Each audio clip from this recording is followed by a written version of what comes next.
game. Got a lot of good things going for it. So last time we played, we had just unlocked the second zone and liberated the first one. We got all the farmsteads liberated in the first zone. So now we can go do missions in the second zone, and yeah. Let's do it. Hell yeah. I don't have any presents. Oh, you have a mission? What you got? These are dark times, my lord. It would be wise for you to seek aid from Kami. Their shrines lie beyond the Torii gates. Sometimes I my wonder God. if they hear our prayers. They're all Let me skip it. Let me skip. listening and watching. You telling me If about you the Torii persist gates? in I already your know about them. I already know. will answer. Let me Thank you. skip. Ah! I'll keep trying. Thank you. He's telling me about things I already know about. So yeah, we've completely done everything except for this down here. I don't know why I'm putting off this mythical tale thing.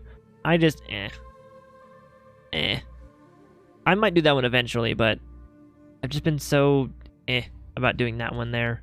But I've done everything else. Like, I've gotten the entire area liberated. The entire fog of war is gone. We have these two up here we can grab. But, like, all missions are done. And yeah, let's go do these.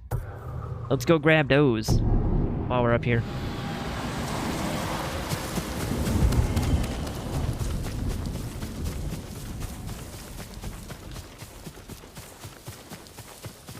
And I believe that's the second area.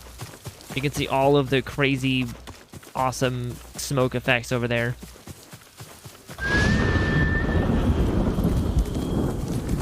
Horse. Thank you. Good horse. Where am I going? This way? Okay. Through the field.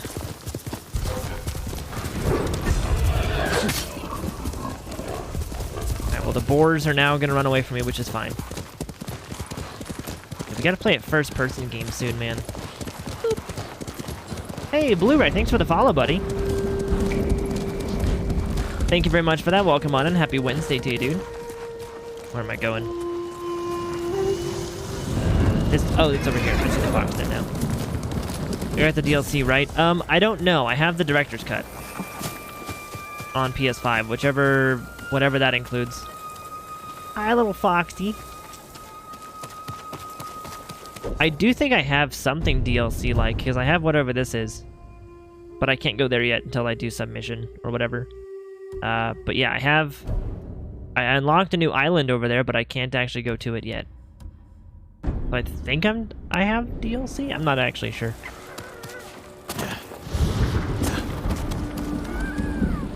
Hi, little buddy.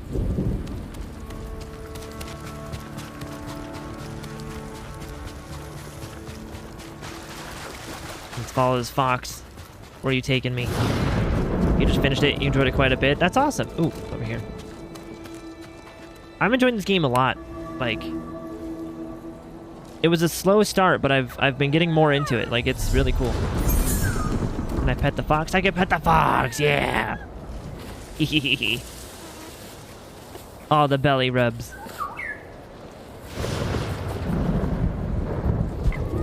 And then just over here is one of those other things too. With some bad guys, it looks like, maybe? Definitely some bad guys.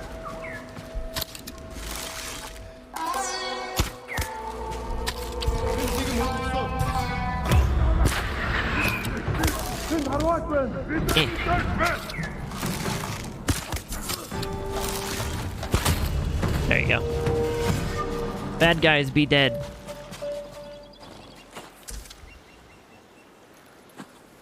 The bad guys be dead as fuck.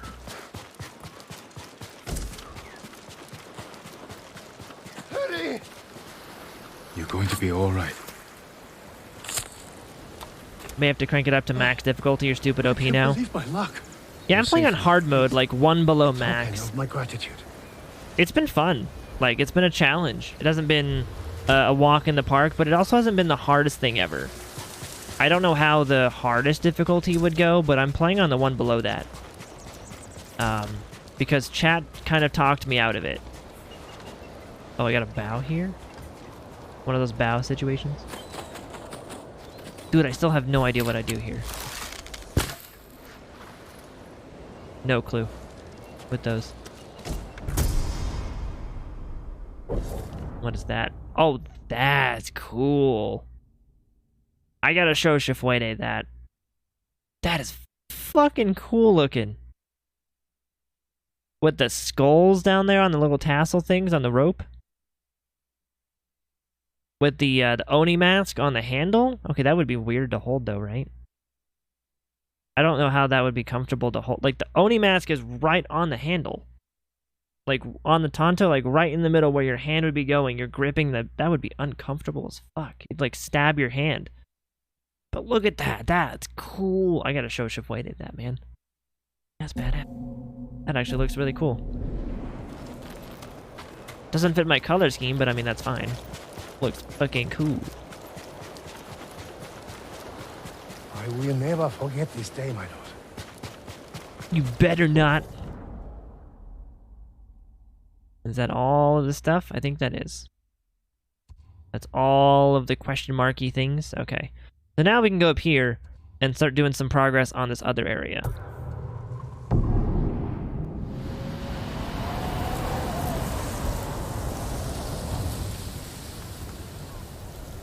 We can get some progress done over here. Get some map discovery.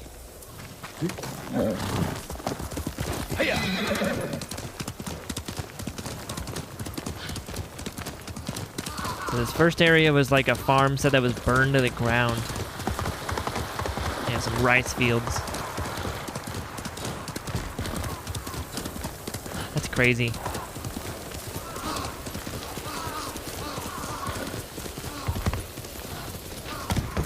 Let's see. And there's nothing over here too, I don't think. Oh, now we're officially activating Act 2. Mizuhara is under attack. Where's that? Is it? I already cleared that. Counter striking back by sending Mongol forces to raid farmsteads of Izuhara. Liberate the farmsteads to free your people. I already did that. Thank you, though. Look at me. Wee. Doing things before the game even tells me about it. Hashtag gamer. Just being a gamer, chat. No big deal. Just being a fucking gamer, bruh.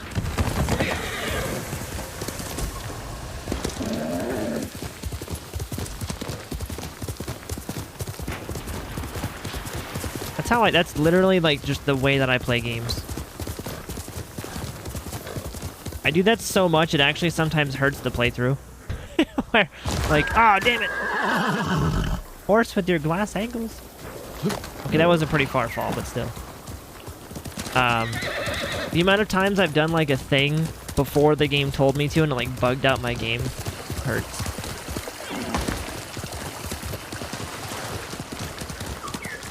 It's a cool little water wheel.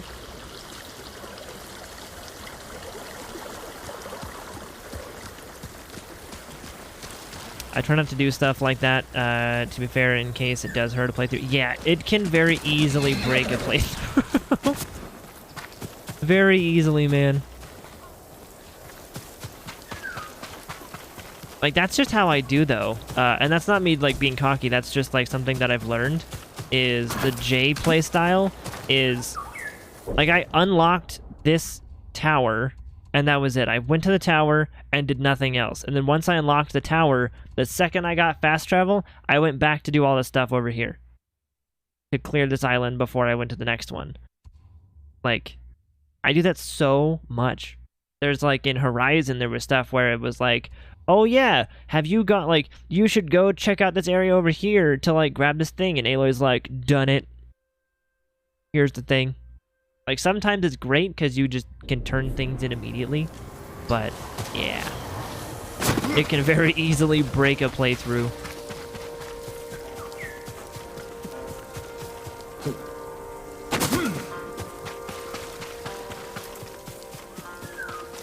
Let's see. And the cool thing about this game, though, is that I don't actually have to worry about going through all of the entire Fog of War. Because once you liberate the entire place, the Fog of War disappears. Which is really nice. Love how he climbs up those. Ooh, look at that. I almost missed all this stuff. But no! No, don't climb out.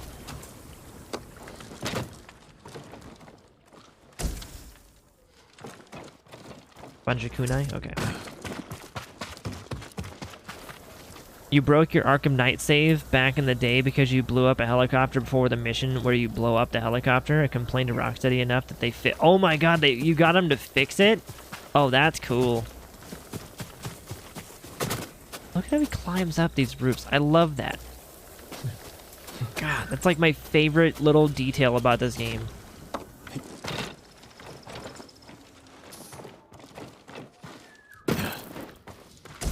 Grab that.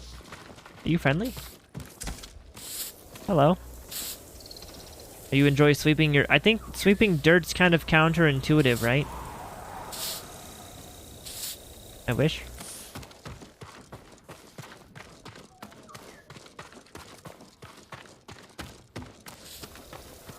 Your brush with video game fame. That's fucking cool, man. My version of my the brush of video game fame, as we're calling it, is the time where I had basically, like, I was playing Far Cry 6 and I had complimented, like, I was just blown away. I sat here for like, it was like, I don't know, a couple of minutes. It was like 3 minutes. I was showing chat. I was like, look at these trees.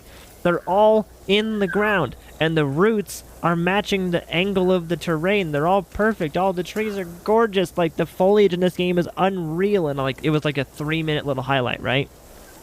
Well, I had posted that little highlight on Twitter, and I tagged the Far Cry 6 game director, and I was like, I don't know who, like, to tag in this to get us to the right people, but, like, please tag the right people in this so they can see my compliments.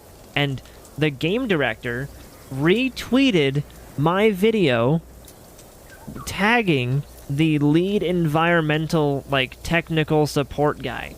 We called him Tree Guy in the video.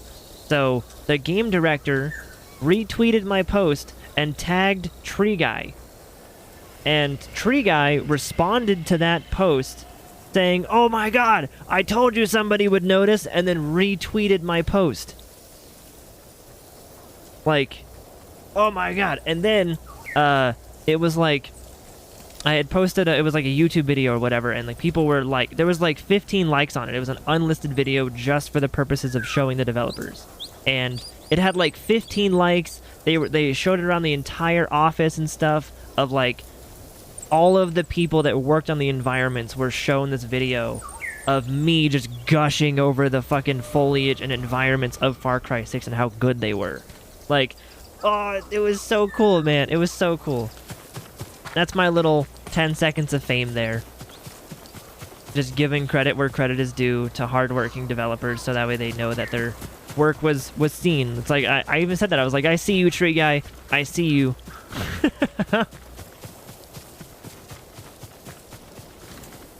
Like, it was fantastic, dude. Ooh, bamboo. Let's do it.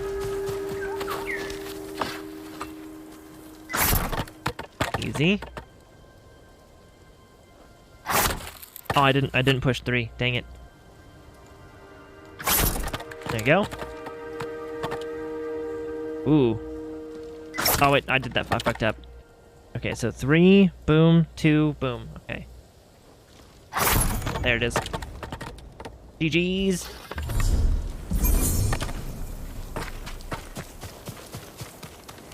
I was worried I wasn't going to be fast enough on that last attempt, but we did it.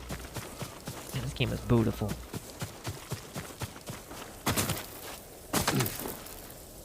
Whoa, that was a weird little animation thing. Yeah, that's like my most fond memory of, like, my 10 seconds of fame right there. Is like, yay! The game director for, like, one of my favorite games responded and then showed the environmental people my... oh my, it was so cool. It was fantastic.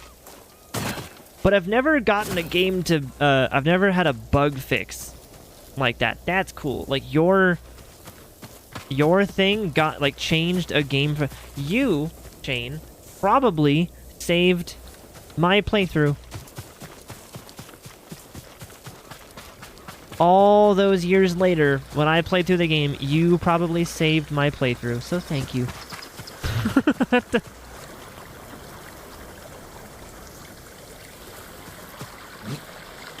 Let's see. There's like a little cliff up there. What's up on the cliff?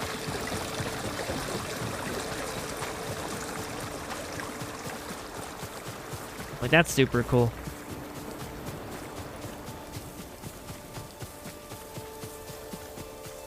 Is there anything up here? Or is it just like cool decorative stuff? Nope, just cool decorative stuff, I guess. This area is beautiful. With this, like, cloudy gloom. This is what I want to live in. I want to live in an area that looks like this the whole time. That's why I want to move to England. Like, they're all saying it's, like, sad or whatever. It's like, no, it's beautiful. It's a beautiful thing. That time, I guess, was after the PS4's major Shock the World E3 reveal. I tweeted, Shuhei Yoshida that I pre-ordered it that day, and he tweeted back, thanks. Wait, I'm gonna be honest, I don't know who that is. What game did you pre-order? PS4's major Shock the World E3 reveal. That doesn't sound familiar. Who's that? That's fucking cool, though. Don't you just love it when they respond to you? That's all it takes. A quick little response.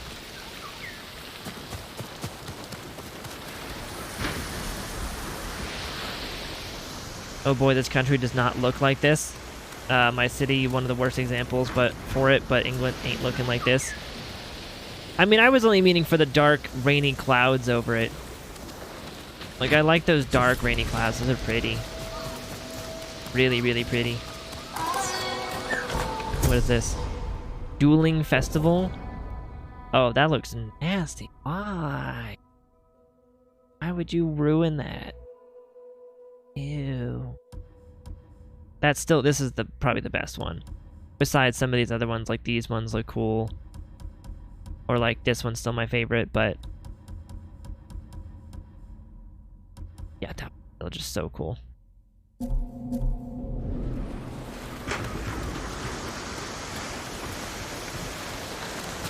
Oop.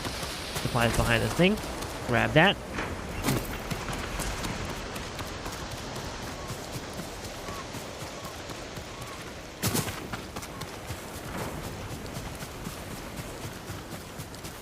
Ooh, another small time that I had, like a little 10 seconds of fame was, so I've been taking virtual photos in games for many years now, and one time that was my favorite times that I got recognized by some, thing was, here's the thing. Chat. They had a beta for Division 2, okay? I played that beta for Division 2. In the beta, I took some of the best photos I've ever taken. Like, they were so fucking cool. I mean, maybe not the best ever, but like at the time, for those photos, they were like unbelievably pretty. And I took my 4 best photos. I put them on Twitter. At the end of the beta, I said, the Division 2 beta just ended. Major applause to the developers for all their hard work. This game was beautiful. Can't wait to play it in blah, blah, blah months or whatever. And I included the 4 images. Those, I got not only, like, the game director and, like, a bunch of people from the development team, but Massive themselves liked and retweeted my fucking post. Ah! It was super cool. Super fucking cool. What's that? Oh, that's flowers? Oh, okay.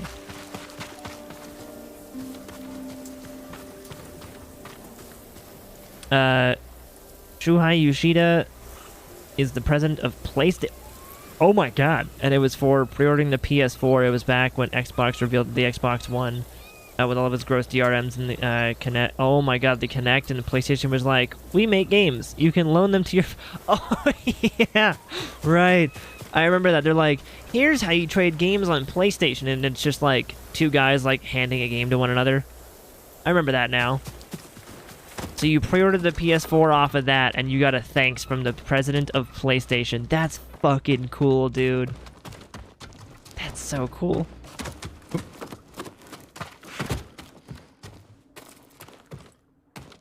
Man.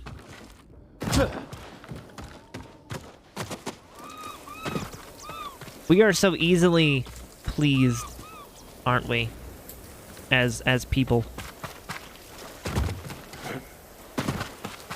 She was the guy. Oh my god, he was the dude in the video? Okay. Okay. Gotcha. That sounds familiar now that you say that. Okay. Because I do recall people mentioning that that was like the fun fact of that video was it was like the president of PlayStation handing off a game to someone else who was also famous. That I don't know the name of either of them.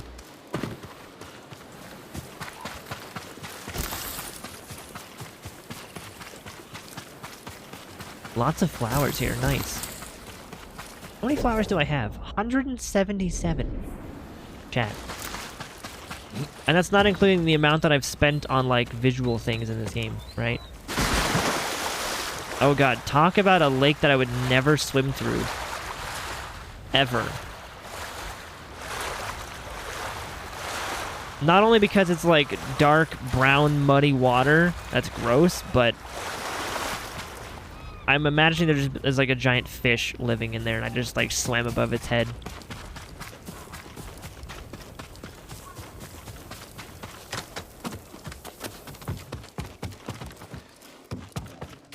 Dang, all these places are just empty. Man, this game is giving you so much kunai. Do they not know, like, how little kunai I use? Like, there hasn't been enemies here. Why would you give me kunai when I'm still full? Dang it. Like, what? They expect me to use way too much kunai. Speaking of, though, I believe I can, yeah, upgrade my kunai to do double damage. Nice. And then we're going to improve the cooldown on my concentration. The other guy was Adam Boyce, who was president of the U.S. Oh, yeah, that's right, yeah. Yep. Man, don't you love it when brands play, like, they kind of play dirty with their advertising competition? Like, I love when games do that, or when, like, companies in general do that. That's, like, now that Hive has been, you know, kind of become a thing, like, they're just coming for Twitter. Every time Twitter has, like, a meltdown, Hive's like, hey, we're doing fine. Come over here. We got you. Your info can't get stolen over here. Or whatever, you know.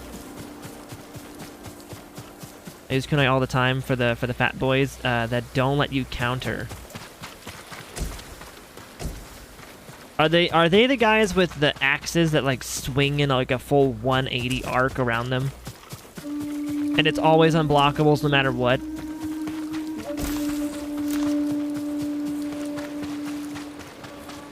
Like, here, I want to try this. Kunai! Kunai! There. Not really. Nice. I mean, it did some good damage, I guess. I kind of wish that the kunai would be like a stealth weapon, right? Like, if I'm sneaking up behind some dudes, I should be able to throw a kunai and have it, you know, I should be able to aim it, kind of thing. Have it go into the back of their head or something.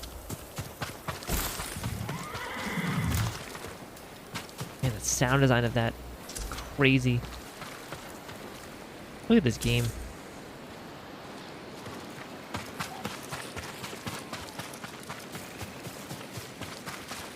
I think I'm still full on bamboo, though.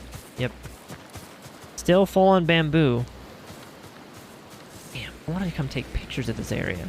But at the same time, like, oof. I haven't found that one view that's just like jaw-dropping yet. Like, that's kind of cool looking. But again, like, so this is what I mean when I say, if they put this game on PC and they add ray tracing, this is sort of what I mean. This water looks good over there, right? That looks fine. That looks like poo-poo. That looks like your water is extremely hard. Like, the reflection of the sun and like that gloomy weather doesn't look right. If they put this game on PC and then add ray tracing, yes. Yes, indeed. Because like these reflections look fine. When you're reflecting like the environment, looks fine. Reflecting like the cloudy, hazy weather, it just looks like that. It looks weird. But you know, in real life, a knife to the head doesn't really kill you. It just makes for a really anxiety-filled trip to the ER. That's true, though. That's true. Well, it can kill you if you hit the right spot, but even then, miracles have happened where people have taken full-on javelins to the head and lived. You know? Full-on rebars through the skull and lived.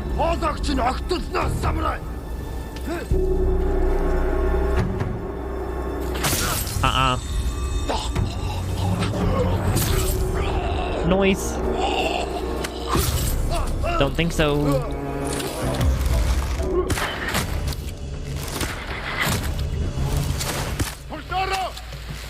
Really? Why are you running away from me?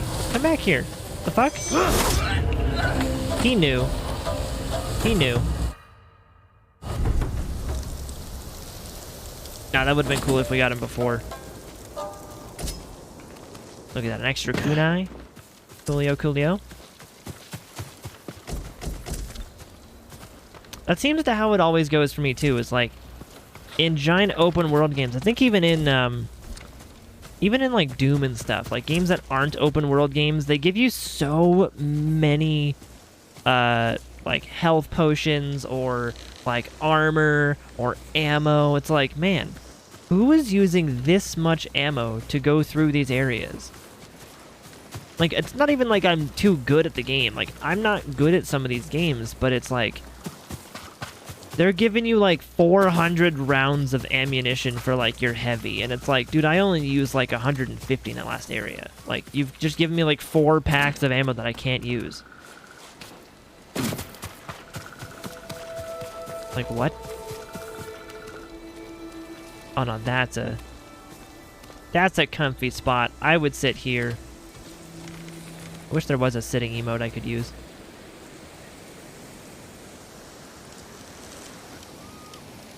That's a comfy spot.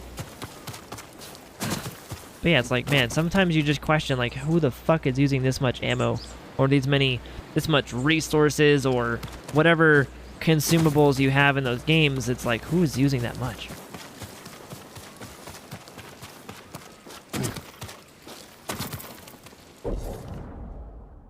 Dang. Let's get our horse real quick. Come.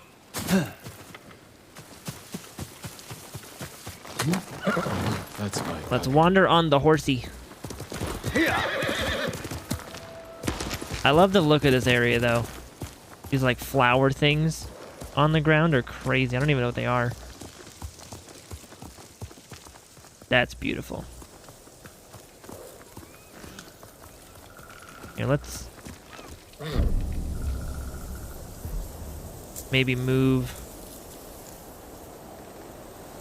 See, like, just the way the foliage looks in this game, I get major Last of Us 2 vibes in this game.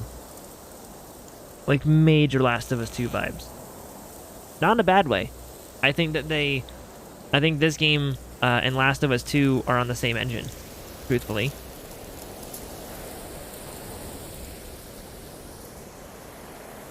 This is just the open world variant of Last of Us.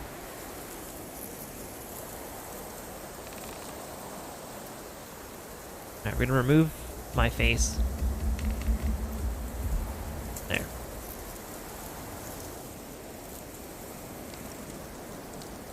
Yeah, I get major Last of Us 2 vibes from this game. It's just beautiful.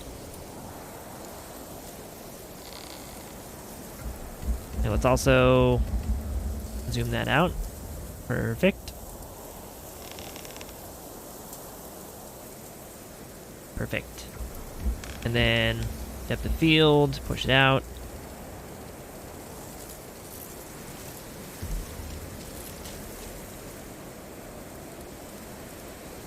You don't see Last of Us 2. No, okay, what I mean when I say I see Last of Us 2 in this game is I mean the way they render the grass.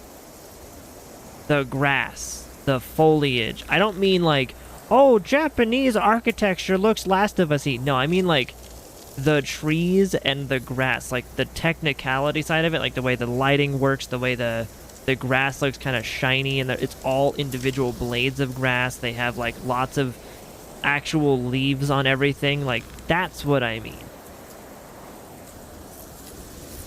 You know, like these trees all have actual vines wrapping around them. Like,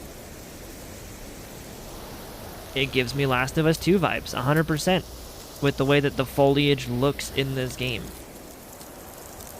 The graphics of the foliage. It's just, I think this game is a Last of Us, but open world.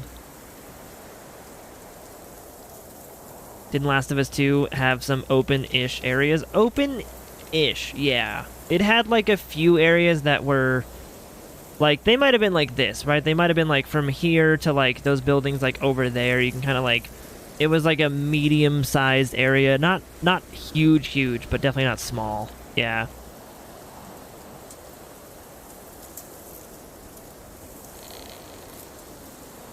For sure. We can go vivid. Let's go like 25%. But yeah, just in like the grass and the foliage and stuff like that, I definitely see some Last of Us in here. But like I keep saying, I think this game is, I would wager this is on the same engine that Last of Us 2 runs on. And the reason that the game looks slightly different is because they had to maybe downgrade the graphics to make it open world. That's what I think. Because the detail of Last of Us does not work with like massive open world games like what this game is. So they had to slightly lower the detail of each area to fit more in each area. But like the grass and stuff just is insane. Probably the best grass I've ever seen in a game is this game right here. This game is the only game I've ever seen to actually put real 3D rendered grass everywhere. Like, the only times you don't see real grass is on like a mountaintop, where it's like a mossy covered mountain or whatever, but everywhere else is this actually rendered 3D grass blades that are all physically rendered by the engine. It's insane.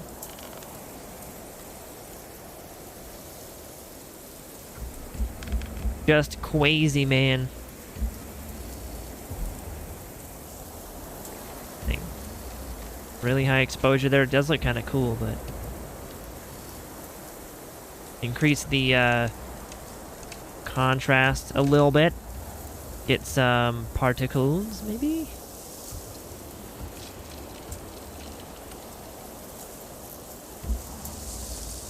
Let's go way down.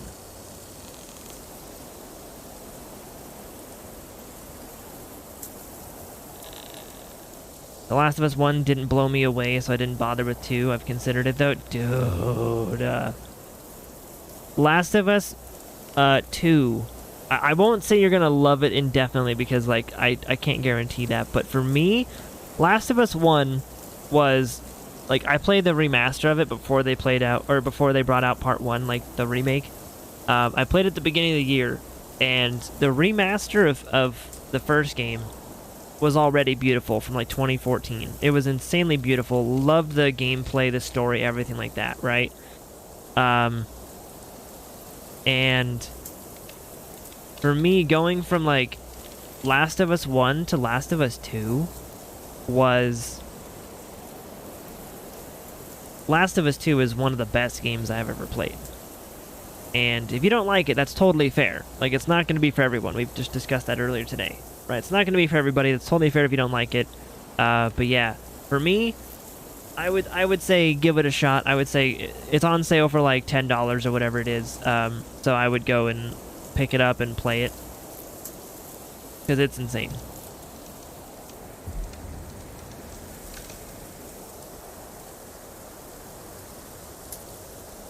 Like, I think Last of Us 2 is definitely my favorite of the two games. Don't say such hurtful things. It's okay, Redline. People dislike Doom Eternal. I love that game. It's okay. People can dislike your favorite game. It's okay. Let's see. If we do unanimate those.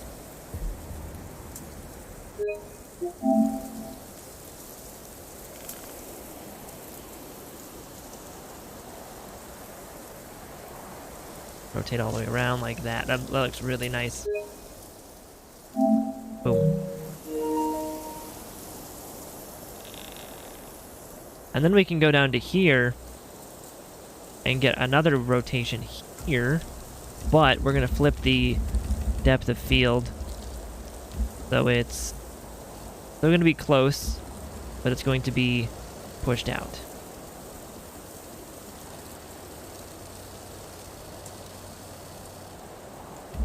So now you can see that like close blur is what we've got going on.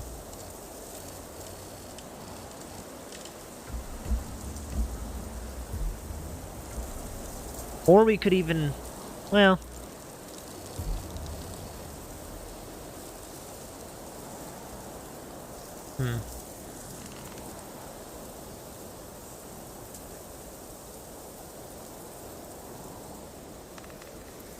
let's see. That's not half bad right there.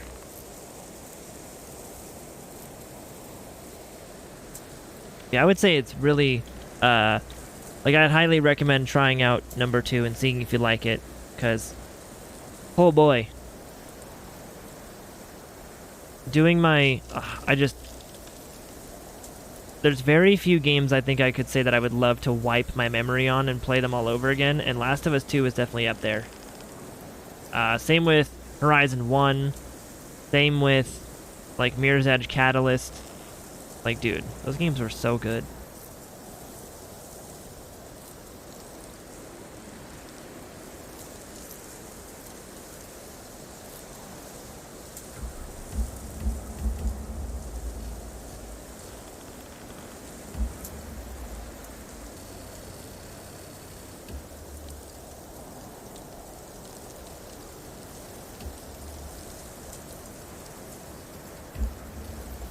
There we go.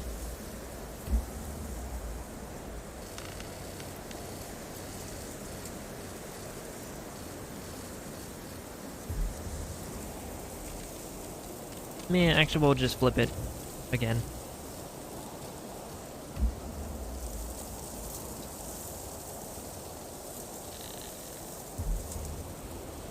That's not half bad.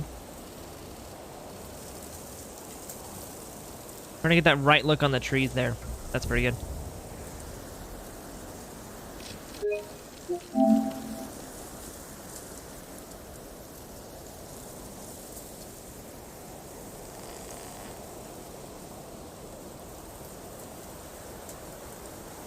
Pretty cool wrapping around like that.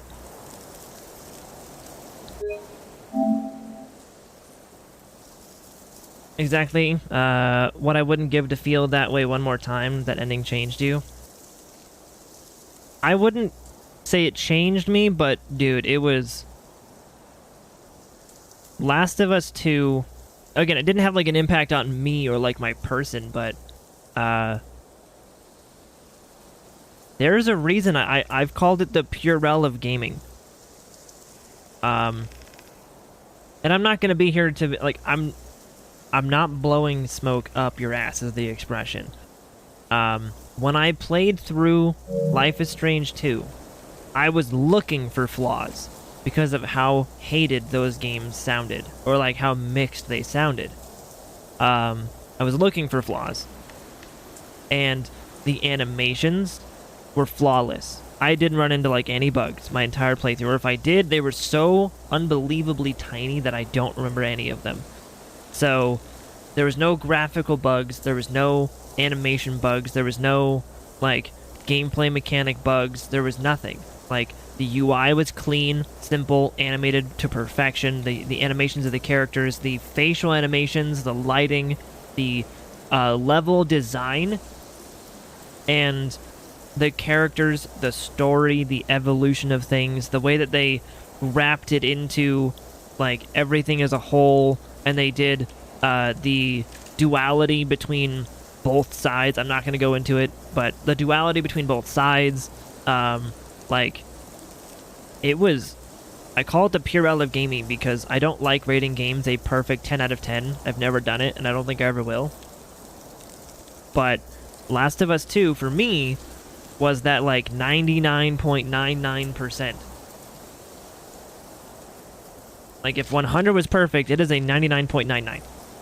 Because that 0.01 is accounting for the like random obscure bugs that may happen in some people's playthroughs, but in the majority of playthroughs, it is, if you sit there and you take your time, you read all the notes, you explore the levels, you get all the stuff, like, you really immerse yourself into it with headphones, you take your time exploring everything that you can, you get, and especially if you go from the first game to the second game, like, you're kind of, like, still in that Last of Us universe, dude.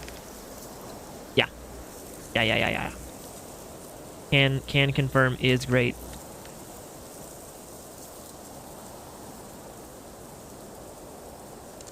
I may have to. I like Uncharted well enough. I just found Last of Us 1 to be a good story and an okay stealth game. I would say Last of Us 2 fixes some of the weirdnesses that they had with stealth. Yeah, like in the first game, the issue that I had with stealth is all of the companions are fucking morons. They either shoot everything or don't shoot anything at all. They either melee everything before you want them to, or they don't melee anything at all. Right? The companions that are alongside you are fucking stupid in the first game. The second game is a bit better with that.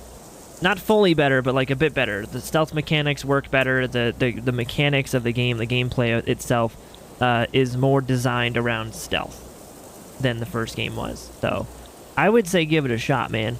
It's super cheap right now, so if you wanted to get it, like, no harm in spending like $10, $12 on it, you know? It could be a really fun time.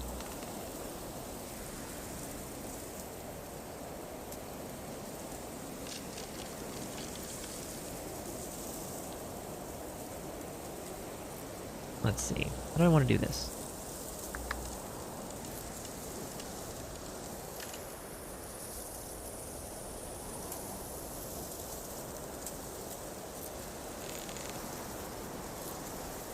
Nah. We got our, like, couple pictures there. We're good. Hang on, gotta reboot. Sounds good, Shane. Sounds good, buddy. I'll be here.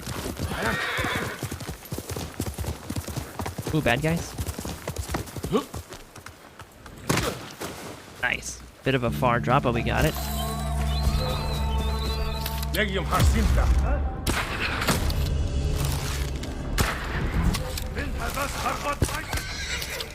Ha!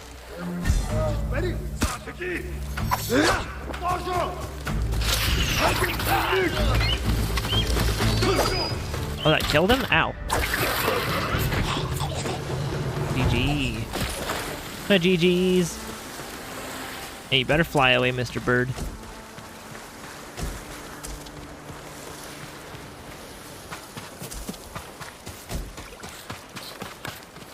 Like, even down to, when we're talking Last of Us 2, even down to, like, the animations for pulling out a drawer type of thing. I even like, fell in love with the animations of, like, the little tiny stuff. Like, the way that she would pull out a drawer from a desk. It wouldn't just come straight out, very static. It had to, like, be wiggled out, because you could tell it had been rusted. So she kind of, like, wiggled it out a little bit. You know? It was just the details, man. Ooh, that's a big crab. Wow. Literally every aspect I love. I'm not a fan of looking at artifacts and stuff, but... Are you spelling butt like that on purpose? Or is that like typo? Because that's like your second or third time doing that. All the Last of Us 2 artifacts, also artifacts has an I, not an E, all interested you, and some of the stories in them, how they're involved in the game, all encounters, and yeah, it just builds the game world when they do that. Absolutely. Reading all the lore is like, I don't do that in every game, but the games I do it in, it's because I love it, right? Like I love it. Ooh, what's that? Can I go through here? Not yet. Maybe this is that thing for the armor when I get all 6 keys.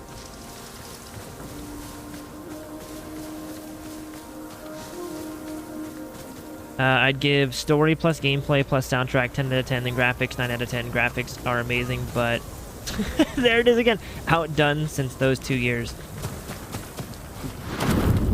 I just, again, it's the 99.9 for me. The 99.99%. Didn't they spruce up the graphics a little bit for PS5? Like, not really, but a little bit. For most PS5 versions chain of games, like this game, Ghost of Tsushima, if we're talking like PS5 versions of games, this game is the best PS5 version I've seen, and I'll explain why. So, for Last of Us 2, I played it on the PS5, and it ran 60 FPS, it had fast load times, it had no hiccups, it was beautiful performance-wise, but it was barely... there was no real difference in graphics over the PS4 version. It was mostly the performance side of it. You ran higher resolution, higher frame rates, whatever that stuff like that, faster load times. But so there was nothing else they really did. But I mean, like maybe some of the controller stuff with the PS5s or whatever. I didn't really notice much of like but then I didn't play the PS4 version, so maybe. But when it comes to PS5 versions of games, this game, like Ghost of Tsushima has lightning fast reflexes for like load times. Like you go from the main menu to loading in, it's like 2 seconds. You fast travel across the world, 2 seconds. Insanely fast load times, right? That's what you get on this. They also went through and you run at 60 FPS. They went through all the cutscenes and made them, like, I would say 90% better. There's some weirdnesses here and there, but... So higher frame rate, higher resolution, faster load times. But then they went through and they designed all of the stuff in the game to work with the controller. So when you're using an arrow, like a bow and arrow, you can feel the tension on the trigger as you pull in the drawstring, like the bow, when you pull it back. And... on top of that, when you're galloping on a horse, you can feel your horse, like, hoofs hitting the fucking ground. You can feel the galloping of the horse on the ground in your controller. You can feel the flute in the controller. You can feel all of that in the controller. They built it fully for that. They utilized the thing fully. It's great. And I think that's the most impressive part about this, is the fact that this feels like a PS5 game, you know? This feels like a PS5 game because of how they've done it. Whereas like Last of Us Part 2, from what I noticed, it was just a PS4 game with some slight improvements to like frame rate and stuff like that. Same with like God of War. Not even hating on Last of Us, it's like God of War did the same thing. Where God of War on PS5 just is the same game at 60 FPS. Like that's the only big difference, is like maybe 4K 60 if anything, you know?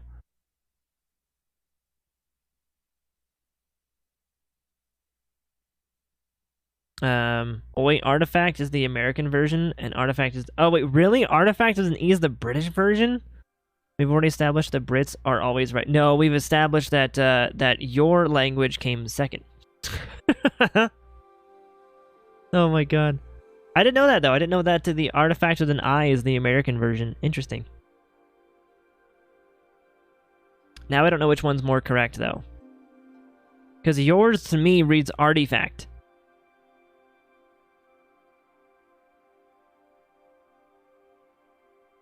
But then again, ours wouldn't. Ours would be artifact. Artifact? I mean, I guess ours, I don't know. Ours looks more correct to me, but that's because I'm an American, so fuck it. Although the E would be, if you're saying artifact, there is no arti, it's e. It's artifact. Maybe the E would be more correct. I know which one's more correct. Yeah, the American one. Yep. I know Ghost, all of the cutscenes are in engine on PS5 and pre-rendered on PS4. I don't know what changes, or what that changes, but it's a thing. So, essentially what you get with that chain is, like, if there's ever a cutscene in the engine, what they're able to do is those cutscenes are going to be at the native resolution the whole way through. So what pre-rendered means is, trying to simplify it down in like one sentence. Basically, pre-rendered cutscenes mean that you are watching a movie. So even if it's a pre-rendered in-engine cutscene, it means at some point a developer went through and recorded that cutscene, and you are just watching it back at whatever frame rate, resolution, and bit rate they recorded the cutscene at. So that's what that usually means. So all of the cutscenes being in-engine on the PS5 means that all of the cutscenes talking to characters, all of the cool moments in this game are at native resolution, at smooth frame rates, with minimal hiccups and stutters and weirdness, and you can load them live because you can load an asset super quick. So you can change camera angles, you can change entire scenes.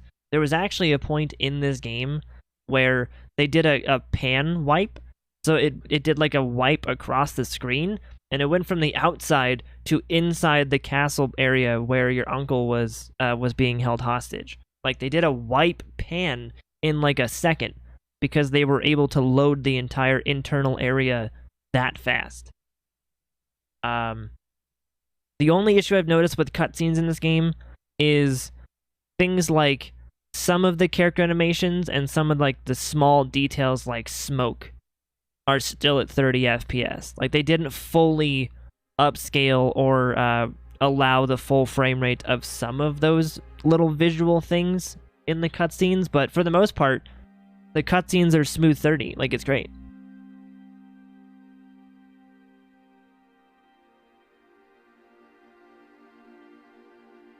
Because you can pronounce it with an E?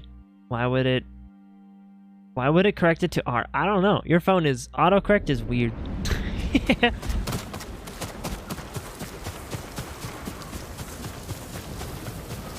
So, and we're actually getting to that point now where the in-engine cutscenes are as beautiful as, like, the CGI cutscenes we used to have for, like, God of War and stuff. If you guys remember how, like, Final Fantasy and God of War used to be these crazy, like, pre-rendered CGI movies or whatever, we don't even need to do that anymore. Our engines are beautiful enough to handle it. And that's what Ghost of Tsushima does. All of their cutscenes are in-engine because it's that beautiful. And they don't need to be pre-rendered because they can change camera angles on the fly and just, like, you can, yeah, the loading times are so fast that you don't even need to worry about having to sit there for 10 seconds loading in a new area or whatever. Okay, so that's... we can't go in there just yet. That's the thing. We gotta go around here. Wait, have we been over there? I have been over there. Yes. And then that's over there. Okay. Getting lost in this game. Do. Getting lost in this game. Is there supplies over here? No. No.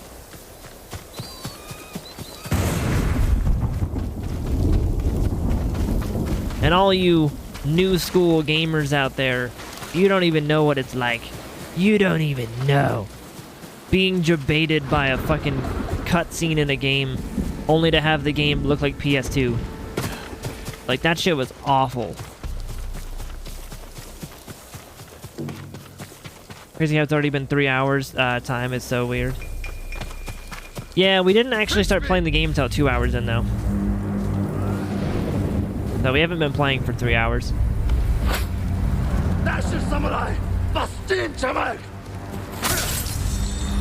Got you. Got you. Got you. You're next.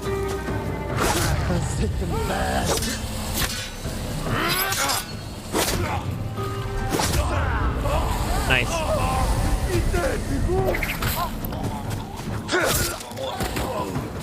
Got him. You are now safe. You are free. You are safe. Nice.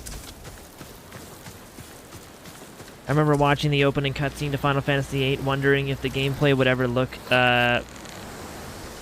like that. Or wait, if the gameplay would ever look that good, and now looking back, even those cutscenes look janky. Dude, those cutscenes were, yeah, that's true. Save Yep. me! Our games look better than those old cutscenes, too. This is a miracle. Go. And stay safe. Please, this is for you. Thank you. Okay, bye. Yeah, that's like God of War. Those old cutscenes for God of War used to be so gorgeous, and then you look back at them now and they just they look dated. They look all early 2000s CGI level, like dancing baby level. If you know, you know. Dead bodies on that tree, rip. Yo, Chuchi, what's up, dude? How goes it? How goes it? Welcome back. God, this game is really fucking pretty.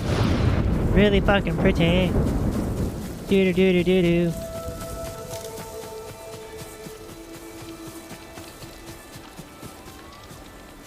You know, it's stuff like that. I don't know if they meant it to be like that, but maybe they did, because they're all like that. Maybe they're all supposed to have that little stump down there.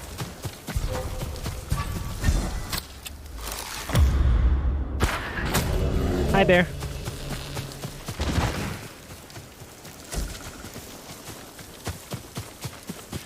Looking like Toy Story 1, that's a rough one to go back to as well. Yes, dude. I see TikTok clips or like YouTube clips with that all the time, and oh my god.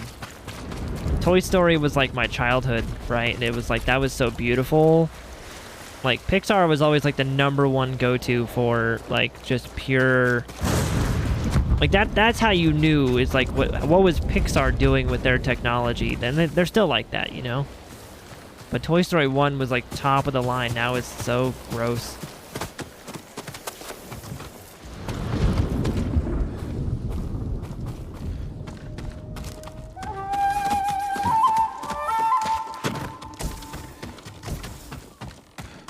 Doopy doopy doop.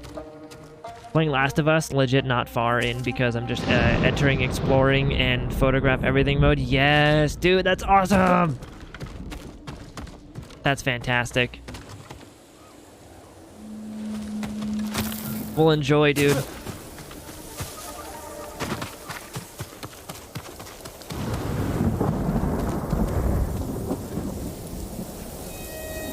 Gosh darn, this game is pretty. Over the past 3 months, I've gained 2 to 3 kilograms, so happy about that. If you wouldn't mind converting that into freedom units, I don't know kilograms very well.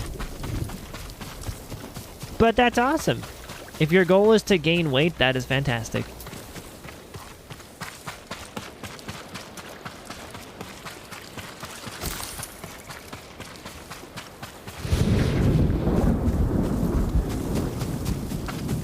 Oh wow, that is a flat field. Man.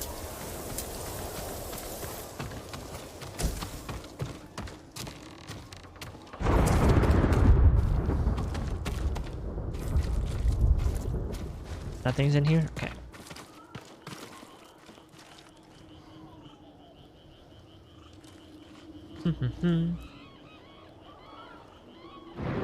Wait. You've gained? That's not... Oh, I was just gonna say. What? That... I was like, that's not right. What? I was like, you gained 130 pounds? You're 137. That's awesome, though, dude. That's cool. I think I'm like... I think I'm roughly the same, actually. I think I've actually been in the same boat where I'm probably...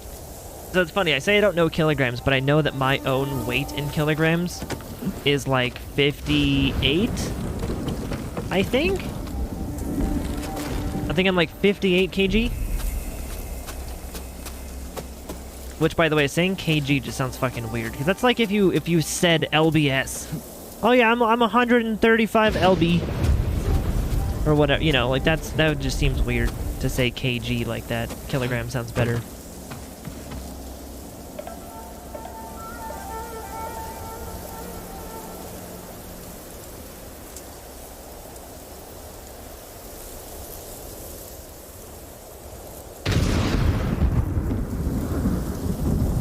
I think Toy Story 3 is still okay, though. Been a few years since my kids were of age. See, I think I watched Toy Story 3 years after it came out.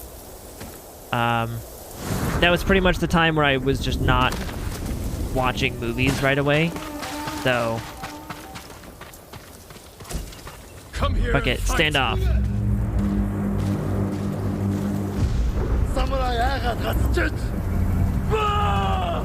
A real gentleman weighs himself in stone. At that point, I think I'm 9 stone. Ow! I didn't do it in time. Nailed it. Oh, and I'm blind! Ah! Did I die? Wait, what? I died? I didn't know that could kill me. Okay, I learned something new today. That can kill me. Yeah, I think I'm like 9-ish stone. Yeah, because I've been streaming for so long and I've had people from all over the world, I've had to learn my measurements globally. So, in freedom units, I'm 6 feet tall, like 135 pounds. In cross the Pondian units, I'm still 6 feet tall, or 183 centimeters and like 58 kilograms. Or in other non-freedomy units, I'm like 9.1 stone or something like that, I believe. So I've made sure to learn my own measurements for all of the non-Americans out there.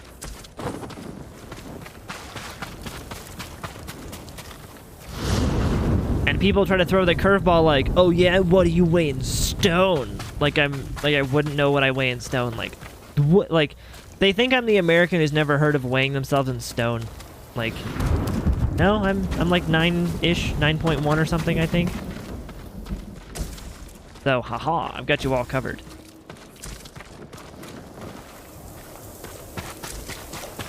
And then watch, there's gonna be that one person that's like, what do you weigh in, like, Zimbabwe, like, moon rocks or some dumb, like, some weird, like, fucking, some weird little weight measurement.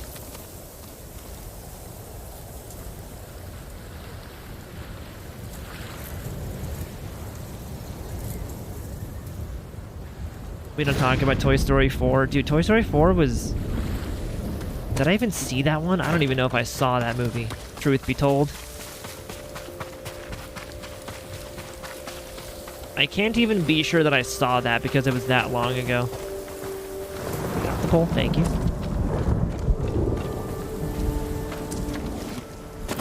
How tall are you in nanometers? How tall are you in nanometers without Googling? If you come back with an answer in less than 30 seconds, I know you've Googled it. That's how that's gonna work.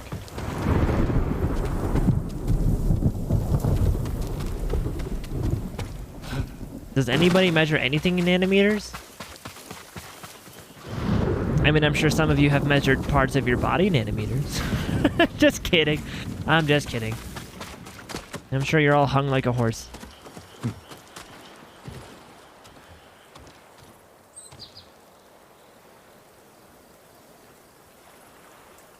Toy Story 4 looks fantastic, but has no other right to exist. See, I need to watch so many movies. I just need to take like a 6-month break from streaming and just exist in movies. You know, just catch up on like Harry Potter, catch up on Fast and the Furious, catch up on My Burger. Just kidding. But yeah. Approximately 17, what is that, wait. Yeah, so you're, the fuck? 1,780,000,000 nanometers? That's a lot.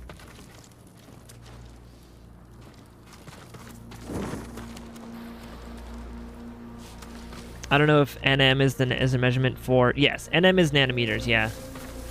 NM is nanometers, MM is millimeters, M is meters, and then, yeah. Oh, and then CM is centimeters, of course. So.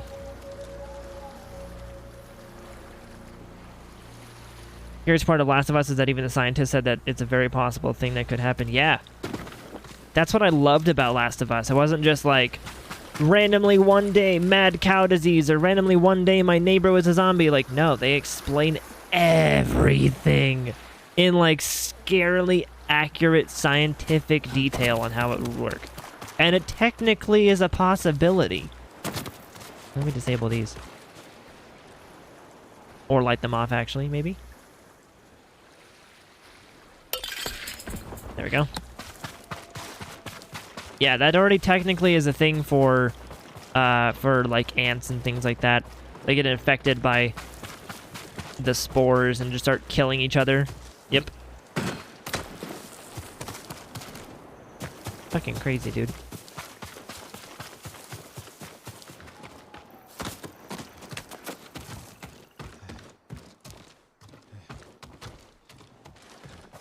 I have a friend who loves The Walking Dead. Tried to tell me that Walking Dead zombies are harder to survive by.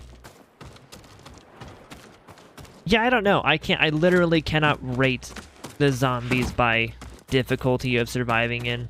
I could not. I think anybody who says they can is just lying to themselves, because there are so many different iterations and versions of zombies out there. You have no idea which one would be the hardest to live in. Like, fucking, wasn't it like 28 Days Later or whatever, where they were like sprinting zombies? They, like, you could not outrun them because they were sprinting. Then you have the I Am Legend zombies, where they're fucking smart, right? Like, you have Days Gone, where they're not smart, but they come in droves. They're fucking hordes of them. You know, like, there's so many different types of zombies out there that, like, you would never really know which one would be the hardest one to survive in, right?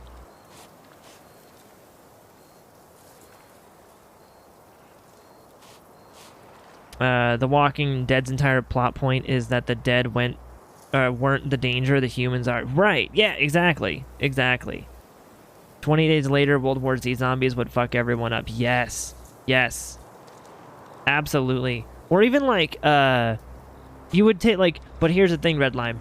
You want to say Last of Us is one of the hardest ones, but politely, why? Like, why? Because in my mind, Last of Us is on par with something like Left 4 Dead. Left 4 Dead or like Back 4 Blood or one of those kind of games is very similar to, that's actually where The Last of Us got some of its inspiration from. So, like, I don't know if I could say Last of Us is that hard, because most of the zombies you can just sneak past. Like, yes, clickers and bloaters are rude, but they're also blind and fucking dumb. So,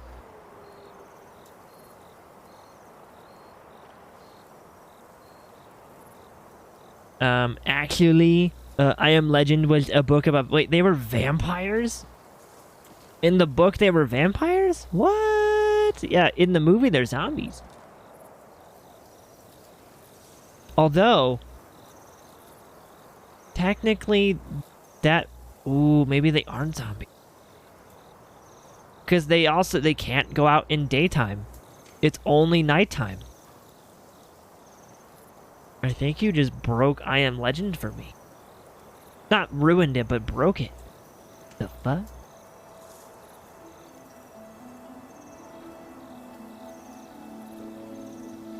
Yeah, World War Z zombies use themselves to climb. Right, they like just dogpile up the side of a building. Exactly. Yep.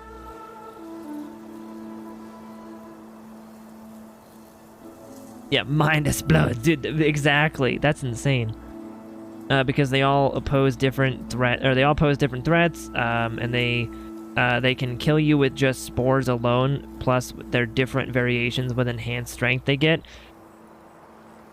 I wouldn't say Last of Us is one of the harder ones, but I do think it's up there. Like, again, I want to see the show. I don't want any spoilers on the show. I don't want to hear any rumors about it, but I want to see the show because I want to see how they're going to handle the bloaters and clickers and stuff in real life, because holy fuck. Like again, I don't think The Last of Us is one of the harder ones, especially when you have things like 28 Days Later or World War Z, where like we're saying there's World War Z zombies. They come in hordes of hundreds, if not thousands of zombies, right? Huge, oh my god, waves of zombies. And you can't just like go up a wall and be fine, because they will straight up bash themselves against the wall until it breaks, and or dogpile against the side of the wall and then climb over themselves to get over the wall. So I would say they all have their holy shit moments, you know?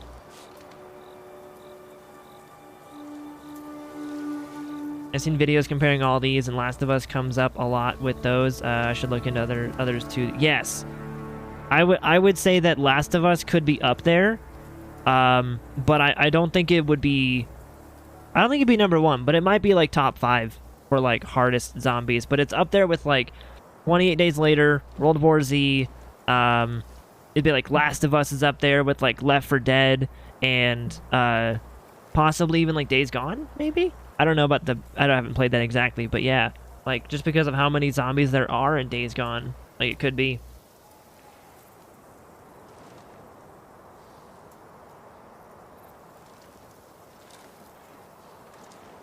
You're so glad you're playing this with headphones now. Oh my god, I know, right, Chuchi? Playing that game with headphones is... Oh.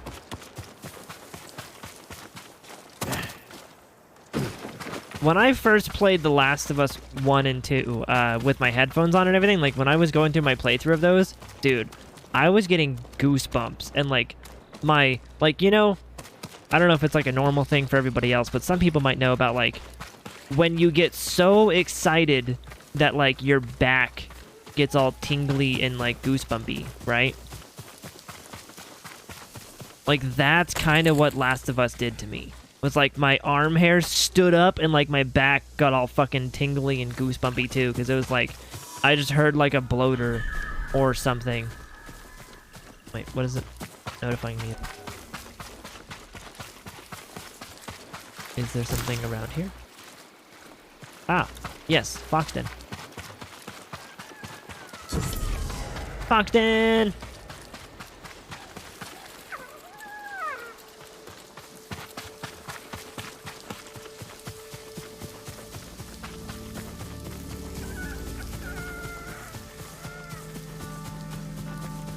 Wait, where's the enemies?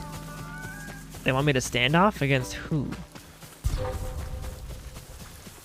Oh, that guy like right there. Oh.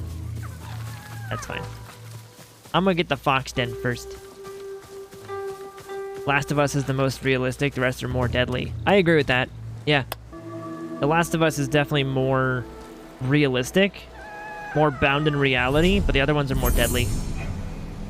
For sure.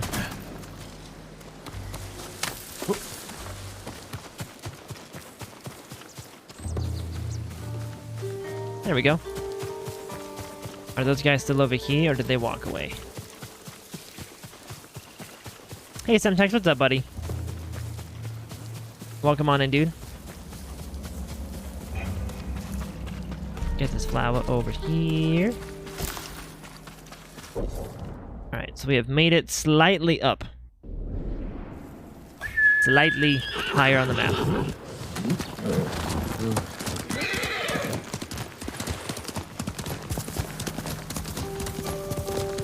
Who's there? Would you really? Bro. Can't let him get away.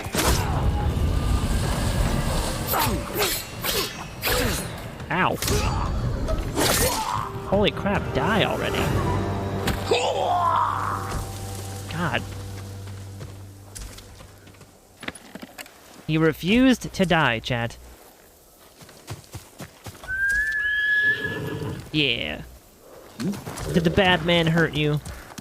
Yeah, he did. Good God, this game is pretty. Oh, we're going the wrong way. We gotta go, like, up this way. Up this way.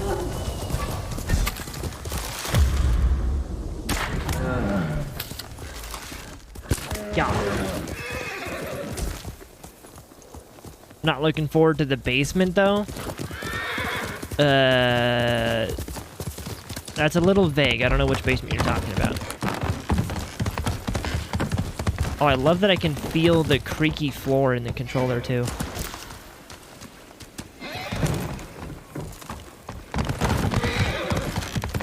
Oh, the hotel basement. Yeah, that area was not fun the first time I went through there.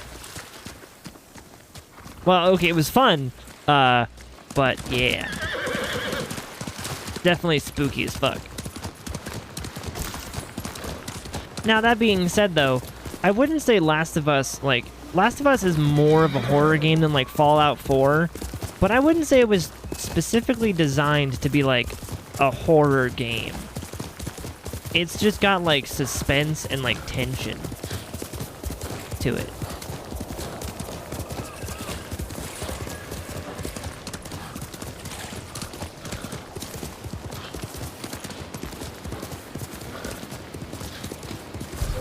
Like, I never felt like I was, like, screaming or on the edge of my seat with, like, terror type of thing, you know? I don't think so. Give me that resolve back.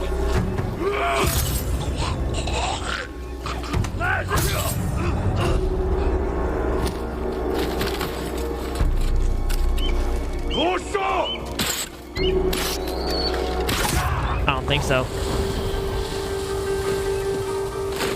I love that one.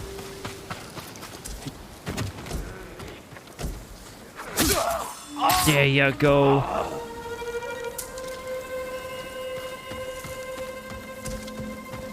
Like, when games like Last of Us or whatever try to get scary, I just get, like, excited.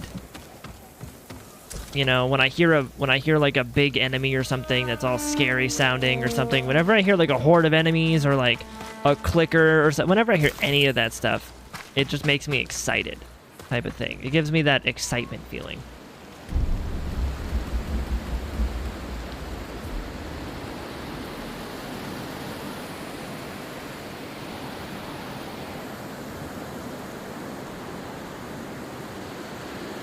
And let's go like here and just wrap around. Yeah. Then we gotta do some depth of field.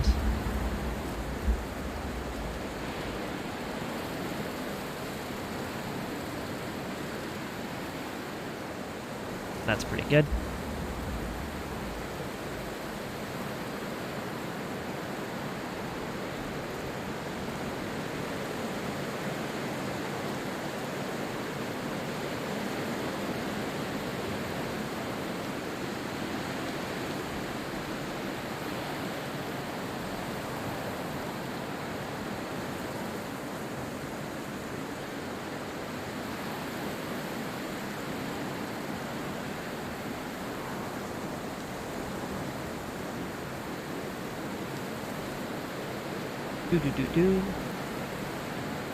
Finished watching your video on the first Ascendant, and I'm going to keep that game on my mind when it officially releases. Yeah, dude, it looks so cool, doesn't it?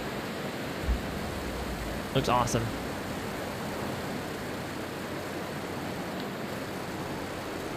We can really blow out these colors if we wanted to, right? Like, that's actually kind of cool looking. Really blow out those colors right there. Maybe we can even underexpose, high contrast it for like that kind of a look to it. But I kind of like this fantasy high color look. Ooh, we could do some red leaves or some yellow leaves.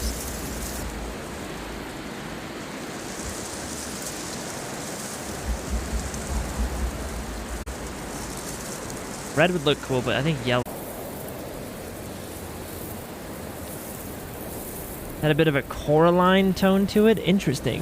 That was that Tim Burton movie, right? With the chick with the buttons, with the eyes, or whatever? Or her parents had buttons or something? I don't know.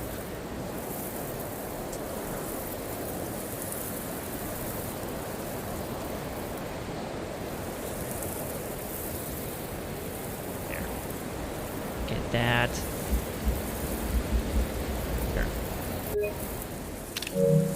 Ta-da! Okay. That's such a beautiful view. Alright, now let's keep making progress. You haven't properly watched Coraline? I know I've seen it, but it's been forever. Like, it's been forever and ever since I've seen it, so I know nothing about the movie anymore.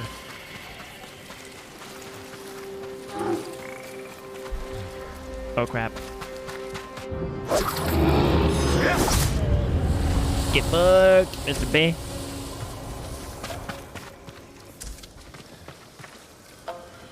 Ah, there's the flower I was looking for.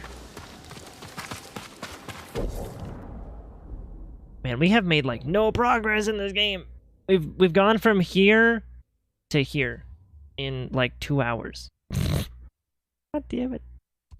Alright, let me just run to the village real quick. Horse!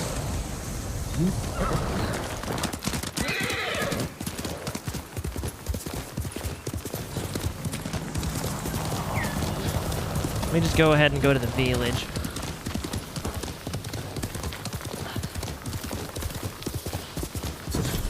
Hello. I found the village. Good, good. Lord Sakai, please join me. The tale of Gosako awaits you. I don't wanna. I'm doing map discovery.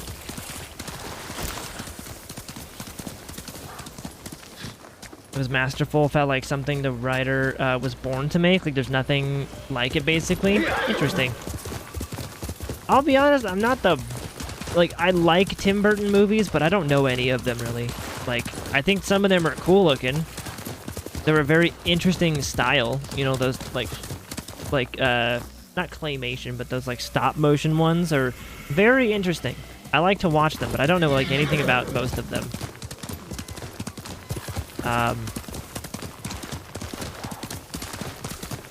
Like, there's that cult following behind, Nightmare Before Christmas. Nerd loves that movie. She loves Nightmare Before Christmas.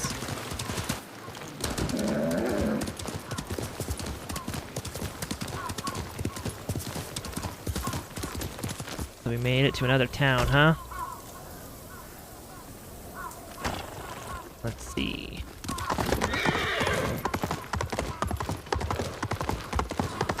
Lord Sakai, Norio, where are the monks from your temple?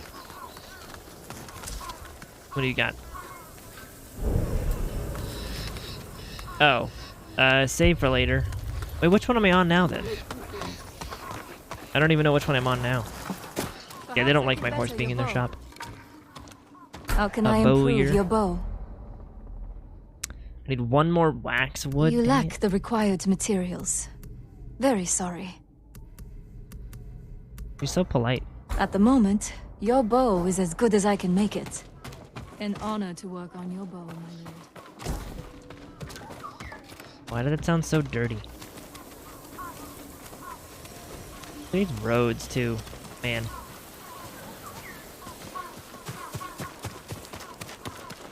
I would love to live in a town like this too, or like at least visit and take pictures of it.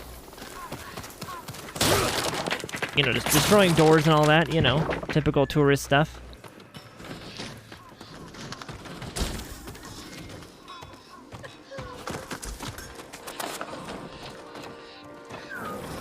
Haven't actually watched Nightmare Before Christmas. It's a pretty good movie. Especially if you like good like sing-along type of stuff. It's got some of that in there too. I'd recommend it. Good little watch.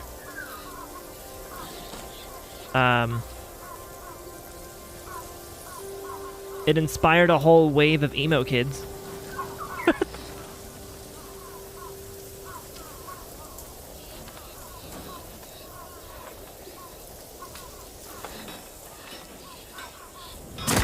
If your blades need work, let me be of use.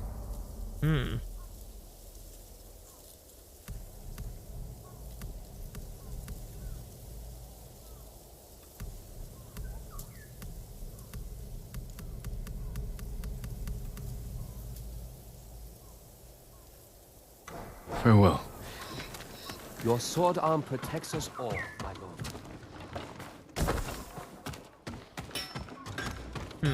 Ooh, that's cool armor. I want that armor. How do I get that armor?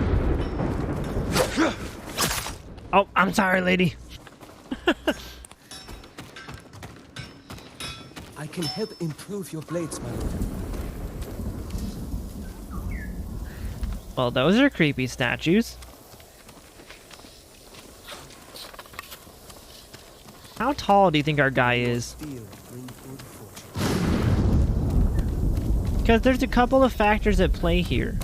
I mean, we're in Japan, so we're Japanese, but we're also in like old school Japan, so it's like 1200 something, year 1250, whatever. Like, do you think our guy's even like 5'5"?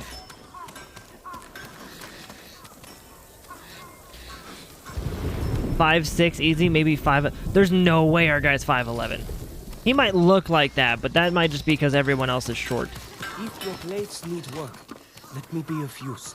I don't see him being almost 6 feet tall. I see him being like 5'6". Lord Sakai, Like this guy. Where are the monks from your temple? Same height.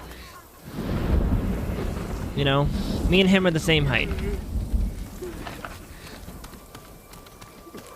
I don't know. Because, I mean, you gotta think, not only do we have the... Like, he's Japanese. If I went to Japan, this isn't being racist, if I went to Japan, I'd be extremely tall.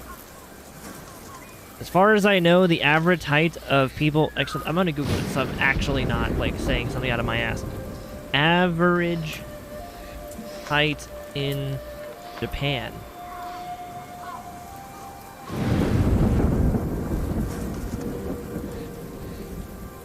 Let's see.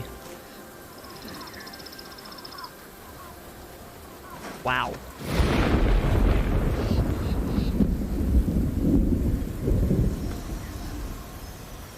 Okay, yeah. So the average height is 160 centimeters or 5 foot 2 inches for Japanese men, which has increased over the past 10 years. So yes, 5'11" is considered tall in Japan. So if you got to think current day Japan, 5'2" is their average, right? So they might be like 5'5", 5'6" on the tall end, like Chain is saying, 5'5", 5'6". Back in 1250, when this game is taking place, this guy must be like 4 feet tall. This guy's like must be like 4 feet tall, maybe like 4.5 on the tall side. Wasn't Napoleon like 5'1"? Yes, as far as I know. Let's see. How tall was Napoleon? Oh, apparently Napoleon was 5'6".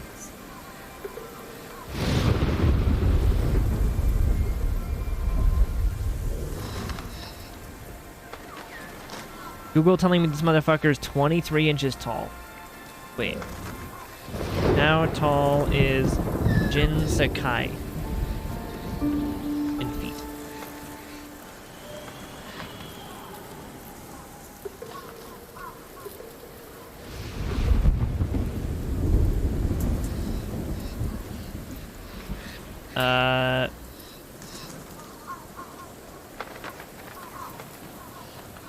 Everyone is saying like 5'5", and it's like I no.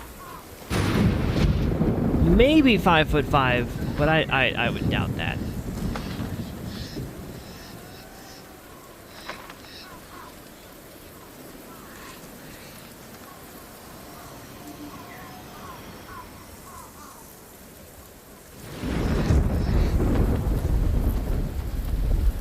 It's saying 6 inches. Is that a typo for feet, or what's up with that? I think you might be on the naughty side of the results. Good for Jin being 6th.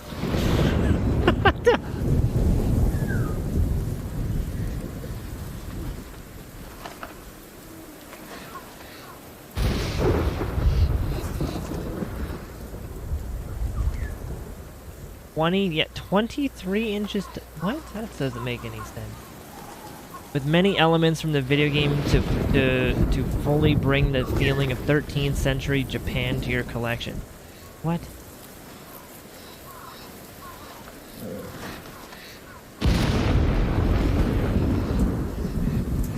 Oh, I know what that's for.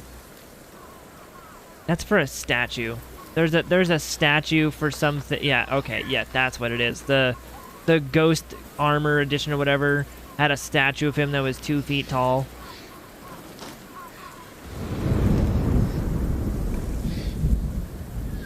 Dude, there's no information on how tall this guy is. We know he's 30. The fandom page, the wiki fandom, has him as 30. Fair skin, dark hair, or black hair, dark brown eyes. No one knows how tall he is.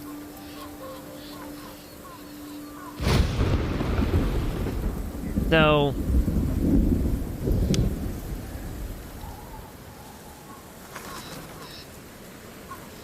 we are going to assume that this dude, we're going to say this guy's 5 feet tall. Because it's 13th century Japan. So those two things alone, it's older and it's in Japan.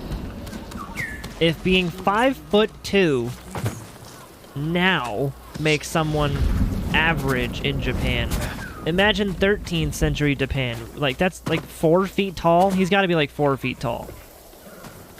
Go stand by a door. Well, that you can't measure it by a door because, example A, The Hobbit versus Gandalf. You can't measure by doors either. That's not how that works.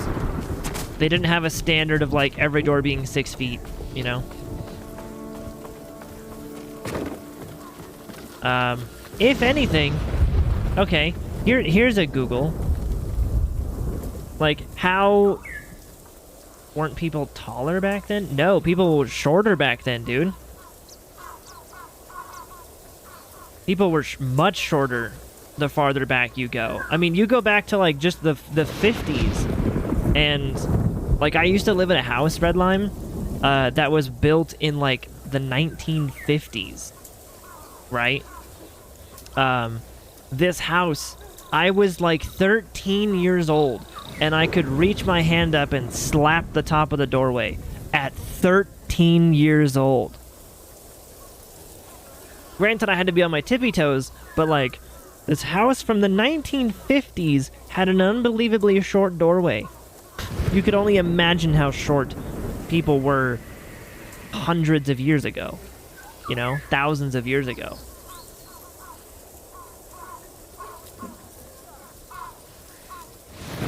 What about the Vikings? I actually don't know the average height of Vikings. Let's Google.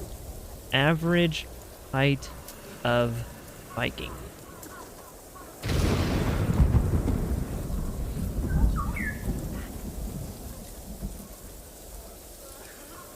Let's see.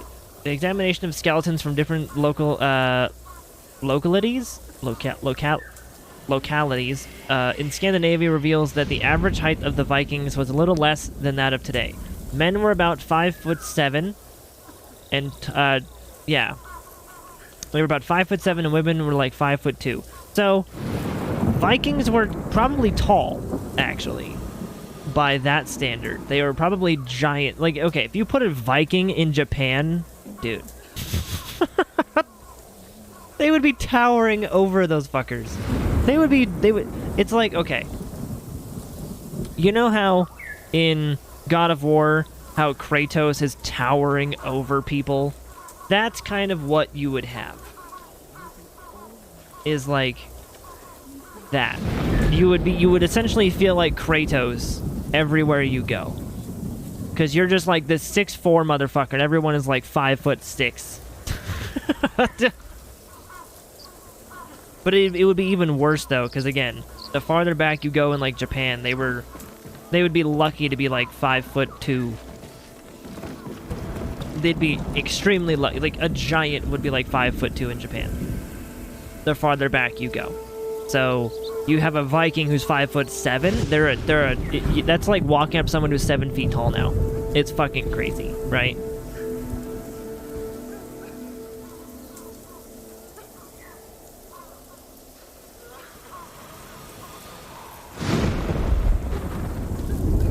Oh, and false, Red Lime. The monkeys that we evolved from were just regular monkeys. Yeah, there wasn't like... They weren't massive, gigantor gorillas or anything. They were monkeys. Like, monkeys. And monkeys, dude, we evolved from monkeys. Those things are like 3 feet tall. Must be a way. You know? And the only reason that we're getting taller is because of the fact the Earth is rotating, and the gravity's pulling us down towards the Earth, but the Earth's rotation is slowly stretching us out. Yeah. Because we're officially at this point of being so tall that, like, think of it like this. Okay, think of it like this. I'm 6 feet tall. Okay, I'm 26 years old, 6 feet tall. When I was growing up, 6 feet was considered tall because my friends were only like 5'7", 5'10". Me being 6 feet, I was on the taller side. I wasn't the 6'4" giant or the 6'7" fucking towering behemoth, but 6 feet was tall. Okay. And then, you know, I've met older folks that back in their day they were like 5'10", and that was tall. And like now, because they're like 70, they're like 5'4", and they're short, you know. And then you have these, like, nowadays you have these Gen Z fuckers, these kids that have not taken no for an answer and have decided to just grow and grow and grow. So now the average height of a Gen Z kid's like 6'2". Like you Gen Zers out there are fucking tall. You know, you're gonna have all these kids that are gonna, like, they're 6'2", 6'3", 6'4", 6'5", whatever they are. Even my cousin, he's like 6'2", and he's not done growing yet. So yeah, he's tall. We're getting taller with each generation because it's genetics and also science. So you have all these, like, and then the generation, like when my cousin becomes a dad, if he marries someone who's also tall and they have a baby, that baby is going to be tall. Because when you have a 6-foot mom and a 6-foot dad, that baby has a chance to be like 6'8". And then that 6'8" baby grows up and marries someone who's like 6'4", because their parents were also tall. So like you have a 6'4" and a 6'8" person like having a baby. That baby's going to be like 7 feet tall, fully grown. You know? Like, that's the evolution of things. You're gonna just, like, continuously gain, like, 2 to 4 inches every generation. So, yeah. By the time we're all dead, or by the time we're all, like, 80 years old and, like, old and gray in our rocking chairs playing our fucking classic video games or whatever, we're gonna have to look up to these, like, 7'5" kids. Seriously. That's... It's gonna be insane. And there's a chance the growth could be exponential too. Where like, it's not like, oh, only like half an inch every generation. It could be like half an inch, 2 inches, 4 inches, fucking 8. Like you could just like have exponential growth. Maybe not doubling, but you know, exponential growth per generation. It's gonna be insane.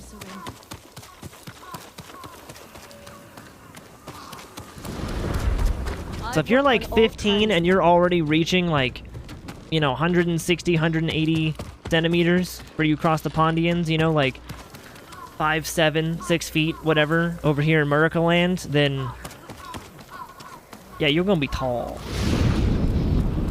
You are not done growing. We're the monks from your temple. You are not done growing. Honored to work on your blade, my lord. Like, I think I hit 6 feet tall when I was like 15 or so. Like, I've pretty much been 6 feet for this whole time. If anything, I maybe was like 5'10" and grew.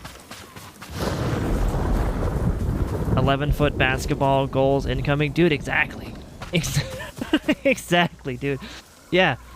These kids are going to be like, you're going to have to double the hoop height for basketball. Because you're going to have these, like, 10 feet tall monstrosities walking around dribbling like fucking towering behemoths.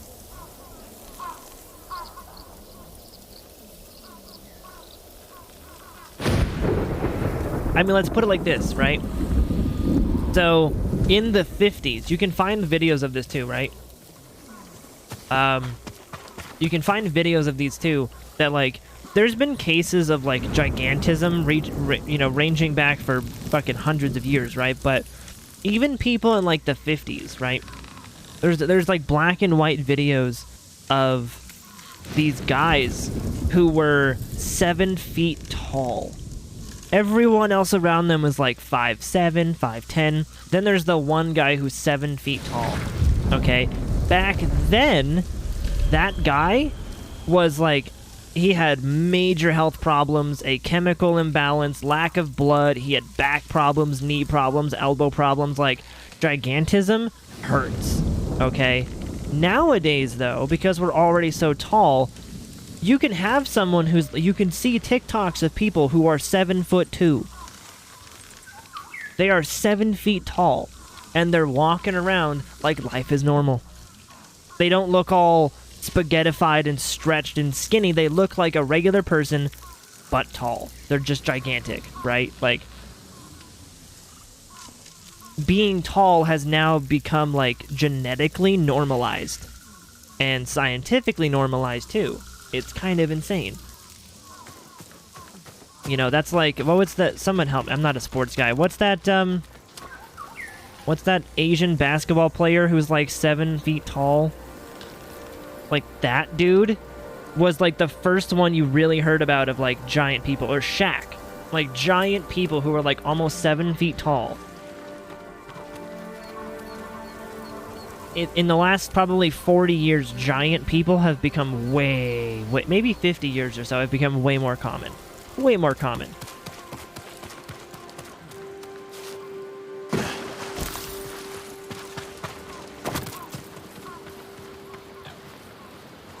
Obesity too used to be the carnival fat man was 300 pounds. Now we just call him a Walmart customer.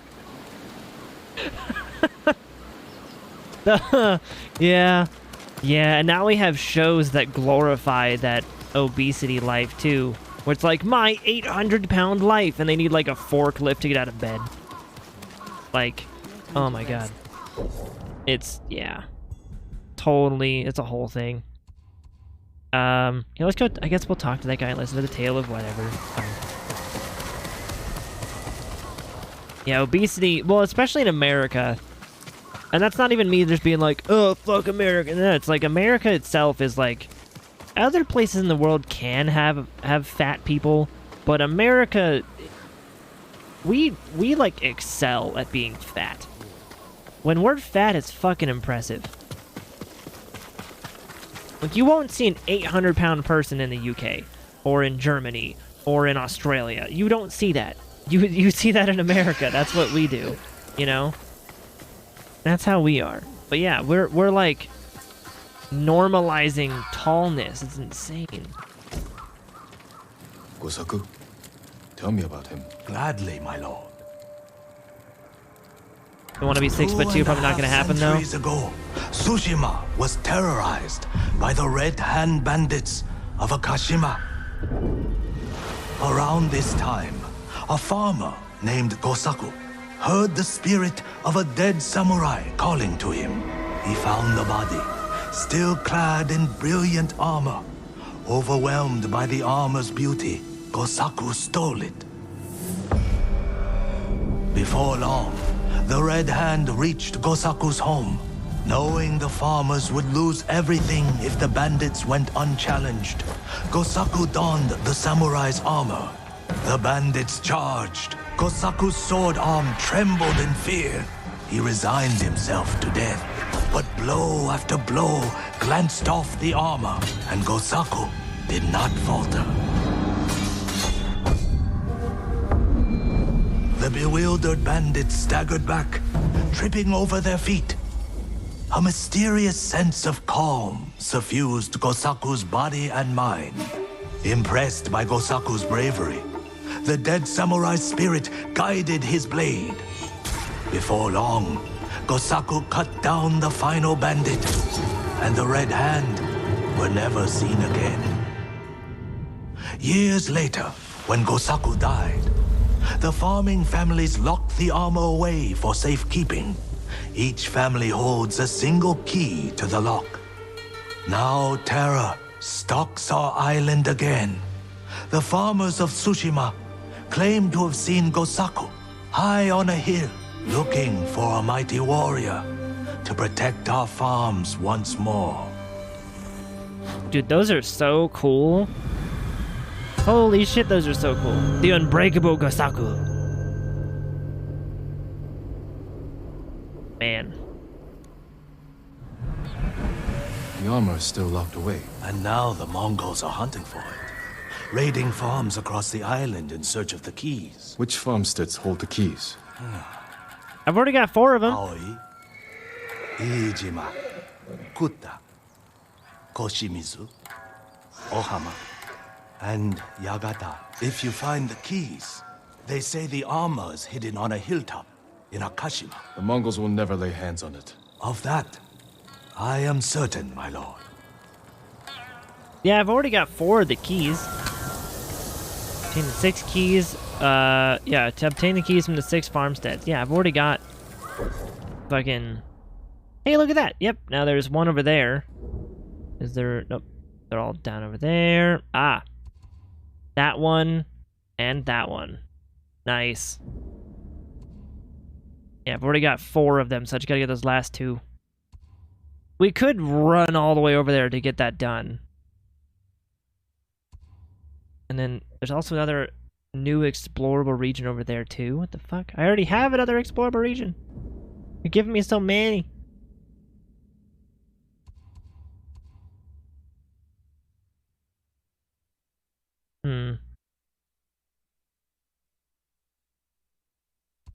We could go for this guy.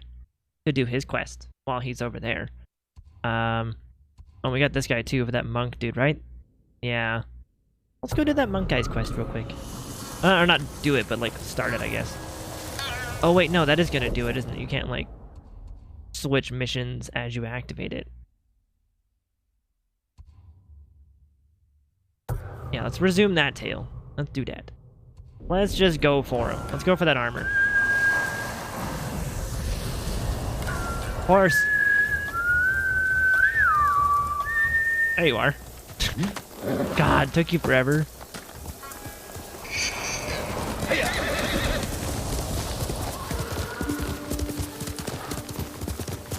Man, these big giant flower fields are so beautiful.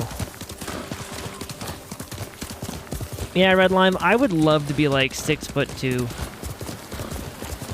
But that won't ever happen unless I get implants or something.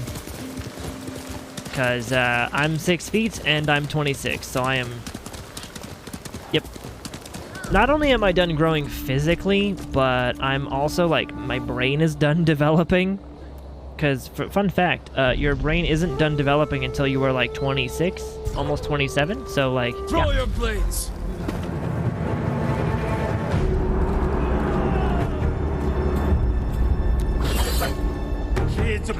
or that's for men. Is the 26.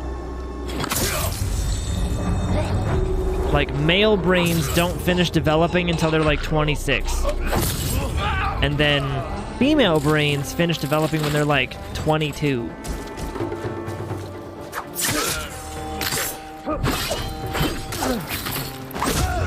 Bang.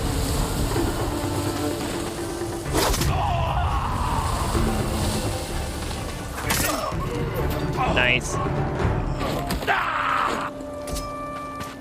God, that move is fun.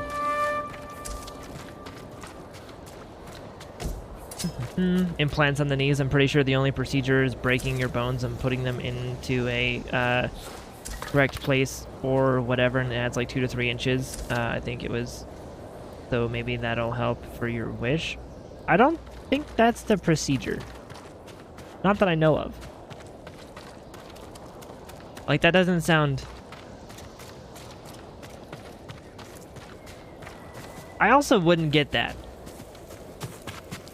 Because whenever I think of, like, am I the only one that whenever I think of getting, like, knee implants or something, or, like, trying to grow my height, I always think of South Park. Because Kyle did that. They went through a phase, right? South Park went through a phase where, like, Kyle got, like, major knee implants, so he was, like, 6 feet tall as, like, an 8-year-old boy. And then, what was it? Kyle's dad became a dolphin. Like,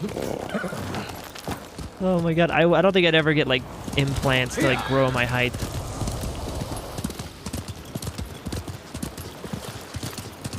Humans really are some weaklings. Other animals get laid out in the wild to survive. We gotta be catered for like 13 years before we have a chance of fending for ourselves. Yeah, pretty much. Well, and that's the thing though, is you would be surprised how much, I forget the term of it, but we're gonna call it repressed evolutionary knowledge we have. Like, can I not just, like, skedaddle across? Oh, I'm not even facing the right way. Oh. Yeah, we're gonna call it repressed evolutionary knowledge. Like, you hear people talk about the primal side of humans, that's because it's really a thing. It really does happen. There are certain situations where our brain just deep down activates some fucking ooga booga caveman knowledge thing that that's like your fight or flight response is that. Literally is that. People have even done studies that show that ADHD is something that was created because of situations that cavemen and women were being put into. Having to stay at, like, it's almost like, here's the crazy thing. People are suggesting that new studies, right, these new studies are suggesting that ADHD is actually something that cavemen and women used to have by default because they were, like, trying to fucking survive. So they had to be alert of everything at all times forever, and they couldn't get super distracted by one thing because they had to be on alert. So ADHD, they think, is like a caveman primal instinct that only some people have now. It's the same way that, like, fun fact, if you are lactose intolerant, you are normal. Like, straight up, you're normal. Lactose intolerancy is an evolutionary thing that humans have gained because we keep drinking milk. We're not supposed to. Being lactose intolerant is a normal thing. We are the only things that drink milk past infancy stage. So, if you're lactose intolerant, you're fucking normal. If you are not lactose intolerant, like I'm not, most of us in the world are not lactose intolerant, we have the genetic evolution of being able to consume milk without shitting our brains out everywhere, right? Like, that's what happens. So, there's a couple of things, man. Like, humans are weird. Super weird, but also cool. Oh, this is one of those, like, investigation things. Okay. I just want the linen. Fine. I'll come back for this, whatever this is. Get on the horse, damn it! Thank you. This isn't even my... Where's my horse? The fuck? No, you're not my horse. Oh, did I switch horses because I mounted that random one forever ago? Where's my horse? Where's my horse?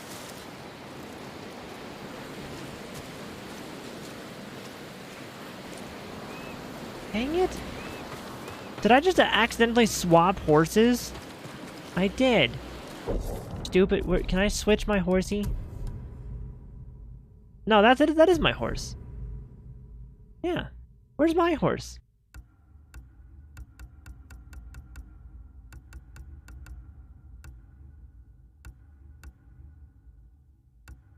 Oh, that's a cool little fucking saddle look.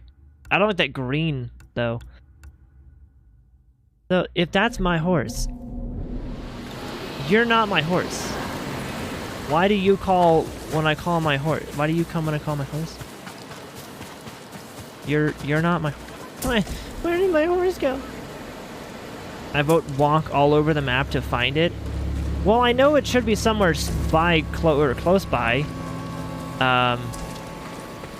Just because of the fact that, no, that's not the farm, that's the other mission. It'd be back this way if I did.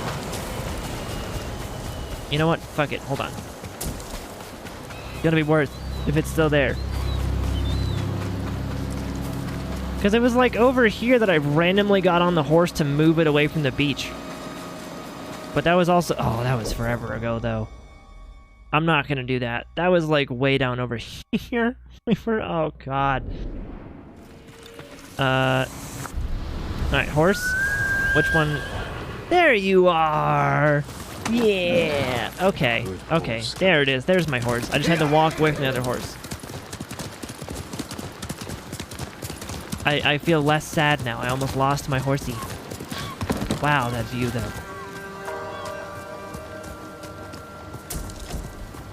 There we go. Give me all these arrows. I actually need way more of these too.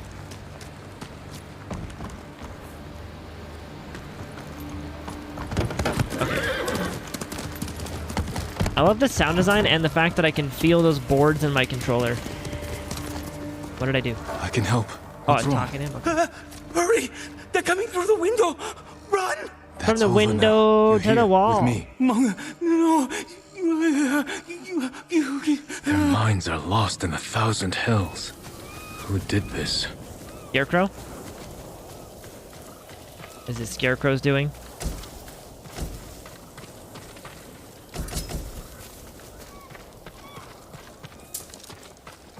Well, rip. Do you love horses? Horses are interesting creatures.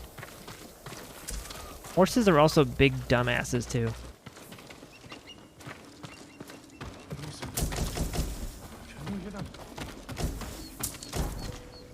Okay. To the people of Tsushima. To be read in Japanese to captives of Tsushima, or on Tsushima. What is that? Anksar, or Anksar, Khatun, sure. The eagle of the great Mongol nation, ruler of the blessed eagle tribe, sends warm greetings to the people of Tsushima. To cross an ocean, we make ships and rudders. To rule a people, we invite sage men and women to join us in keeping good order. You who love wisdom, join us. You who are eager to birth mysteries, to be free of suffering, warm yourselves to our hearth fires, but refuse our peaceful offer, and we will reveal your inner darkness. Then you will keep and cry. Oh, these guys are being all okay. Yeah, then you will weep and cry out of golden light, or out for the golden light of the eternal blue sky, but it will be too late for you. These are the words of the eagle Okay, so these guys are being, like, tortured and drugged because they refuse to change sides? That's unfortunate. Now, where's that key thing? Over this way.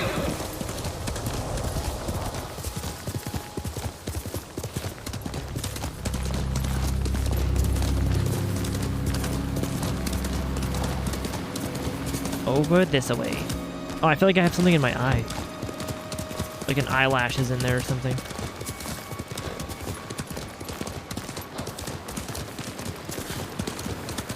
Man, this game is fucking pretty.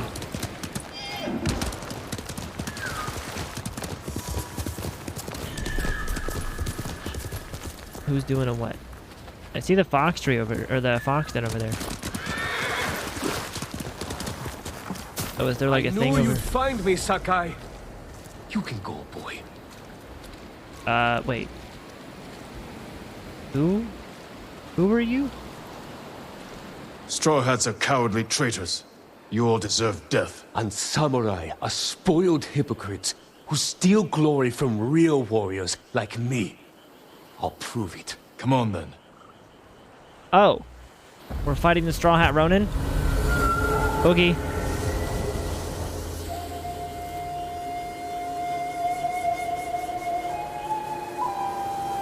Sure, sure.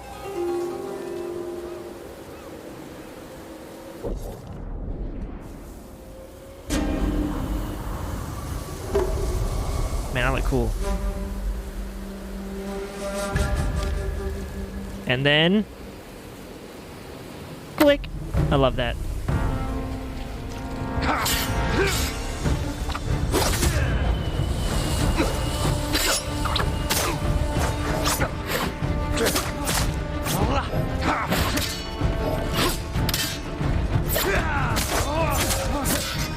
You lived your life in a castle.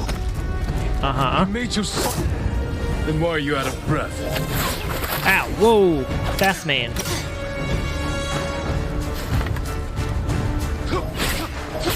Oh, he does the two, okay.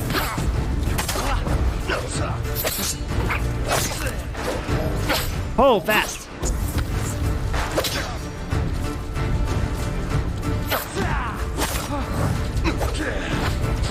Oh my god. And there's the two. God damn it. Damn, this guy's actually kind of tough.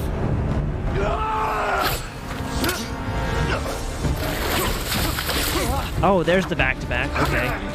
Ow, just kill me. Thank you. Fucking kill build me.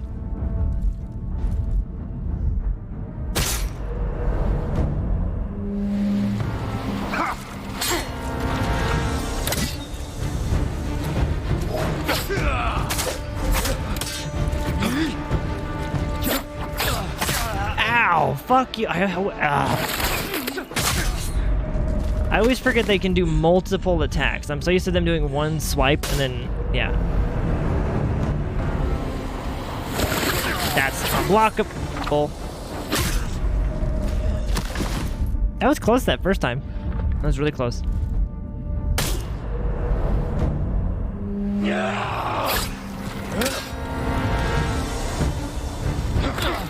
Wow, that kick was fucking fast. There's the double every time. I always forget. What the fuck? He went behind me and then bashed me? Man, that guy's fast. It's a real shame you guys had to be bitches and not fight with me, you know? Wow. End me. End everything. Thank you. Ow.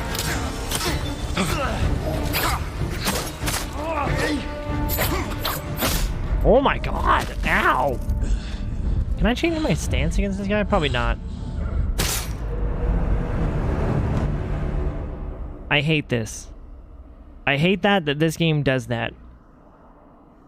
It's like, oh, did you die like a couple times in a row? Do you want to just give up and never try it again? Really? That's an option? Fuck you.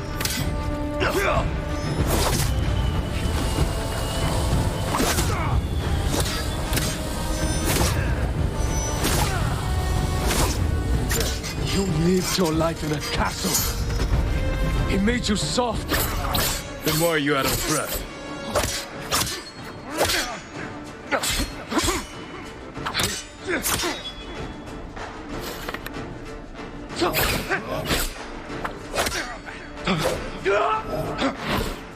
No.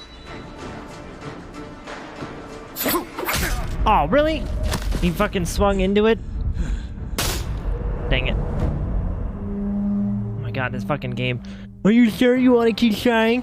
You've kind of died like a lot.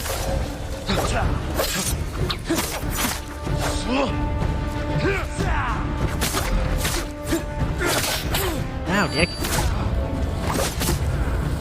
You lived your life in a...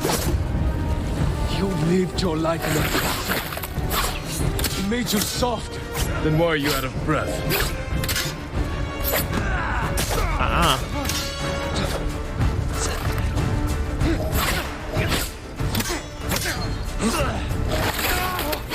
What? I fucking... What?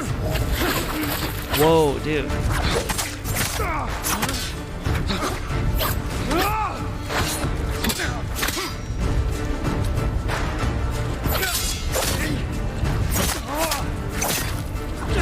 Fuck you, dude. There you go. G with the flick to get the blood off. I love that. Oh, and the slow put away of the sword. Farewell, Ronin. GG.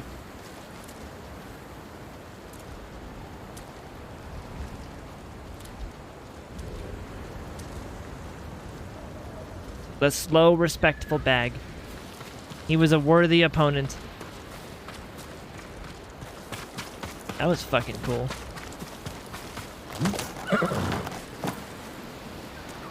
Yeah, I don't like how this game does that.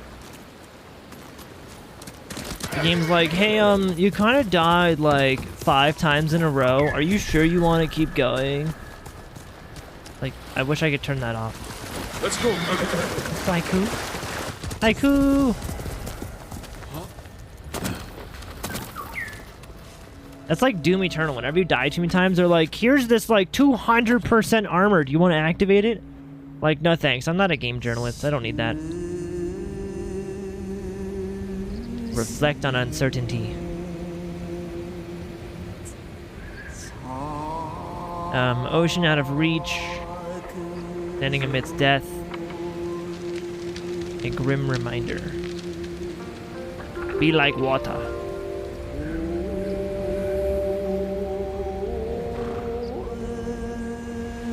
An unknown world teems with life. Alone, never forgotten. Always standing together.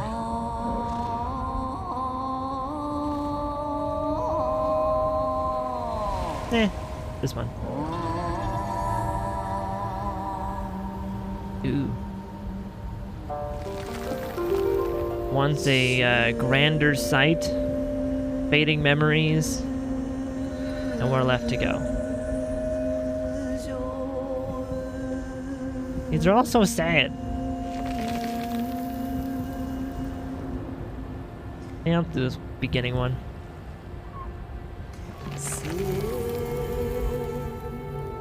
Ocean out of reach. Always standing together. Once a grander sight.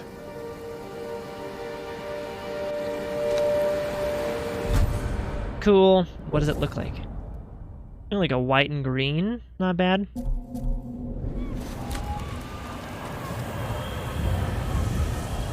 Alright, and then there's a fox den over there.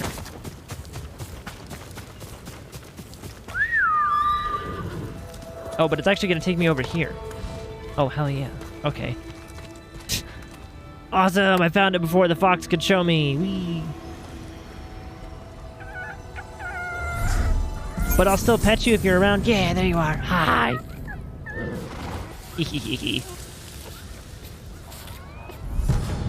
Charm of Silence. Stealth Charm. What is that? Reduces enemy detection speed by 15% and increases resolve gains by a minor amount. Ooh. Ooh. Wait, I can increase the charm power? for this one. Wait, really? You can like level up charms?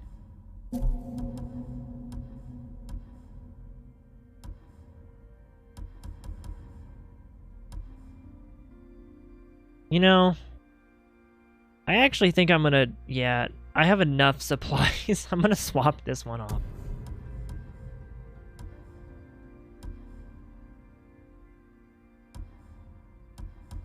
We will do that silence one on here. For now, because I'm assuming we can level it up. Yeah, this is gonna be our stealth set, all stealthy. And I don't need more materials, I have plenty. Like, plenty. And if I need more, I can always swap it back on, so. Yeah, you know what sounds fucking great? What I've been craving for like a week and a half, 2 weeks now, is fucking pizza. Pizza sounds heavenly right now.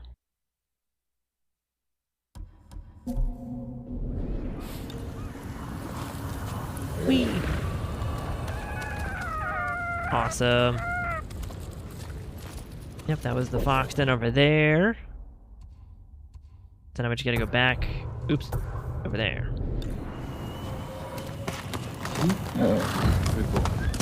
Quickly, quickly. This away.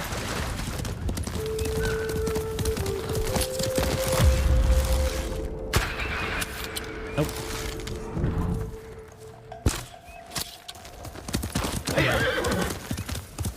Can I even hit you? I don't even know if I can. What is that? Oh, arrows.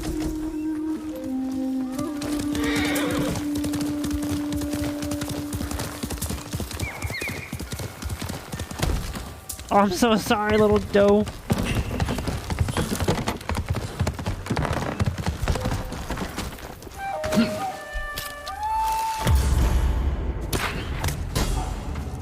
Awesome. We'll get this farmstead. We'll go for maybe the other one a little later. That didn't die?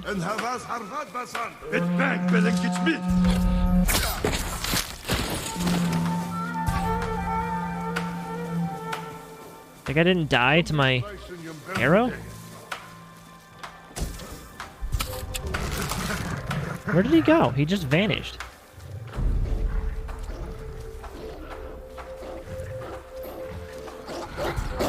Oh, hi. Bad doggo.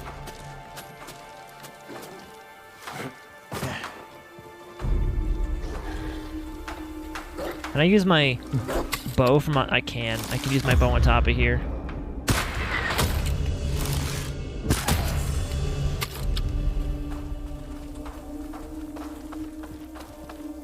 Hee hee hee hee. Oop. Oop. My guy just said oop.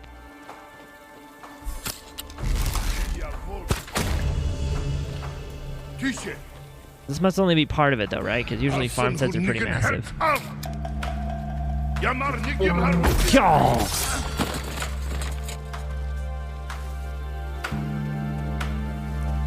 It is weird not being able to loot everything though. Like they don't always have loot. You know?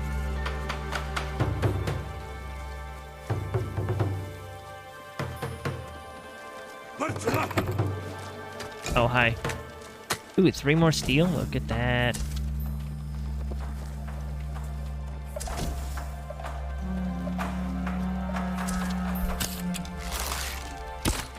That missed. That missed. That also missed. Oh, he sees me. Good thing he was the only one here, though, I think.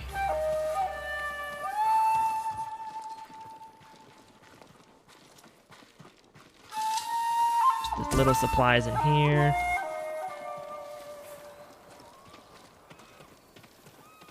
Nothing over here.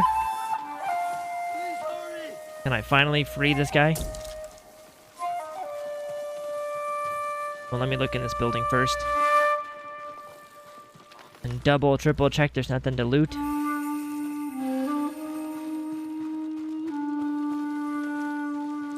Okay. I need your help. Hold still.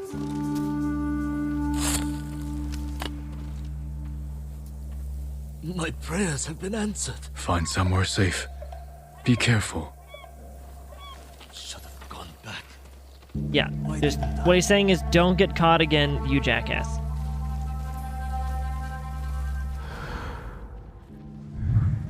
Okay. Another guy up here. Wait, what's the thing up there? Kill an enemy with a shoji. Okay. With that assassination, the Soji. Can definitely try that if I see someone. I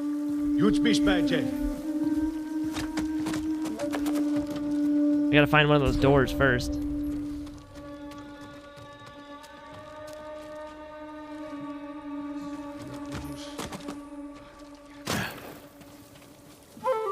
Maybe there's one over here.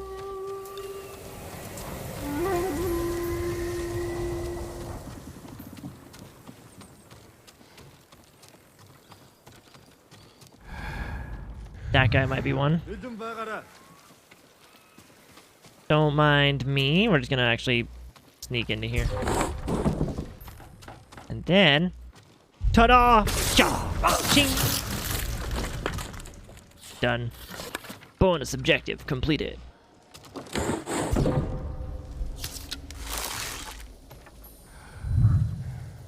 I don't know who is seeing me over there, but they need to stab it.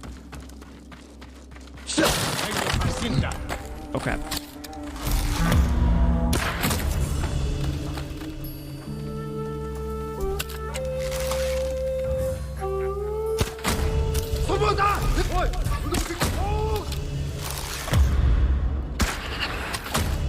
Nice.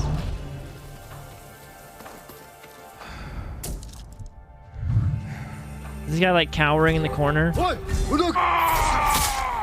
what are you doing, Mr. Mason? What are you doing? I blocked that. I'm blocking.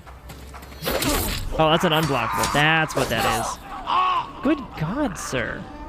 Thank you for finally fucking dying. Staying right here until they're dead. Here, you! Oh, you dick cheese. You know what? You know what? Fuck you. And fuck you. I'll just do 2 of them on you then. How about that? Stupid. Rude. So rude. Super rude. The rudest.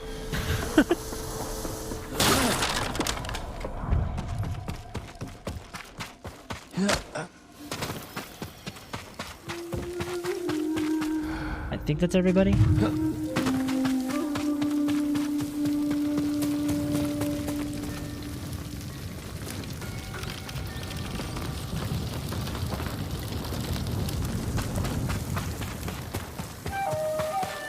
I think so. Help me! There you go. You're going to be all right.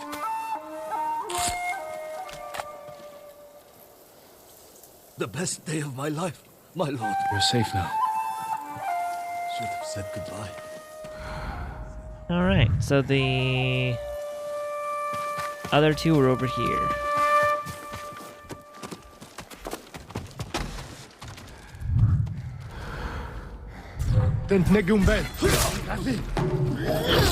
Ow! Unblockable.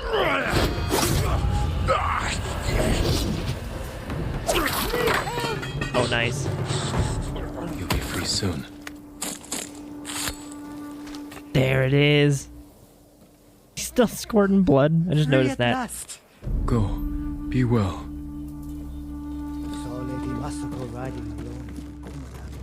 Oh, that's not what I wanted to do. Go back up.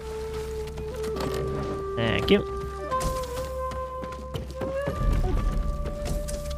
Nice. Some linen. Last guy's over there. Dude, look at how much kunai. It's like, dude, there's 1 packet, 2 packets, 3 packets, and I picked up 1. 4. There was 5 packets of kunai in here. How many do they expect me to just like? I can only hold like 6, and each one gives me like what? 2? 1 or 2? Dude, they want to like refill my entire kunai from that 1 room. It's like, I don't use. How much kunai do you think I would use? Are people like only use me kunai up in this? Where they're just like, kunai, kunai, kunai. Like, what? Ow.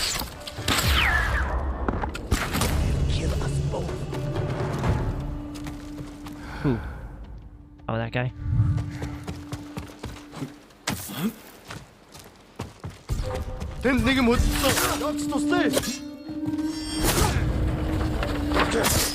No. No, sir. I need more resolve now. Yeah, like there's like I don't use kunai that much. I only used it that much there because I was being like silly, like for demonstration. And I got one from that guy too. I'm still sitting at like 4 or whatever, 3, whatever. I don't know. I used like 3 of them.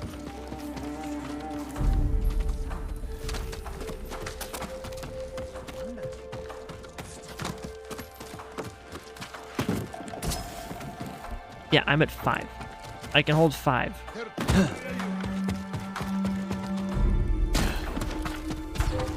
What's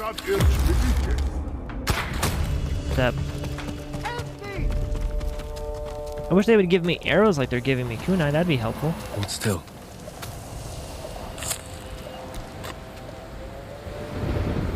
You are the equal of Gosaku, my lord.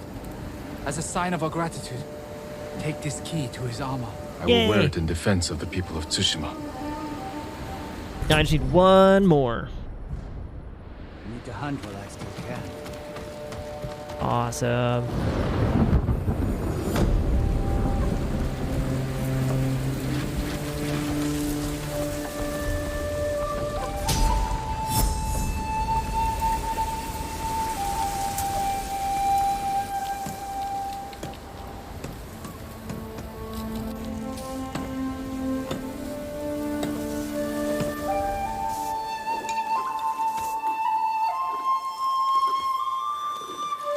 Ten steel from that? Hot damn.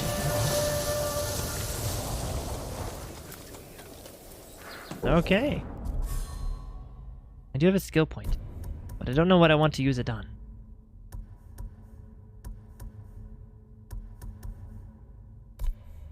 The parries are nice to have.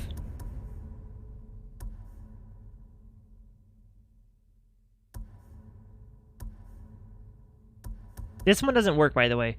Automatically parry spear attacks during any wind stance attack. Maybe I think I'm not in wind stance enough, maybe, to utilize that. That might be the thing.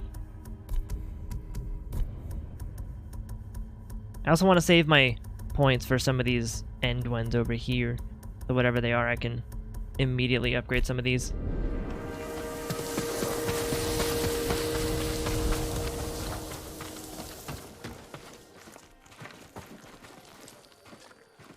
Ooh, some supplies. Man, this game is freaking pretty.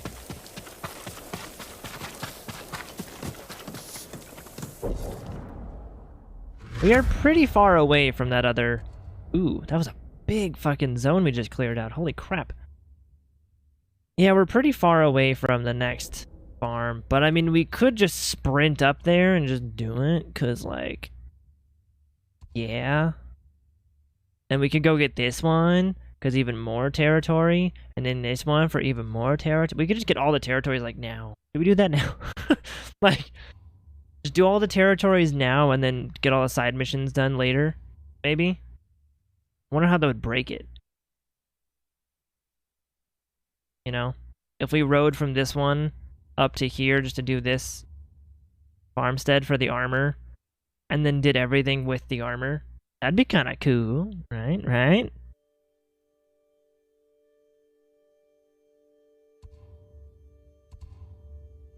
Yeah, you've got 2 silk. 2 silk. Okay, all the side missions give me silk right now? Yep. Every... Yeah, they all get... Why are you all get... I'm gonna get like fucking 10 silk from just doing these missions. That's odd. I don't know why they're giving me so much silk.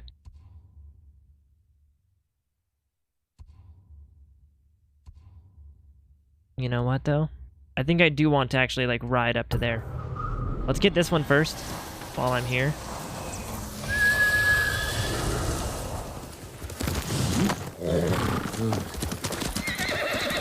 We are gonna YOLO this.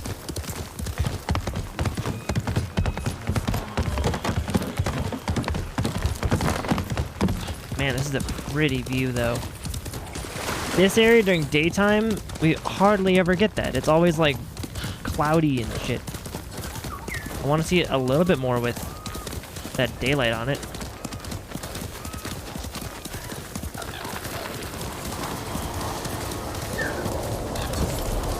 Another one of those bow things. I have no idea how to do those. Breath of Hachiman? Ooh, now that one's cool looking too. That one's cool too. I like that black and red look. That's cool.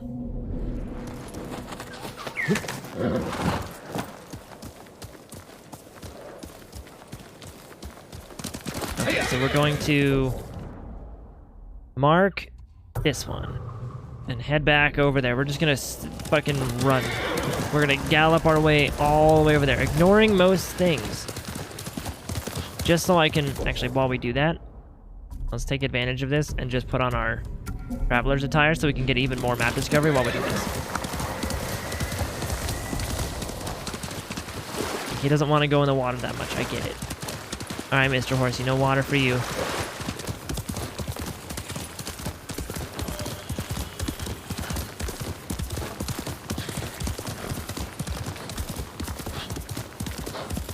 I think that's some bad guys we could take out real quick if we wanted to. Oh, and there's flowers. We might as well take these guys out.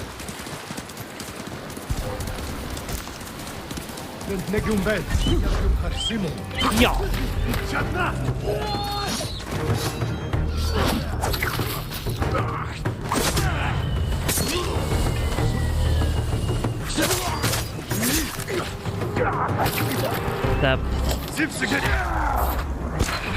I missed by like an inch.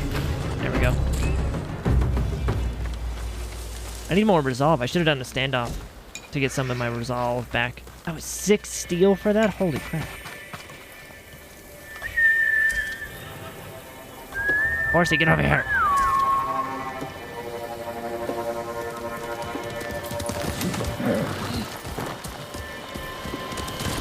Oh, there's a standoff thing over here we can do.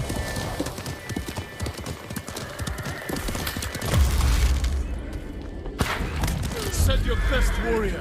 Oh, that didn't kill him?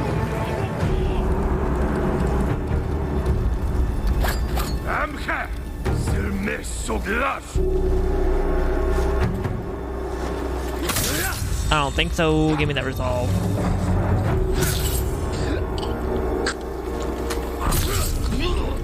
Free resolve. Thank you.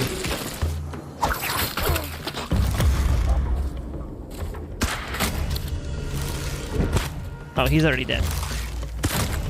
There you go. Step. Man, all of the freaking supplies and everything that we get from these guys, that's insane. I forgot we have that charm still on this outfit. There, now we have full resolve, which is nice.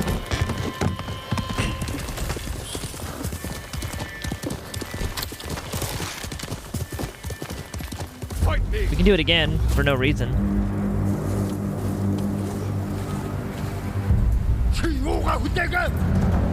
You ready? No, you're not. Shaw.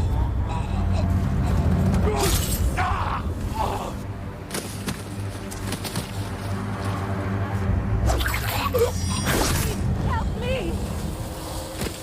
There you go. GG's. You're going to be all right. My life is yours. You're safe now. Take this. Just don't get It's caught all again. I Be have. smart.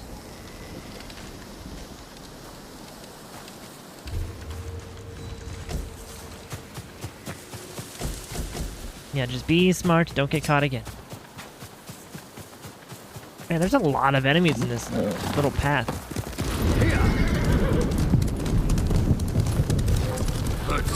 What the look? Don't treat! I missed.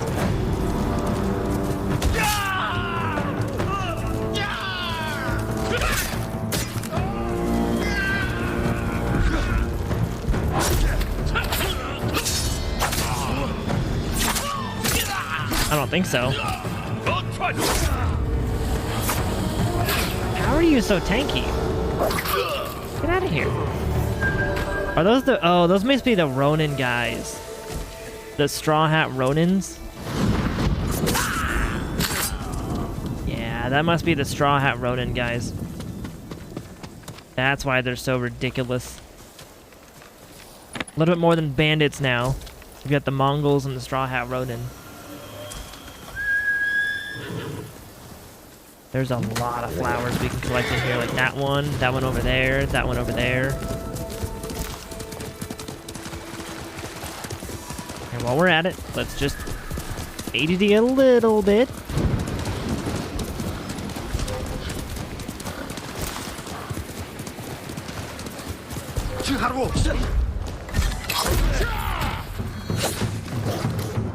No.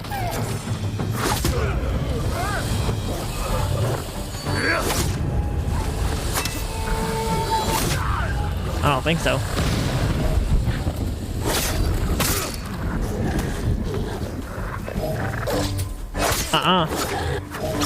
Whoa, Mr. Dog, what are you doing? Stop it. Okay. I was gonna make a straight path, and then here we are getting super distracted by everything. There's so many flowers! I gotta come through here and explore more for the flowers. Is that my horse? Yeah, that's their horse. Yeah, this is my horse.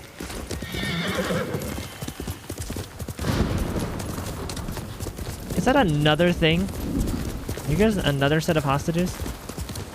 No, you're fishing. You do have a quest, though. Mongols took my fishing nets. What am I supposed to eat? Tree roots? No, dang it. Climb up, thank you. Many say they're myth, but the Kappa are real. Kappa? Kappa Demons, is my real. lord. They've been seen near a fishing hut in Akashima. Demons. Or men. I'll go see for myself. Where's this at? Way over there? Alright.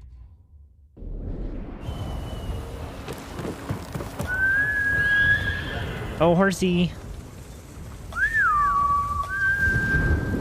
Come on.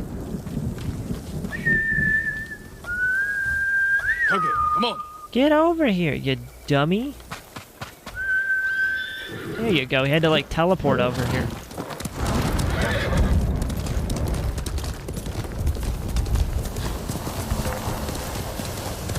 What was that noise? Where?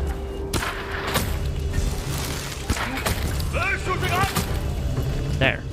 I don't even want to fuck with you guys. Just die. I'll just use my arrows as much as I can.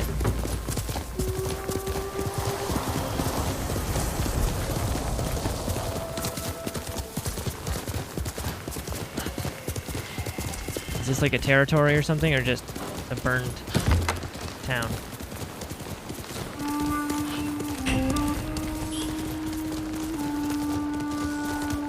Just a burned little town. This game is getting pretty. Some of these visuals are like, this is a wow. Look at this forest.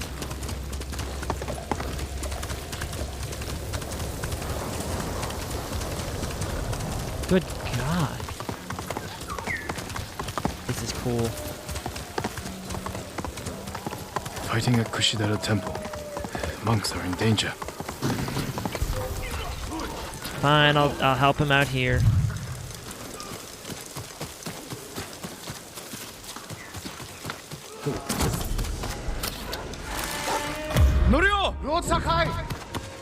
I gotcha.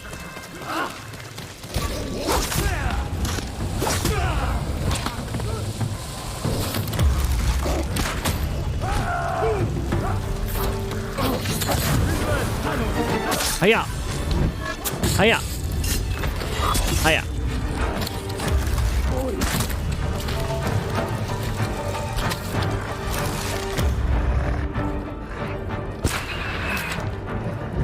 Did I get him? I got him. Oh, you're trying to fight the dog, but you can't hit him? How dare they? Lord Sakai! Hey, that guy. My lord, look what they've done! Kushidera Temple deserves reverence, not bloodshed. Centuries of wisdom lie within those walls, and the Mongols were ready to torch it all to the ground. They attacked for a reason. The temple gives people hope. The abbot's been telling people to pray for a great storm to wash the invaders from our home. Now the abbot's missing, and the brutes stole the most sacred relic in Toyotama, a statue of Buddha carved at the temple's founding. My brother would have recovered them. He would have given these monks hope before they ran for the hills. And we honor his memory and restore the temple. The Mongols stole the statue of Buddha from the main hall. And the abbot? He and his closest followers fled. I'm hoping they found shelter.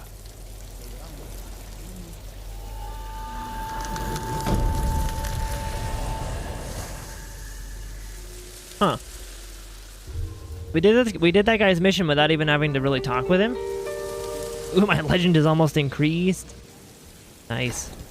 I'll see to the monks. Awesome. What did that... Coolio, we took the thing. Do I still have a thing down here for him? I do. I got a bunch of missions now. Alright. Let's continue with what we were doing. Where am I going? This way. I'm going this away.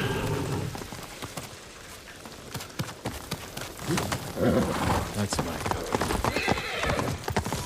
There. Let's keep going through this forest. There's a fox den? Oh, fine, I'll get distracted by you. What do you want? You cutie. You little cute fox.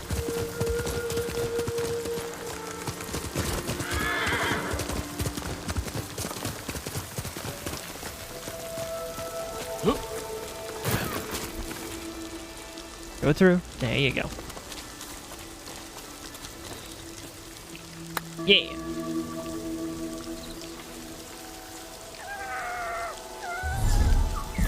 Noise. I can't pet the fox here? He's not around? Fine.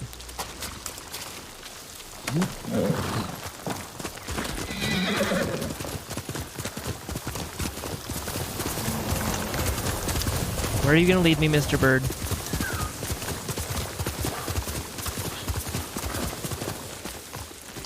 I don't even see anything nearby.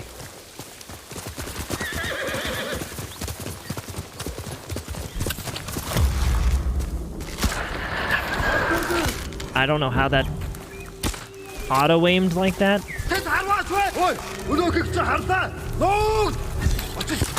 No. You could see like this extreme curve of the arrow.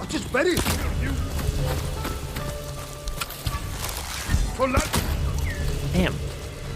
Chill the fudge out. Where am I going now? This way. Alright, so across the bridge, roughly.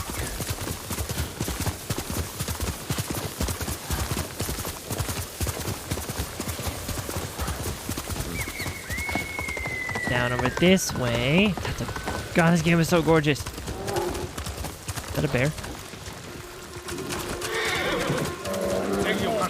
Yep. A bear fighting these guys.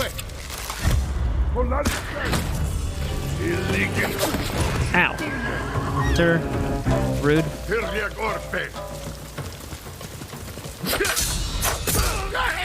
Rude. Rude, I tell you. Rude. Okay, so where is this the farmstead that I'm going towards? It does look like it is. And Lady Masako's over here too, I think, right? Looks like she's over here. Is that where I'm at? No, Koshimitsu farmstead, and then she's gonna talk to me over here about some guy hiding out. Okay. So let's just do this farmstead then. And not even worry about her just yet. I also need more arrows.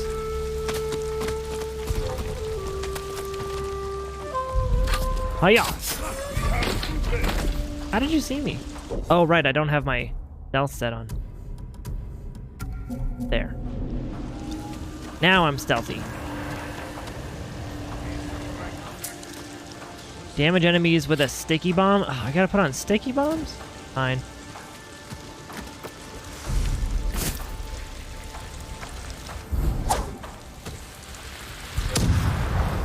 That's one.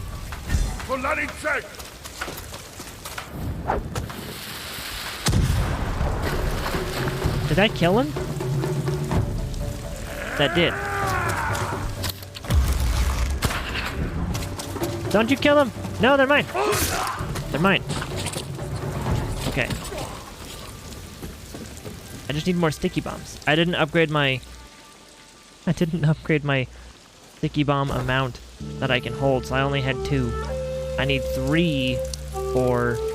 Oh, that's a lot of fish. For that challenge. I need sticky bombs.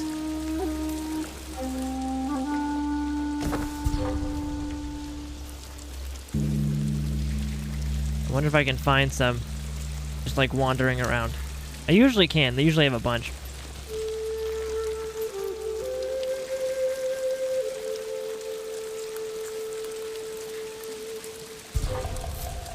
What's up? Oh, hi.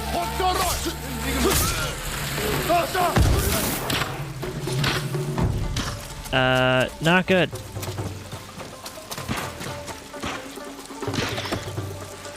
I don't even know what he's firing at. I don't think he does either.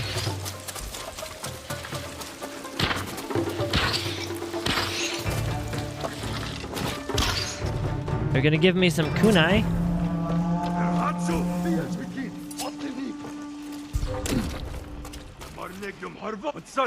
Okay. Kunai is one thing.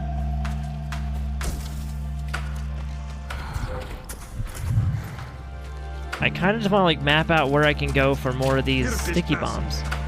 That or get them all grouped up so I can get 3 in like 2 hits, you know. Which would be, I guess, the best idea to do. Group them all up.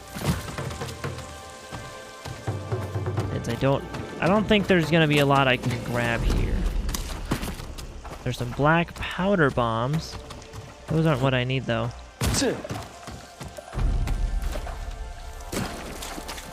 Can there be some like up here?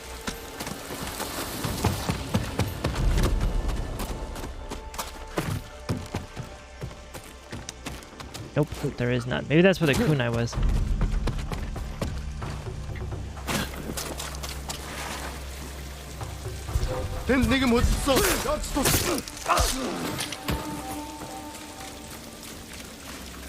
I guess let me just die real quick so I can kind of reset this so I can get... Because the last thing I want to do is kind of screw myself out of this by getting someone killed or... I'm just looking for like any of these sticky bombs. This whole place has no sticky bombs.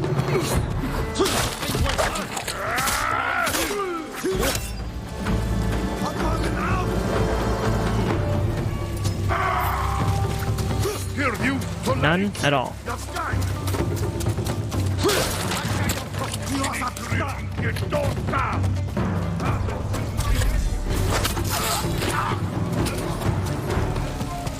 This whole place doesn't have a single sticky bomb on the ground? Nothing?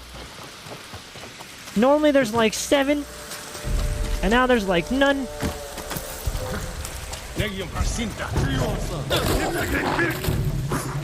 Here, just go ahead and kill me.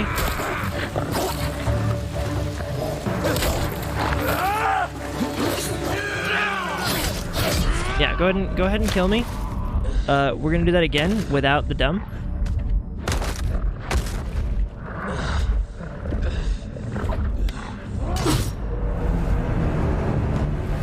There. So I've only got 2 sticky bombs on. So what we're gonna do is we're gonna go back to here And we're gonna upgrade our sticky bombs. Because I'm just gonna spend the materials that I know I have. Can I fast travel back up to here easily? No, actually I can't. I'd have to run back from the fox. Maybe I should explore a little bit more to try and find a thing that I can fast travel back from.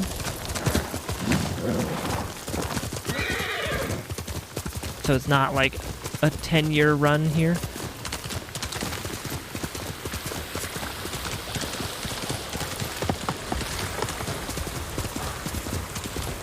Can I find like the Torii Gate? Is that like a thing I can discover?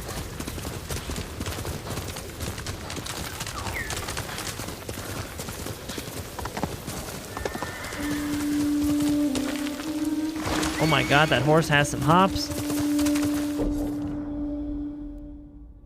That did, nope.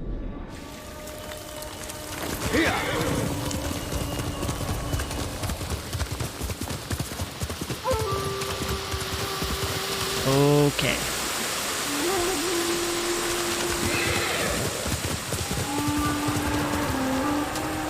Can you actually jump up this? Fine.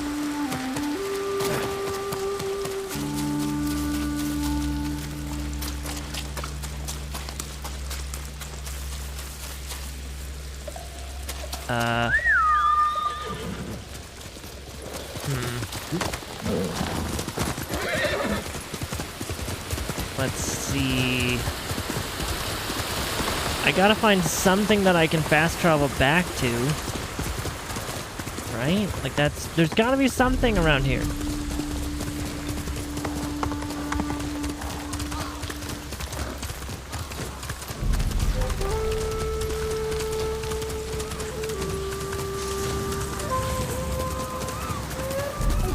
Anything in the forest or nothing?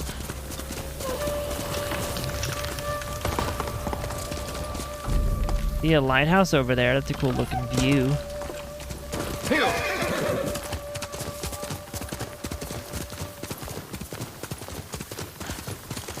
Nope. These are super cool looking views though. I mean, we can't skip past this at all. Like, that's just gorgeous.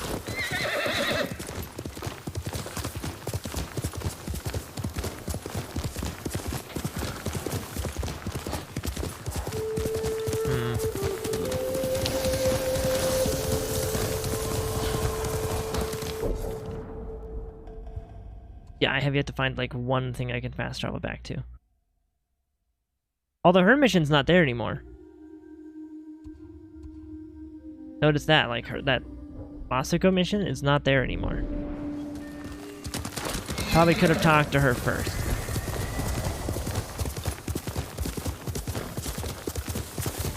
Yeah, I've just gone completely around in a circle and didn't find a single thing around it.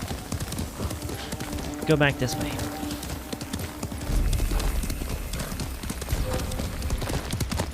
I'm out of fucking... I'll cut you to pieces! I'm with you!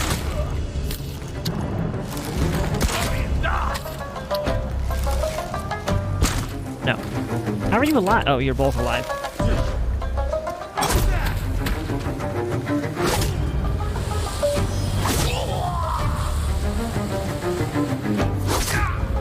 There you go. Oh, legend increased. My legend grows. I'm now the Phantom Samurai. Oh, that's cool. That fits. I appreciate that. I like that name. The Phantom Samurai. Oh, wind chimes release poison vapors that kill enemies who pick them up. Huh. That's a cool little thing.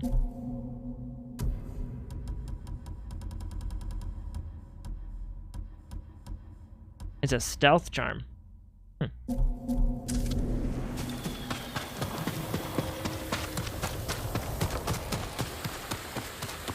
Man. Game is freaking pretty.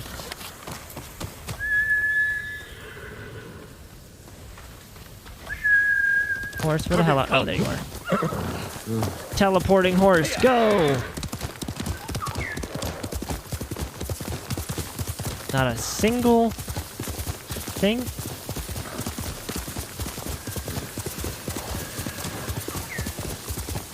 Maybe this can be a thing?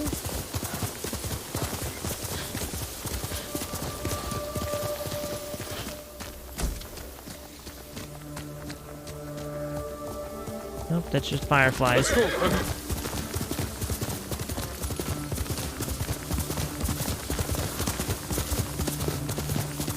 Leave to this area to have nothing, but you know what? Fine. I will just travel back from the fox den. It's not that bad. It's fine. I was trying to find... I just wasted like 10 minutes trying to find something to fast travel No to. sign of any other monks, though. I'll find Kochi and the other monks and return them safely.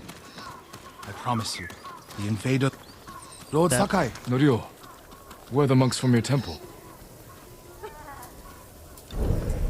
No, not a new tale. Not yet. You're the armorer. Where's the trapper?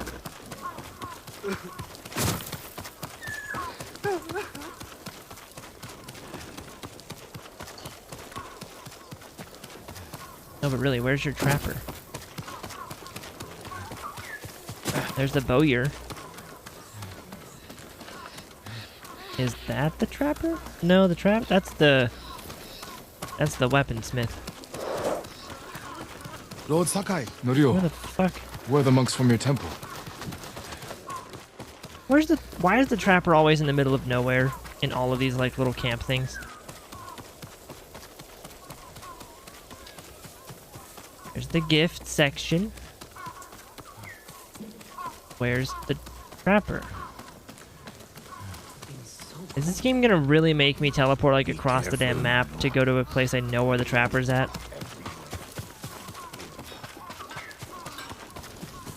Do you need a swordsmith, my lord? No, I need a trapper. Lord Sakai! Norio, where are the monks fuck? from your temple?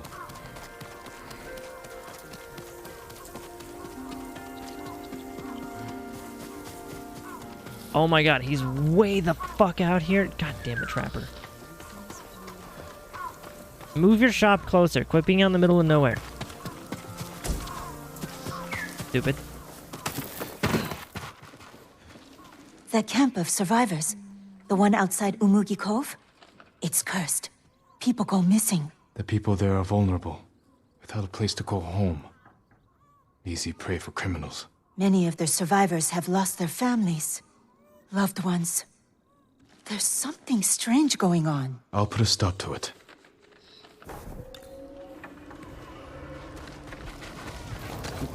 Okay, and where's that at? Ah, down there. Got you. Stupid trapper. I work metals, woods, and cloth.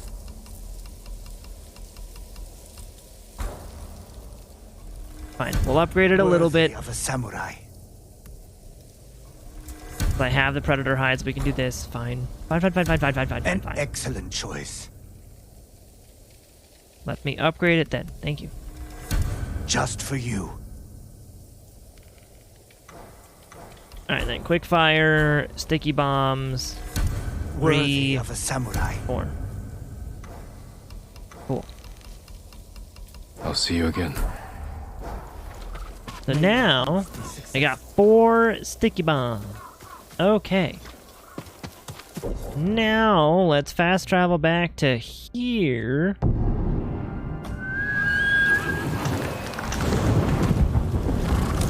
Keeping this way. There.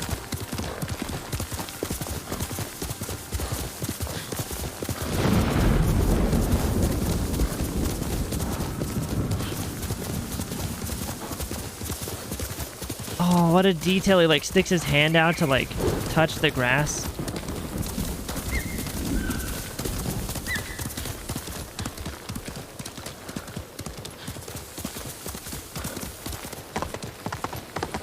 Man, this game's pretty.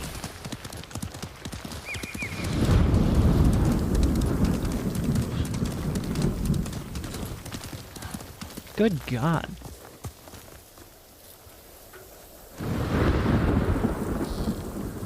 Yeah, this game is gorgeous.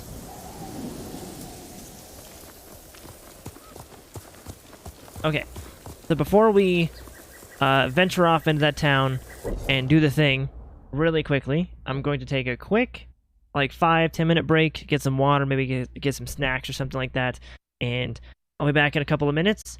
You guys are awesome. Stay safe, stay awesome, and I'll be back in just a little bit. So, let's just jump back in. Do the thing real quick since we're right here.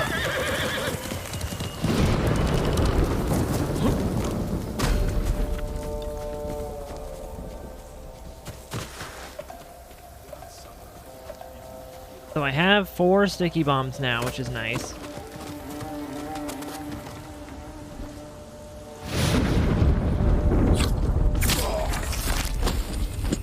We'll just get that guy out of the way. Loot that guy's body. Ooh, 3 heavy arrows? Dang. Did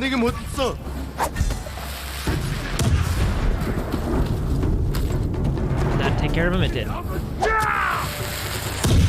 Ow! Don't kill her, it's fucking right here. There you go. Ow. Ow.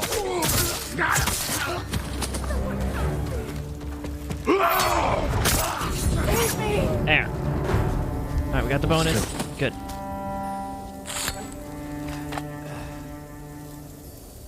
I hoped you would come. Find somewhere safe. Be careful.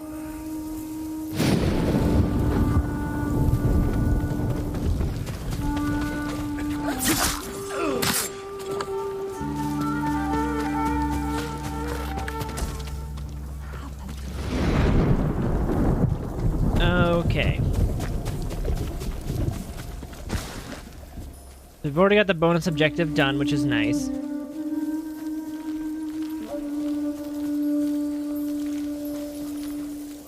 Now let's go freeze other people.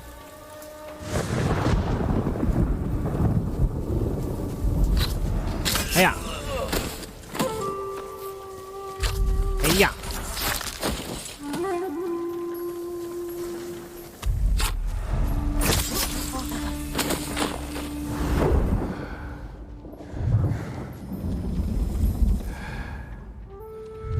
And double takedown.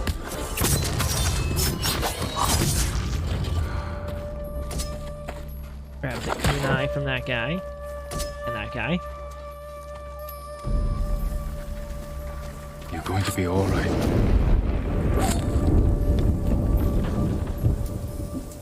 Oh, at last. Thank you, Lord Sakai. You're safe now. Must give it. Must give it.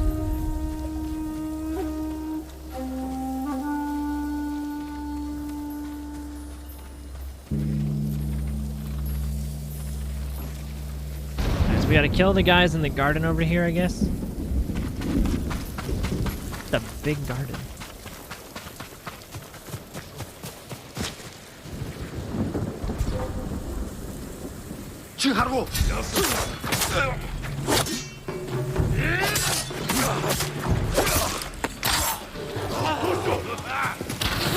Ow.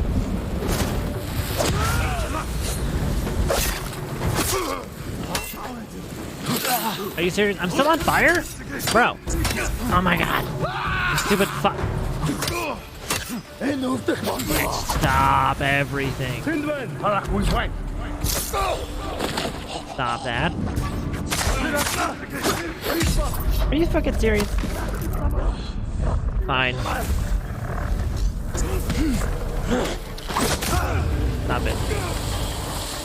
You annoying little shit. God. Ow.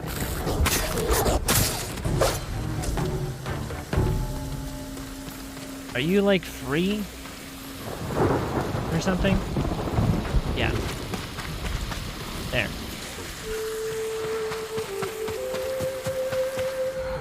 Is that all the guys in the garden? Yes, now it's just rescue the hostages.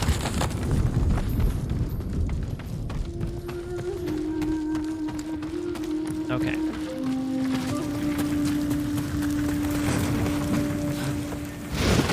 Last hostage is over this way.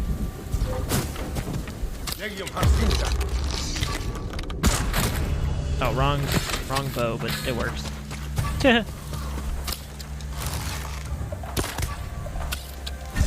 Ready? There.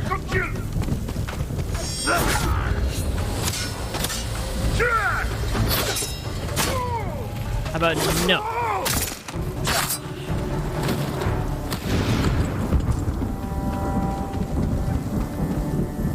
Oh. There's a guy in the building over here. Here, you!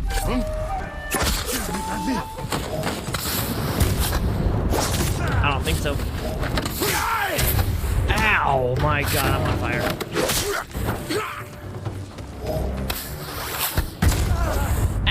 Ow!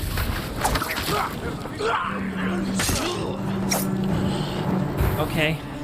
Ow. That guy hurt? I've never seen those guys before. They have like ancient guns. Yeah. Ancient Mongol guns. Holy crap. There's a sticky bomb. To regain my stuff. Where'd that guy go? Oh, he's over there.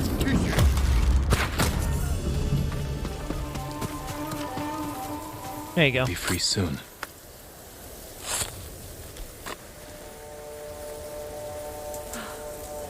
We thought our farm was lost, Lord Sakai. Did the Mongols take your key to Kosaku's armor? No. You may have it. If more Mongols come, they'll get nothing from us. That's the last key. The musician said the armor is atop a hill in Nakashima.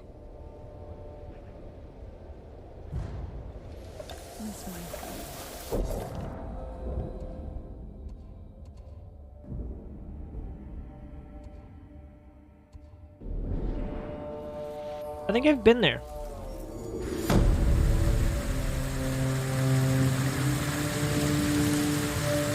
I think I've been there before already. Nice.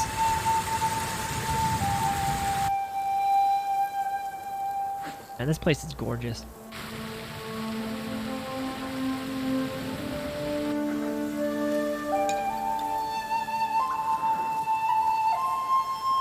Nice. Big old... Wow. That is a lot of undiscovered things around that area. Holy crap. I kind of want to do that one too for the same reason of getting a big plume of stuff on the map there as well as like up here too. Kind of get some of that middle territory, you know, unlocked. Let's go down here real quick. Fast travel is disabled. Can I travel now that I'm not, you know, in a cutscene next to my horse?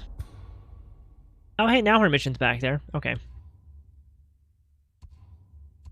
And yes, now I can travel back to the one.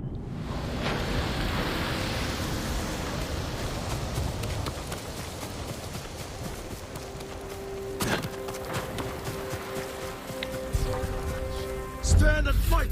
A standoff? A fight to the death? Yum Hige Samurai!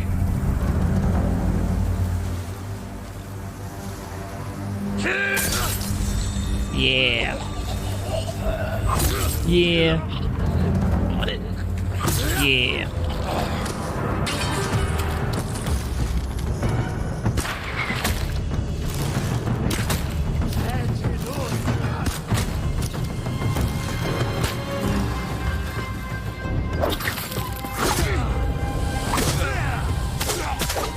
Just die. There you go. Easy peasy. Mongols got here first.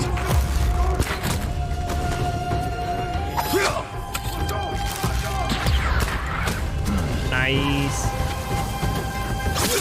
no running away for you, Mr. Man. Holy crap.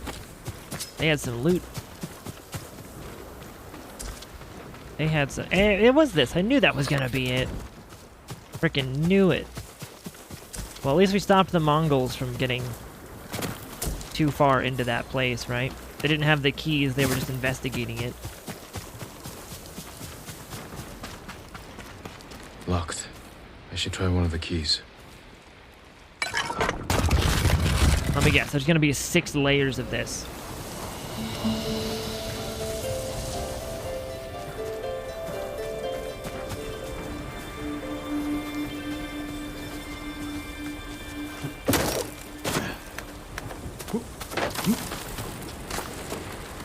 Okay. I go this way.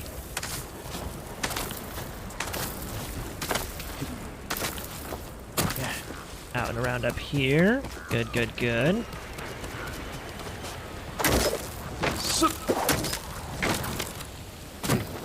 Cool.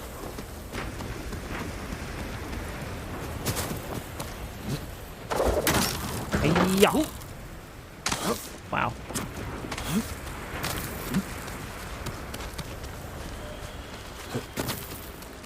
Go up here. Don't catch on fire if I'm the candle.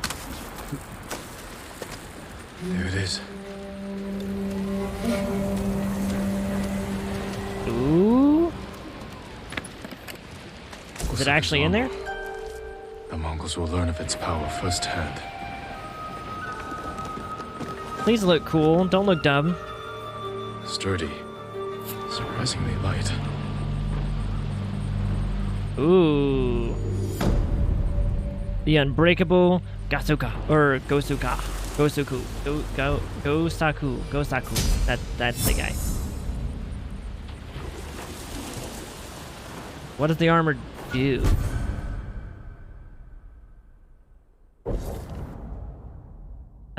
Ooh. It's like a black and orange. Oh.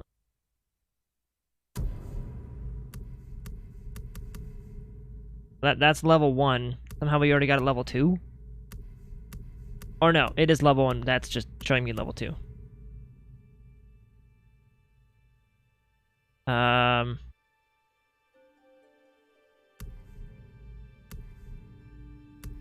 Okay, so max levels a massive increase to health, major increase to stagger damage, and killing a staggered enemy restores 20% of my health. Wow. That's kind of cool. Okay.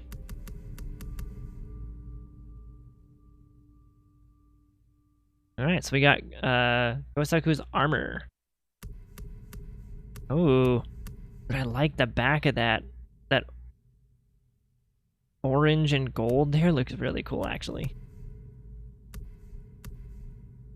Although the black trim on the front of the vest there looks pretty cool too. And then it turns to gold like that. That looks really cool, man.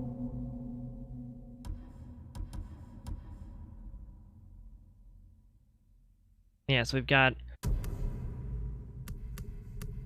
moderate increase to health, moderate stagger damage, and 10% health is restored. Well, as much as I want to use that, I also don't, because my armor's better. So, at least we have it, though. I went for it. I got it. We did the thing. Oh, and then we got the headband for it, too. Ah. Oh, that's kind of cool. Funny, we have... This game is like the perfect thing for me because it's all white and black. Or maybe like red or gold or whatever, but mostly like white and black. Fun.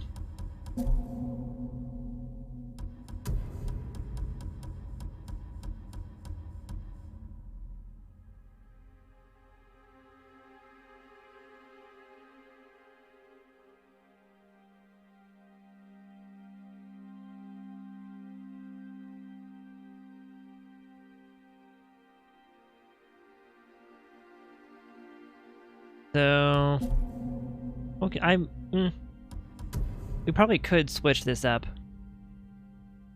but it looks so cool. I do like that one.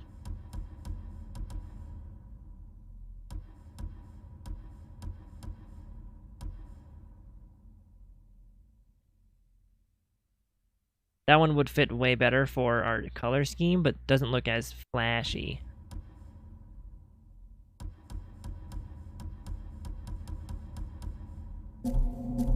Fuck it. We'll keep what we got. Well, that's awesome. Can I... like an easy way down from up here? Maybe from that? Probably not, actually. There might just be going down the normal way.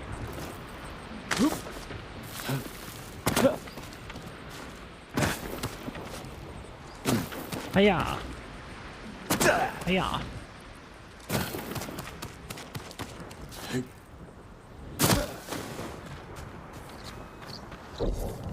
Cool, so we got that. We made some random progress. Oh, look at all those question marks we got too.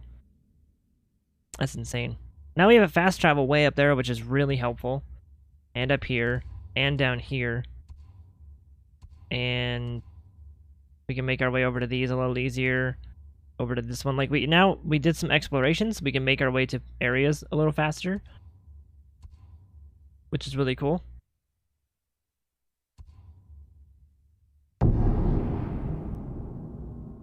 Norio's here. No sign of any other monks, though.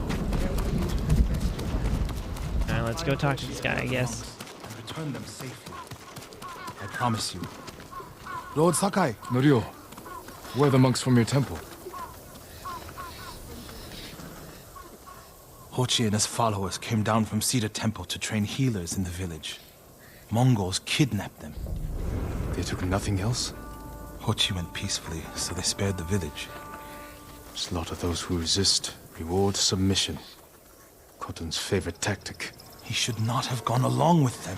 He gave himself up for the village. The Mongols will be back. All he did was delay the end. Then it's a good thing you and I are here.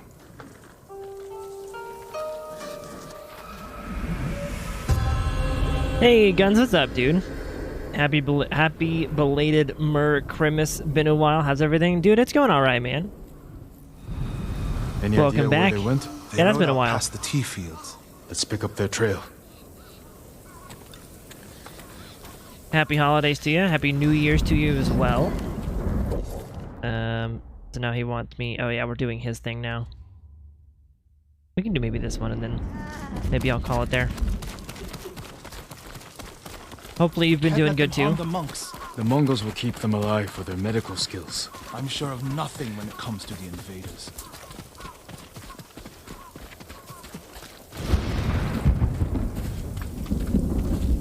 Hopefully you had a good Christmas as well. They came this way, past the tea fields. Look for tracks.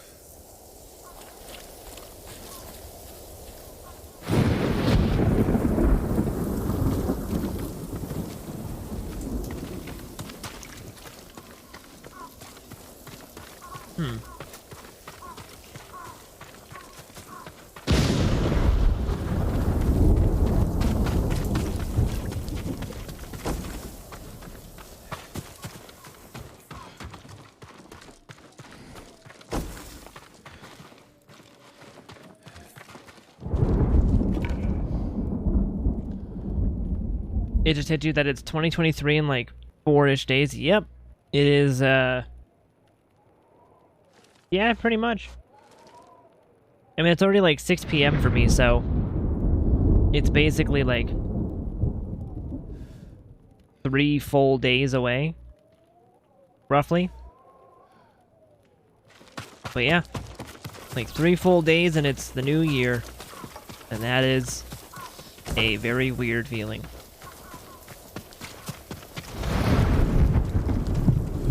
Tracks here.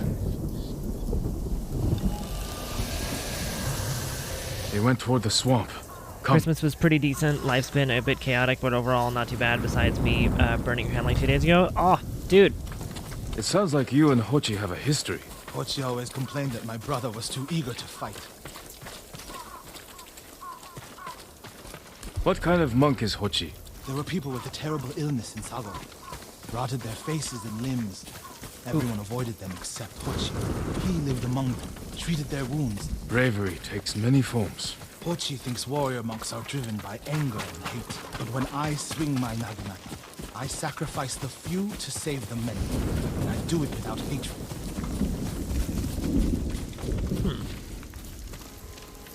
Hot tea all over your right hand. Some also spilled on your mouse and keyboard, but those are thankfully fine. Well, that's good. That's very good to hear. Yeah, newer technology, like mice and keyboards, are actually a little, like, they're pretty spill resistant. Even my basic keyboard is like, they give you the exact amount of water that it can withstand before it causes damage. So that's pretty nice that it thankfully did no damage, or at least, you know, if anything, only made it like a little sticky from the tea, but if anything. But yeah, that's awesome that it didn't fuck up your keyboard and mouse. Hopefully your hand feels better soon. Make sure you ice it. Make sure you put some ice on it, cool it off, and all that stuff. I'm glad that your Christmas was pretty decent. I can definitely relate to the chaos Christmas time, especially this year. It feels like it was high chaos for me, kind of overwhelming, kind of stressful a little bit. But yeah, glad that yours went well, man. I feel like any Christmas that you have without a bunch of family drama is like a good Christmas. Still following the road? I am still following the road.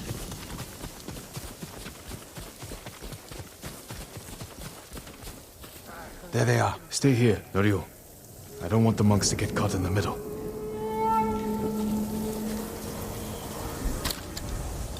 Okay. Go for this guy. We can even switch bows.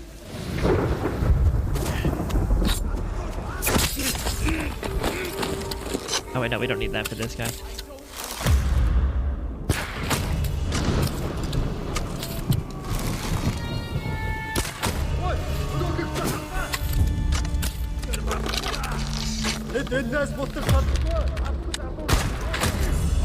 Nice. Do you have a helmet on? I don't think you do, actually.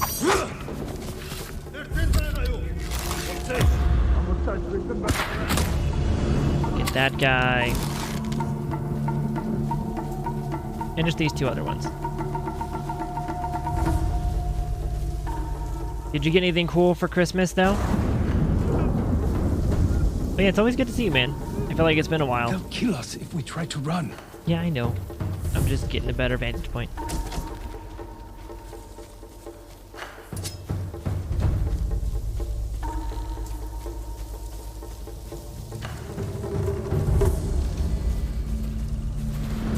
What? Hi. Hi. Hehehehe.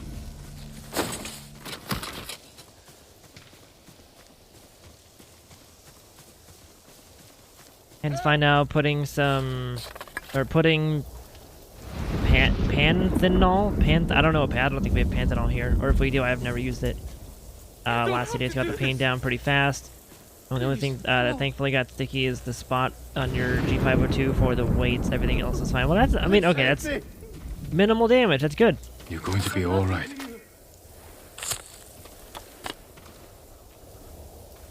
Are you the samurai who rose from the dead? Yes. Is Hochi with you? Hochi? No. But one of us broke loose. The invaders chased after him. They'll be back any moment. Road Sakai! Mongols up the road! Norio? You're alive! Stay back, all of you. Mongols!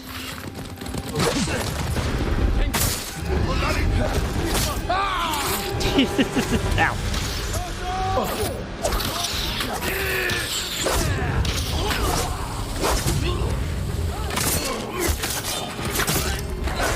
There you go. I may have just murdered a horse. There you go. Thank you. Finally poking him. Yeah, I think I murdered a horse just then. I feel bad about killing the horse. I was only trying to hit the peoples. Rip. Besides a whole bunch of cash, you got a mechanical keyboard, still adjusting to it, but it's pretty nice. That's awesome. I need a new keyboard eventually, but the ones that I'm looking for are... I'm looking for a very specific kind of keyboard, and it's really hard to find what I'm looking for. But that's awesome, dude. I've had a mechanical keyboard like once. I tried it once. The keyboard didn't work very well, but it was nice though. Very nice. Is anyone hurt? We're all right, my lord. Where is Hochi? A different group took him. Norio. They knew Hochi's name. And they mentioned Cedar Temple. Not Cedar Temple. Lord Sakai. Why would they separate Hochi from the rest? He's the most skilled healer. They might have plans for him. He also likes to argue. You think he angered them? Knowing Hochi? Yes. Don't jump to conclusions. First, we need to track him down. Give me time to figure out where the Mongols took him. I'll meet you at Akashima village. We'll find him, Norio. Yeah. There it is. Completed. Which one? Well, it's a specific style. Like, I want the number pad. I want the 10 key on there. A defense tribe? Nah, I'm good. Ooh, 2 silk. Hell yeah. That's like a really rare resource, apparently. So it has to have a number pad, first and foremost. I don't want like a 60% 10 keyless keyboard. It has to be white and black, and I don't want some like iron, metal, aluminum backplate. That's what they always do, is like, it's a white keyboard, and it's like white keycaps, and it has like a metal or brushed aluminum backplate. I don't want that. I want white. So white with the number pad on there from a good company, and not blue switches. Like, I don't even care if it's mechanical, really. It could be fucking membrane. That's what I've got now. But it's apparently almost impossible to find a good quality, like a high quality keyboard that has the 10 key on there and isn't white and aluminum or white and metal. You know, it's really hard to find those, because a lot of them are from those like random like Chinese, Japanese sellers that I've never heard of before, or the ones that are from a reputable seller don't have a 10 key, or the ones that are like Logitech, they have like an iron backplate where it's like a brushed aluminum look, because apparently white and silver is like a hot look right now. So, yeah. So, yep. I don't think it's time for you to dig your hands into the realm of custom keyboards. Yeah, but then you would get into the realm of expensive keyboards, and I mean, I'm down to pay a little bit of money for like a nice keyboard. I mean, my mouse was like $150, I think, for my mouse. So like, you know, I'd be willing to pay around that for my keyboard. But it feels like all the expensive keyboards, like all the custom ones, are like $200-300, and I don't really want to spend that much on a friggin' keyboard. That's why I've been using a $10 plastic keyboard. I have the Logitech K120, and it came in a $10 bundle with a mouse and a keyboard. The mouse broke a long time ago, but my keyboard's been just fine. Only issue is the S key is like 80% rubbed off. So, yep. Yeah, my keyboard is got into Half-Life. I never got into Half-Life. But Portal 1 and 2 and like Team Fortress and stuff, yeah. Yes, I did. Portal 1 and 2 are fantastic video games.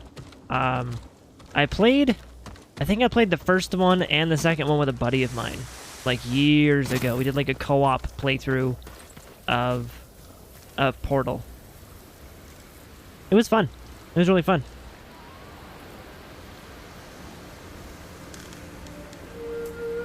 Hitman would count. The original was basically the thing that kickstarted Sims, if I recall correctly. Ah, okay. Gotcha.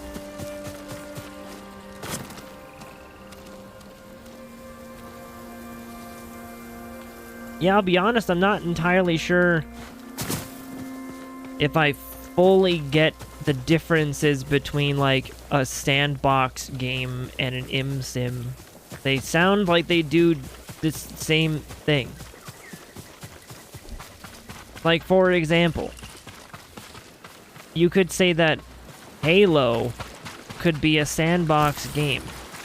Because you have, or like Doom would be like a sandbox game because you've got X number of abilities, X number of weapons, and you can just go through each level deciding how you want to play it. You know, enemies can be taken out in multiple ways. You know, you can use any ability to take out whatever. You can do, and you know, like, yeah. I'm not sure if I fully grasp the differences between a sandbox and an sim. It sounds like they're just, it's like one's a newer definition of an old term.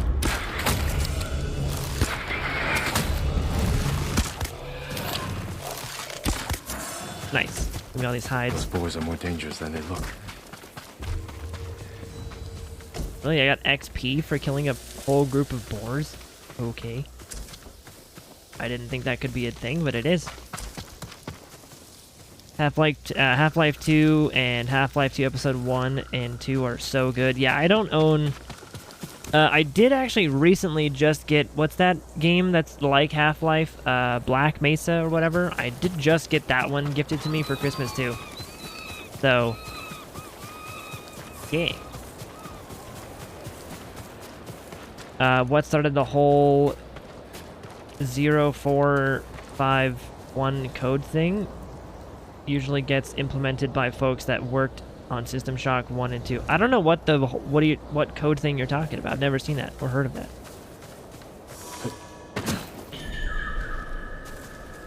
Is that like, are you saying that's what games usually use as their code? Like if there's like a key code, it's usually 0451 because it's a System Shock reference?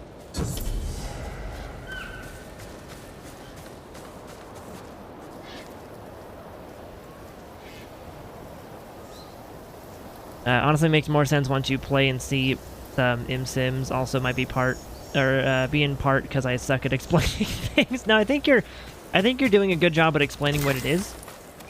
And even the Wikipedia entry did a good job at explaining what it is. It's just that to my brain, that explanation just means sandbox, like having, yeah, like. Giving the player a variety of player actions, which combined with a comparatively broad array of player abilities that allow the player or allow the game to support varied and creative solutions to problems. Like, yeah, you have abilities, you have weapons, and you have things you can do to solve or be creative in your solutions to problems. Like, that's a sandbox. That's what a sandbox is. Well, maybe not. Maybe the difference is, like, in a sandbox game, you're not exactly... Well, I guess... Because, like, a sandbox game isn't exactly all about finding a creative solution to a problem. It's more just, like... You know the problem, and option A, B, C, D, E would work, but that also fits the sim thing, too. If you have a problem... Option A, B, C, D, E, and E, like, those would all work on the solution. It's all up to the player to find that solution in the same way a sandbox is the same thing. So yeah, I'm sticking with, that's my final answer. That's my final answer, Bob, okay? That sims and sandboxes are one and the same.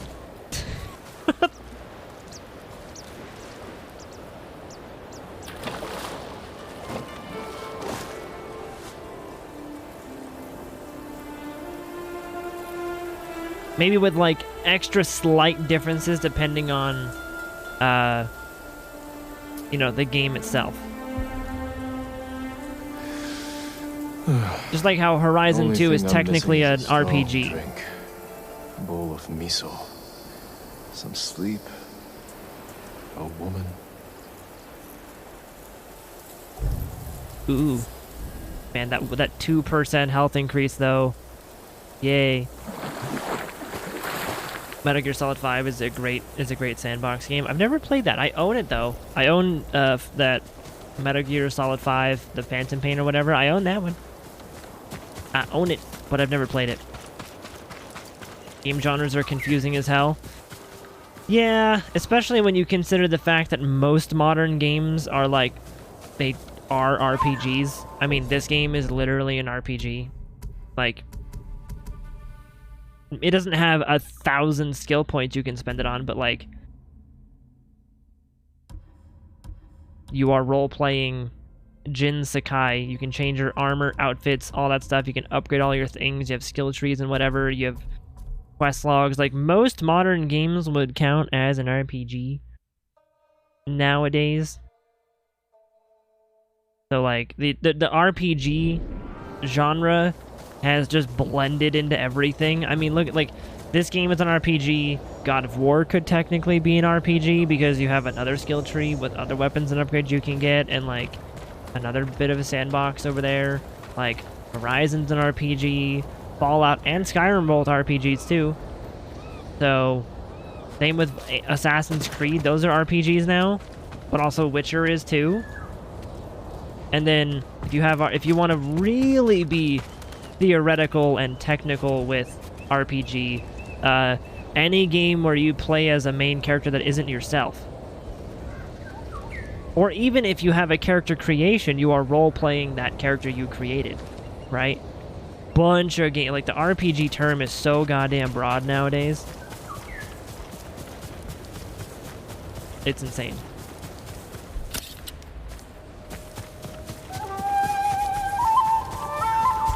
So I agree. Yeah, game genres can very easily just get all twisted.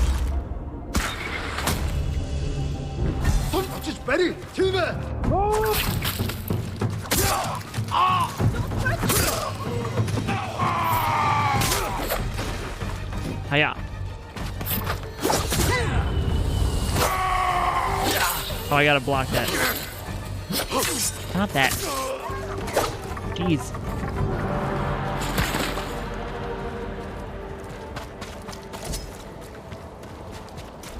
There we go. You'll be free soon. I'm in your debt. Go. Be well. Please, accept this small gift.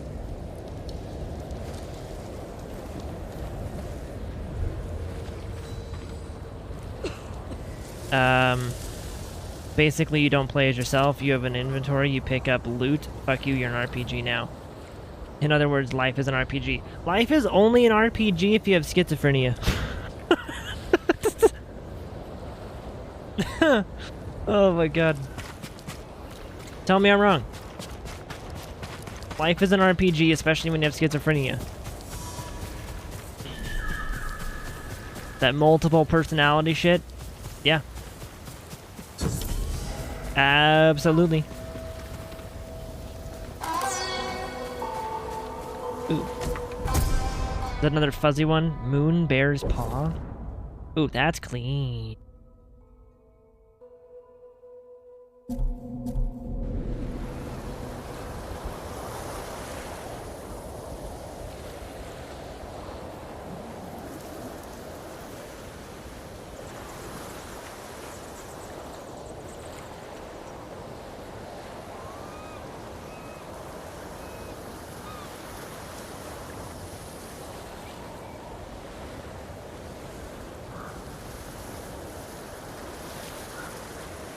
Boop doop boop doop boop.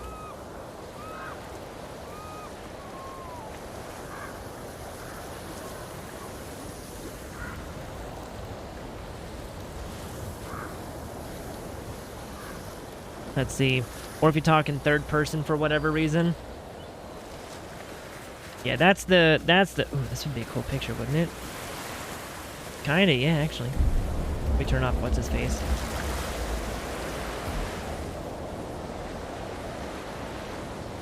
That's a really bright view, though. But if we underexpose, then the right half looks all dark. Maybe we can blend it like that.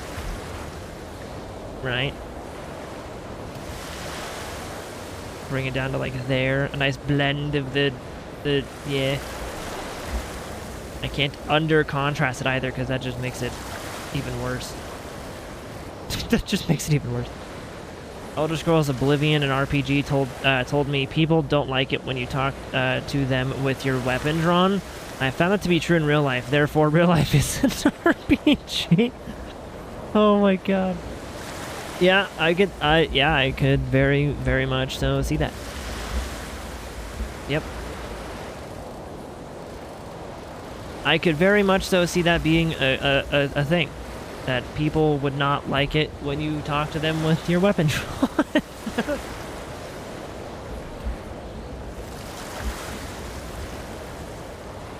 I don't know.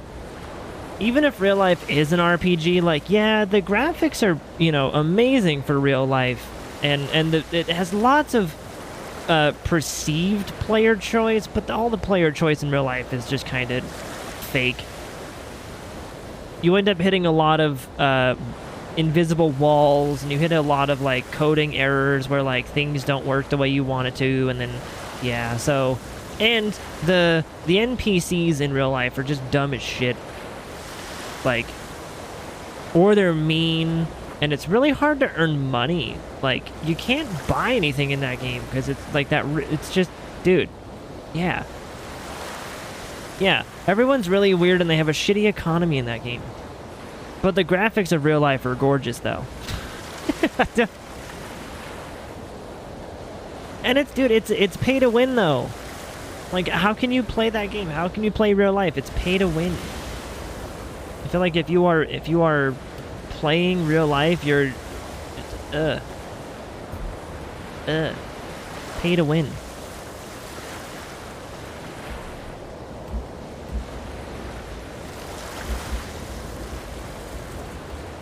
Ooh, we could do like a red here.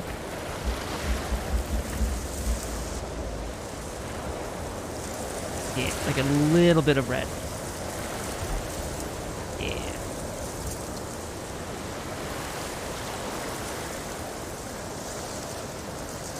Maybe red? Would red be a thing? No, let's try other ones. Let's keep this on and try other ones. Yellow. Bamboo. Bamboo actually does look pretty good here too. Romance options are finicky. You say the wrong thing and the whole thing's off. I know, right?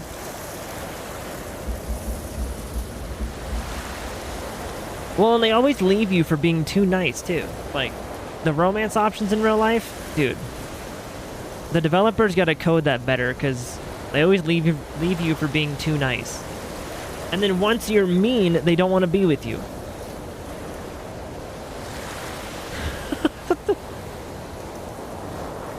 And the top players always fuck up the economy further for their benefit. It's like so dumb. Dude, it is. It is. Yeah, absolutely.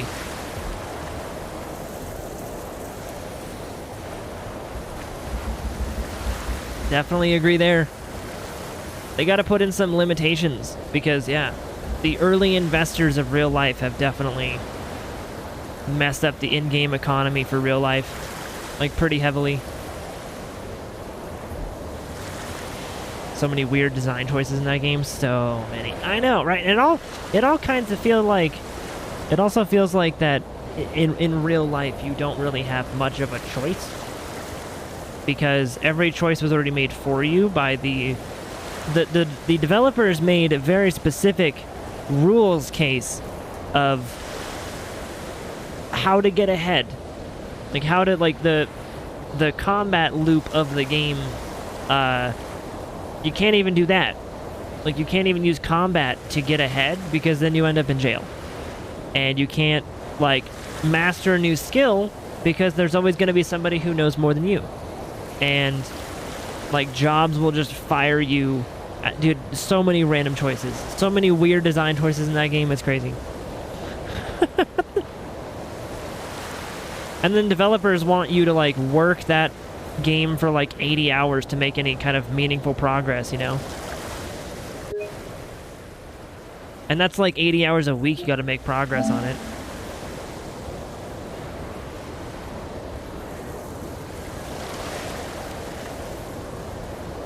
That's not a bad image at all, actually.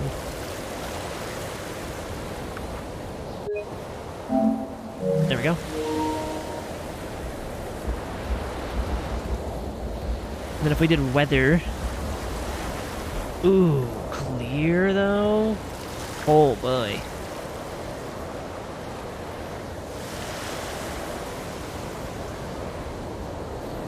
Oh, beautiful.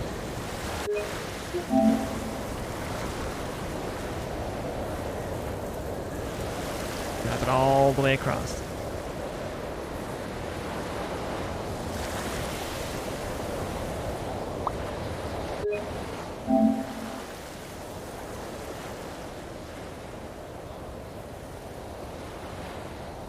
There we go.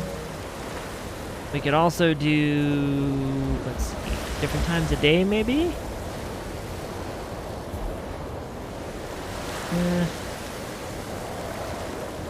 Ooh. That though? And if we did like Sunbreak with it, ooh, see, look at that. Apparently Sifu is supposed to release on Steam in March, despite not being stated on their Steam page. Could also get on that if you haven't played it on the Epic Game Store. No, I haven't played Sifu yet, no. That was one of the games that came out in February that I was like really hyped for. And I won't lie. The game came out and I heard, like, I didn't hear a specific hours range, but I kept hearing from everybody that it was short. Like, shorty short. And the whole purpose of it was it's a short game that you're supposed to replay to get faster with it. And people were speedrunning it in like 30 minutes after the first like week. So, while I think Sifu could be a really fun game, I'm definitely going to wait. I mean, fighting game Sifu, according to Game Awards. Wait, you put quotes around fighting game. Do you not think it's a fighting game? I think it's a fighting game, is it not? What else would it be?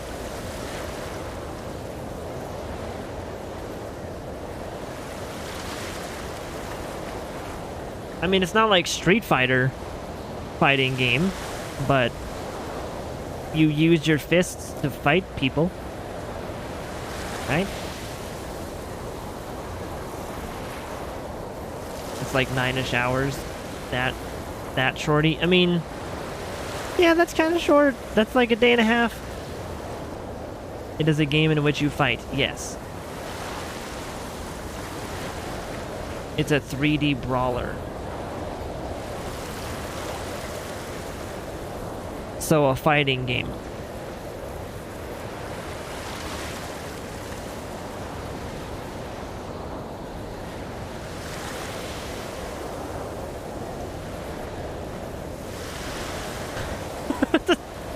Like, I mean, yeah.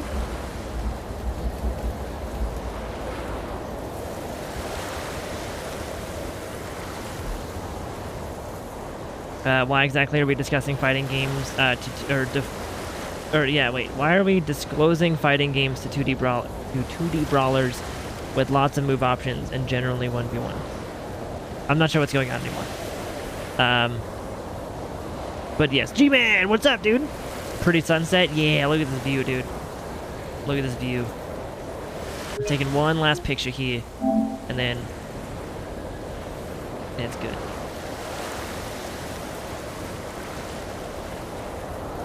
All the way around like that. Beautiful.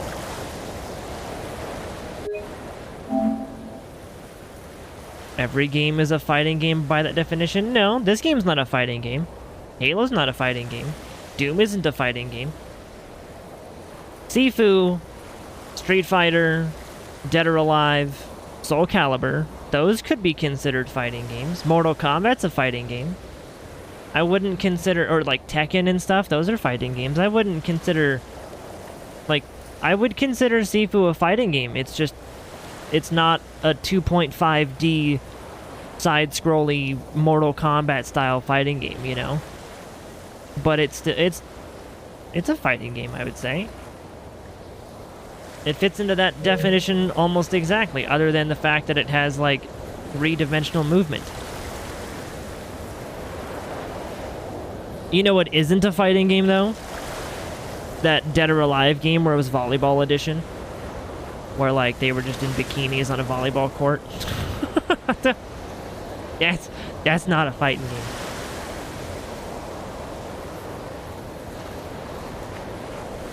Basically describing Mortal Kombat, Tekken, School Girls, etc. Generally well-known fighting games. I mean, yeah, I think Sifu is a fighting game. It's just not a 2.5D. Well, no, because even then, like, dude, if you think about it, like, even games like Soul Calibur gave you, or even some of those like PS1 fighting games. What was that other one? Oh, what was that? Hold on, one sec. I gotta Google this before my brain explodes. Hold on. PS1 fighting games. Which one am I thinking of? It had like a lizard guy. Bloody Roar! That's the one. If you fuckers are old enough to remember Bloody Roar, that game was dope as fuck. It gave you full 3D, move. Well, maybe not 3D, because you didn't really vertically move. But you could jump in the game, I think. So you couldn't go, like, upstairs or whatever. But yeah, I would say those games all had a various level of 3D movement or 2.5D movement, you know? Yeah, with questionable physics, right? Jiggling everywhere. Jiggles everywhere, dude. Okay, so there's nothing else over here to grab. You know nothing about Sifu? I know very little about it because I've watched people play it a little bit, and I did my research on the game a little bit before it came out. I was excited for it, but hearing how short it was, I just didn't want to spend my money on that game with how short it was. So I just ended up not. There's also PlayStation All-Stars, which was just a PS ripoff on Smash Bros. PlayStation All-Stars. Chat, I don't know how you guys are going to feel about me saying this, but, you know, the only style of games that I actually have, like, zero interest in is wrestling games. Have I found this one before? No, I have not, actually. Like, wrestling games are just... They're just kind of gross. They're weird. But I've been here before.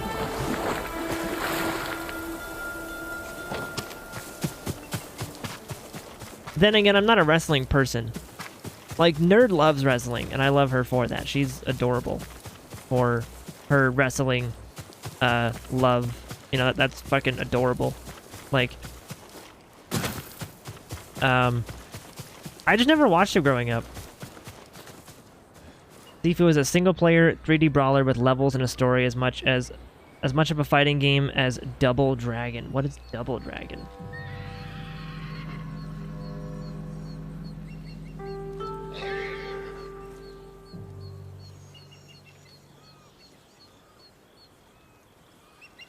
That's a game I haven't heard about in a long time, Chain. Holy shit.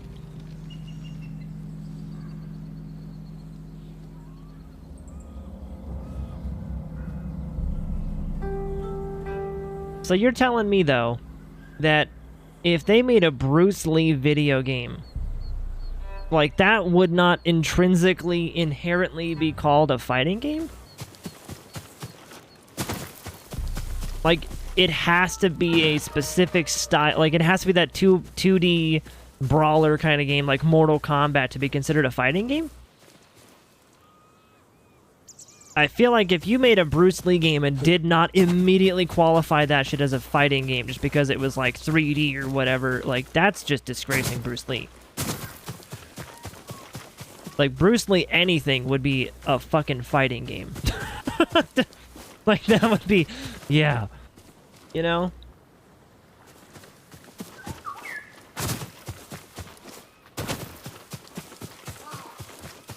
Game is pretty. Like, I kind of see what you're... I see what you're saying, though, Chain. I do see what you're saying, but... at least for me, personally, I would still qualify Sifu as a fighting game. Even if it doesn't look identical to the, you know, current fighting games, like, that's kind of what I would like about it, is it's not your traditional, like, side-scrolly Mortal Kombat, Tekken, Street Fighter. It's not gonna be another clone of fucking Killer Instinct or Street Fighter. You know, it's not gonna be like that. You might actually have, like, the ability to roam around and still fight people.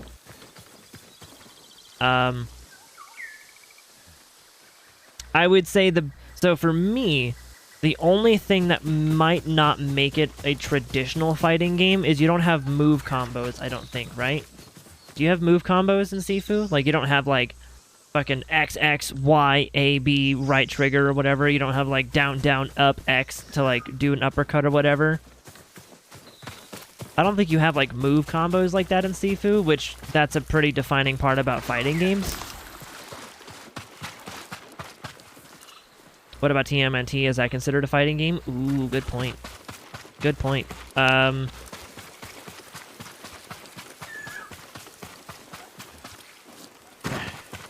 don't know. I don't know, man. That's a good question.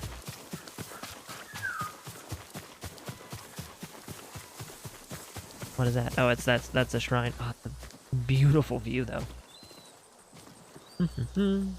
It's the same reason why I've been saying that Control is a Metroidvania, because it is. It has the elements fight me. It does?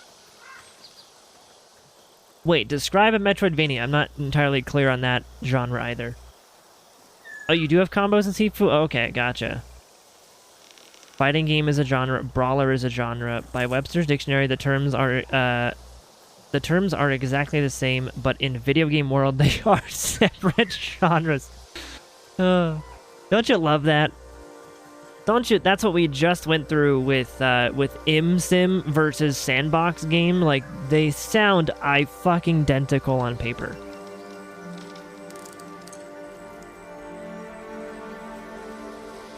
Video game world also has roguelike and roguelite. Nobody fucking knows the difference. I used to.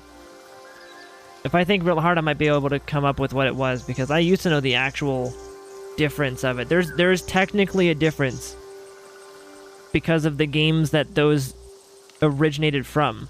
I believe,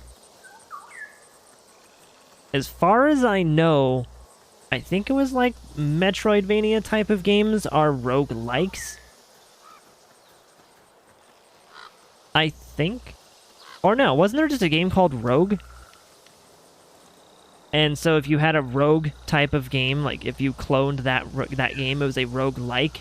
But if you just copied its mechanics, you had a roguelite on your hands. I'm pretty sure that's what it was. Like, there was a game called Rogue. And it's like if we had, okay, it's like if we had Arc-lights or Minecraft-likes.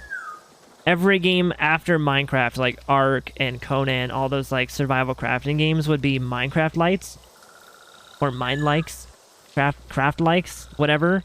Craft likes works actually, you know. And it's like because you copied like that style of game. But if you are just copying some of the mechanics and bringing some of them over, but not all of them, then you are a rogue light. So you'd be like a craft light versus a craft like.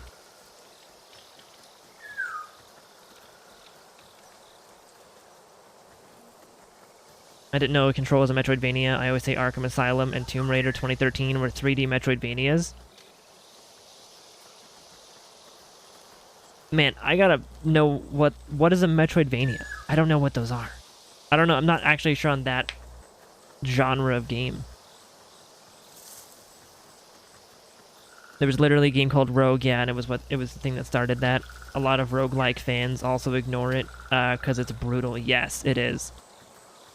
I know a lot of people that spend hundreds of hours on that game and still haven't gotten a successful run. Damn. damn, dude.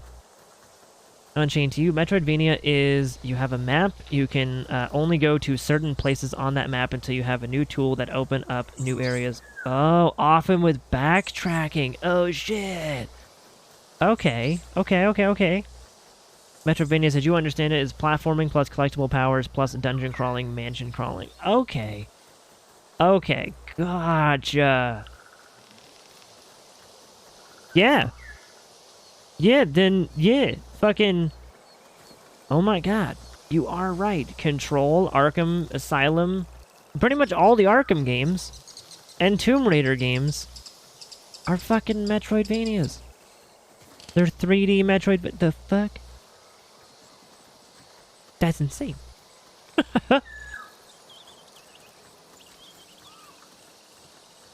Metroidvanias is a game where you start with nothing, and over the course of the game, you unlock more tools, be it weapons, abilities, other tools, expand the massive map, and use those tools you unlocked for backtracking, especially this last point. Oh, okay. Yeah. Damn. You know how many games would have Metroidvania style things in it? Like this game. I would not call this game a Metroidvania because that is a oversimplification of what this game is. This game would be an open world action RPG with Metroidvania tendencies.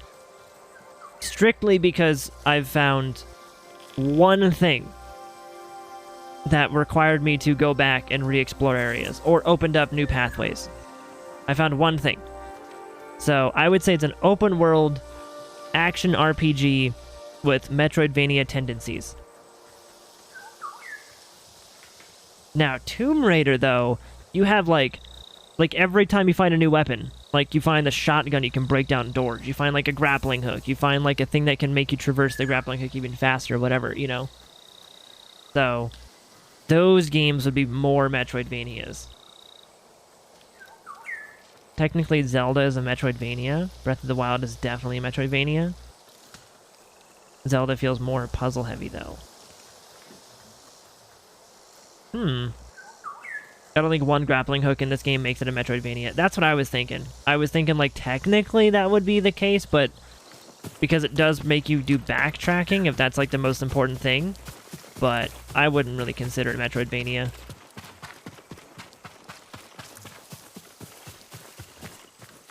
But, like, Tomb Raider, though, I could see that being 3D Metroidvania style. I might actually use that when people ask me about that game. I might actually use that as, like, a thing. And I've also never played Zelda either, so I really have no idea what kind of gameplay those games have.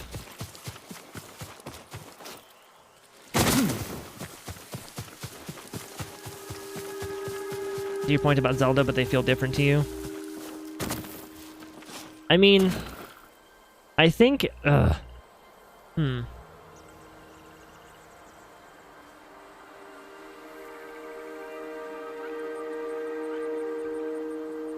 think the hard part is, in today's day and age, it's extremely difficult not to draw connections from new games to old games, right? Like, whenever you're playing Ghost of Tsushima or Horizon or God of War, or even, like, you know, games that are a few years older than that, like the Shadow of Mordor games. How many of you out there have heard, oh, Shadow of Mordor is just like Assassin's Creed? Or they took this thing over here, like Tomb Raider took this from this game and used it and made it better. Like, I think it's extremely difficult in today's day and age to play a video game without making comparisons to other video games. And while I'm guilty of that myself, I think we should make a conscious effort to just not. Like, not every game has to be compared to every other game. You know? A funny genre to you is boomer shooters, mainly because of the name. People love to get offended by it for some reason. What games would count as a boomer shooter? Are we talking like Call of Duty? Because they've been around forever? Are we talking like Quake and Doom?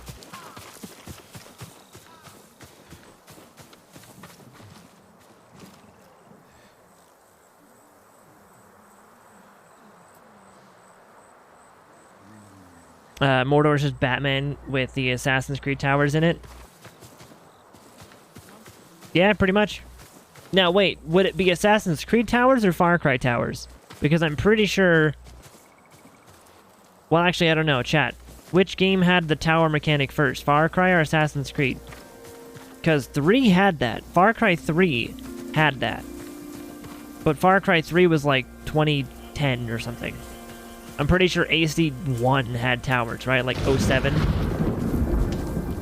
Yeah, AC had it first. Yeah, that's what I thought. Yeah, that's what I thought.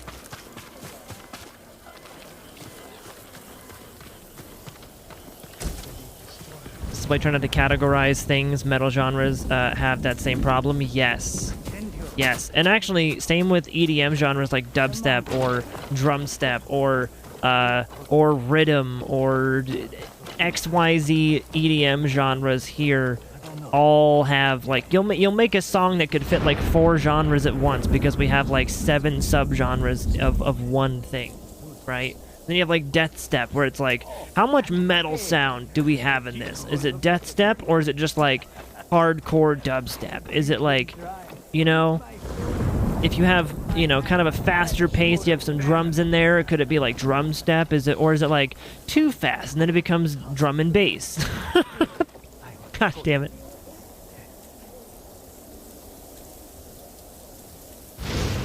Yeah, what would count as a boomer shooter? Is that like old school Quake and Doom and like Call of Duty and stuff? It's a point that I had brought up by some friends like yesterday. Games very commonly nowadays are a big mashup or big mishmashes of other games, which in turn causes the genres to get seriously muddled. Absolutely. Yeah. 100%.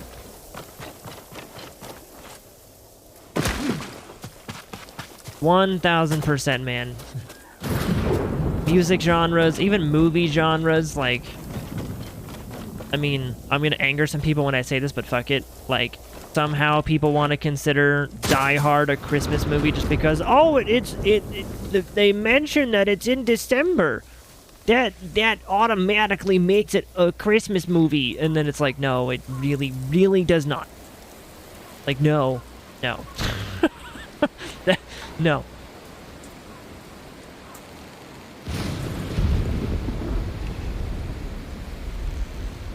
Like, I'm sorry, you just mentioned December and it's like, it's a Christmas movie! Like, oh my god. Like, no, it has nothing to do with Christmas at all. You might have a Christmas tree in there. Maybe. No. So does that make all of those, like, what was that one? I can't think of the name, but there was that fucking, like... There's probably been a few of them, actually. Like, those, any heist movie that takes place during Christmas, like, the mall mentions, like, oh, we're closing down for the day and for the holidays, go home, and it's like, that's a Christmas movie now just because it barely mentions being holiday times?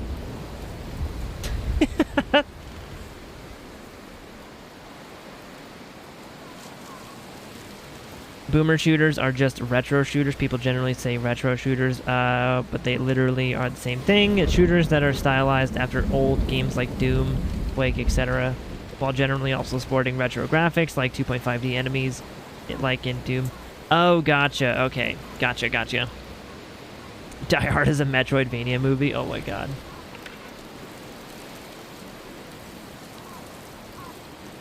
If you think about it, Die Hard is a Metroidvania movie. As John McClane kills more of the terrorists and attains their equipment, he gets access to larger parts of the building. God damn it.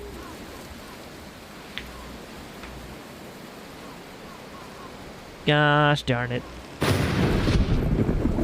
You saw Violent Eye, by the way. How was that one? I've heard great things about it so far. I've heard very good things about that one so far. Oh, I really want to take a picture of this.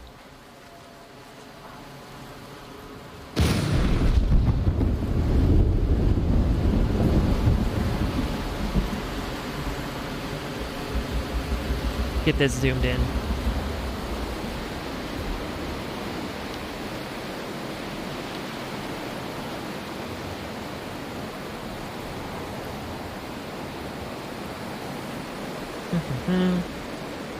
He's trying to reunite with his wife for Christmas. That doesn't mean, just because like the overarching theme is like, dude, he's killing fucking, or he's like murdering or whatever he's doing. I don't know if he kills people in that. I haven't seen it in forever, but like he fucking, like what? It's just like an action movie. And they mention Christmas or the holidays like twice.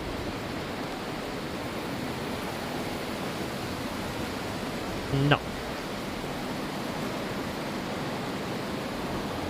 If we're keeping records, I think it is the most violent Christmas movie. Oh, hell yeah. Wasn't there Krampus, though, a few years ago that was like, Krampus was like evil Santa? Was it worse than that one? So the title holds up, dude. Violent Night. That sounds great.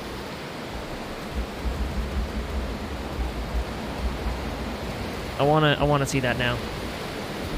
You've intrigued me.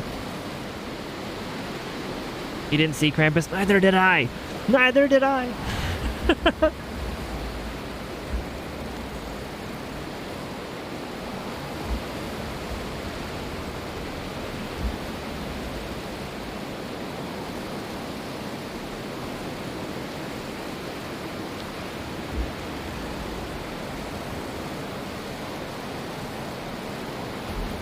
Okay, that bug is ruining the shot.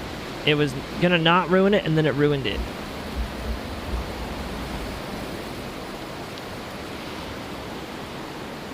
Jurassic Park for SNES is a boomer shooter?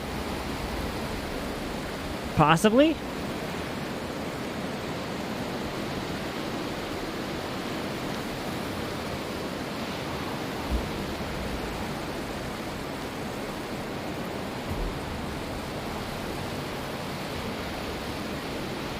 Oh, in chat, who is excited for Hogwarts Legacy? I know I am. I know that I am very excited for that game.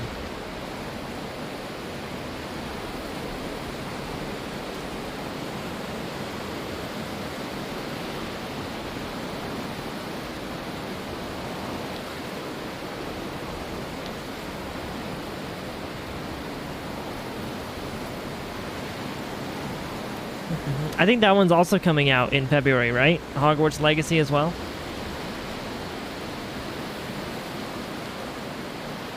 Yeah, G-Man, you'll have to watch Krampus and let me know if that one is more violent than Violent Night. You're pretty interested in Hogwarts Legacy? Dude, I am so interested. I gotta watch all the movies again, though. I really do.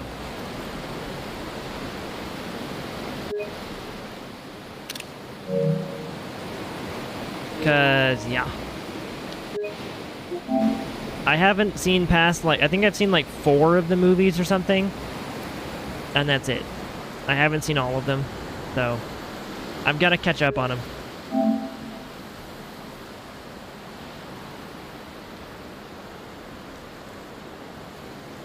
I'm impressed with the gameplay of Hogwarts Legacy. I'll wait for reviews to see if it's a cohesive package. I mean, given the amount of delays that game has had, that's kind of how, like, so a couple of games fit in this category of like they've been delayed so much they can't possibly be terrible, right? Is the name of the category. Like, that's the whole name. These games have been delayed so much they can't possibly be bad, right? That's the whole category. And it's now Starfield, Hogwarts Legacy, and Forspoken.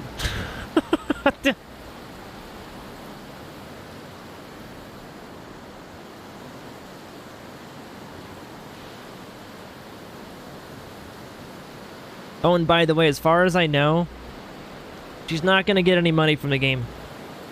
I'm not a lawyer, but that's why they didn't use the Harry Potter term in it. That's why Harry Potter is not in it. So, far as I know, she's not going to get royalties from it. The books, yes. The movies, yes. The game, I don't think she's going to. Because it doesn't have Harry... She owns the Harry Potter IP.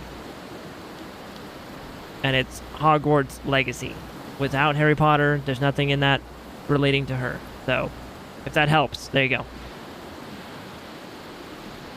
Isn't it the Just Cause team that's making it? Let me see. Hogwarts Legacy. Who's making it?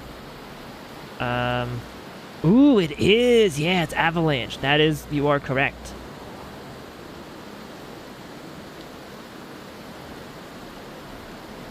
Yeah, Avalanche, I do believe made Just Cause. Yes.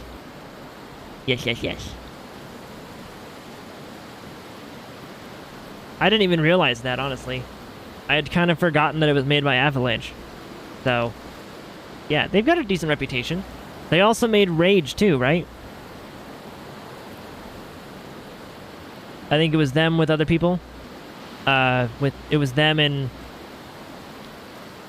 something. They had like a co-developer. With the graphics that were shown in the trailer and the fact that I just want to do magic stuff in the video games, I'm excited to see how it turns out. Dude, G-Man on the same way. Like, I think this could very well be the best kind of, like, the best sort of, like, Harry Potter-esque game that they've ever done. Like, a lot of us old school Harry Potter fans will probably be, or this is probably the game that we've been waiting for our whole life. You know, I'm 26. I grew up with Harry. I was fucking, what, 2001, I think, was Harry Potter, the first one, like the first movie, right? Like, the books were always there. The movies came out in, like, 01, and I was like 5, I believe. I was 5 when the first movie came out. So I kind of grew up with Harry Potter, all about that magic stuff, and then eventually just kind of fell off after, like, the 4th movie. But we were super into it. And they had other kinds of games, you know, other Harry Potter games or whatever that were not nearly as good as they were trying to copy the movies. But Hogwarts Legacy seems to be taking the idea of that universe and making it into its own big open world game. Like, they've showed the inside of Hogwarts, they've shown the outside of Hogwarts, like the world you can explore, the kinds of quests you can do. Like, it's got so much stuff in it. It's like the first big, true open world Harry Potter game. It's kind of insane. Yeah. You know, I've been thinking about The Last of Us Part 3 that Naughty Dog apparently making. I'm the only person who would be happy with a completely new protagonist, new backstory, different part of the US, no old characters returning.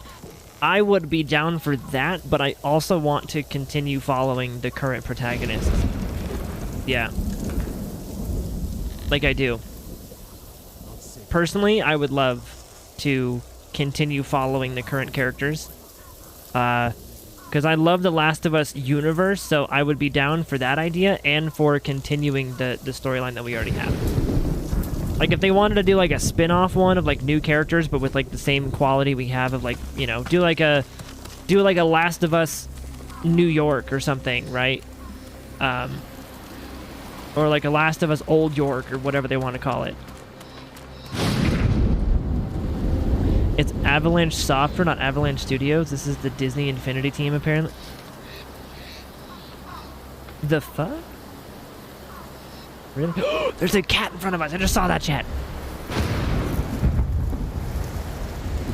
They have cats in this game. Wait for it. Wait for it. We're putting it to daytime.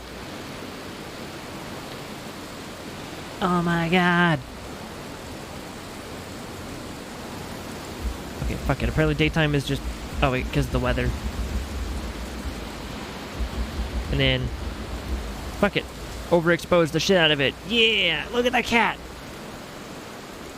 Yeah.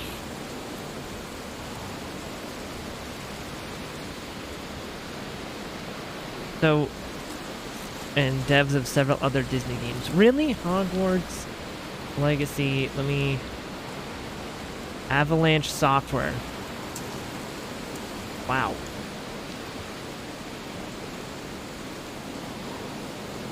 How is that not...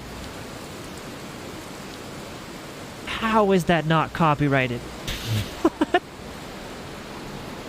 Yeah, they've been making just Disney games and like Dragon Ball stuff. They made Rampage. They made a Mortal Kombat spin-off as well. Interesting. Yeah, how is that not gonna be a copyright thing? Like, sir, your business is like one word off of ours. Like, the fuck?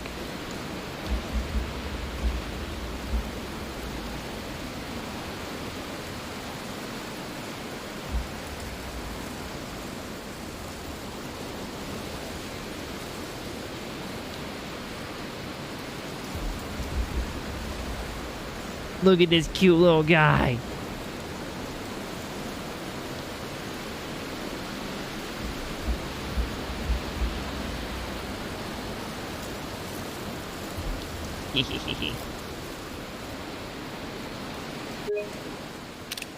Bink.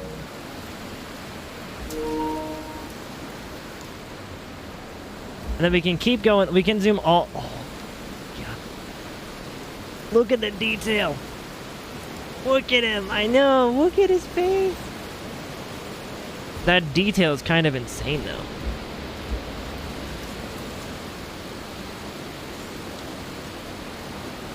Like, good God.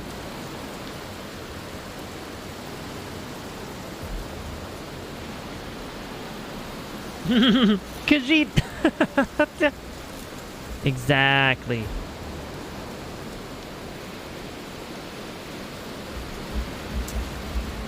Dude, I don't know what's happening with the fur, but my, like, these menus on the left are kind of like low FPS now because of it.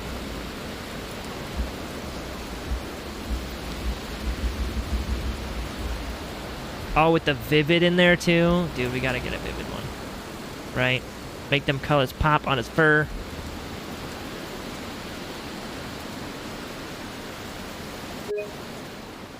And we can... Oh, crap.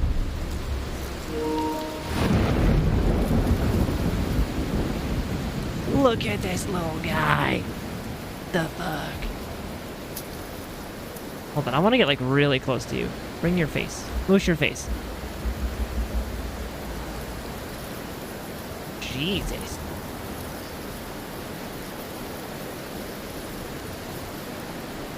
Wow.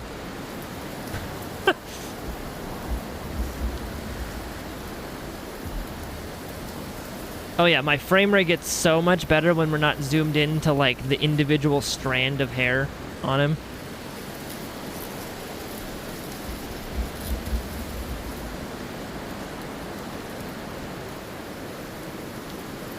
Holy crap.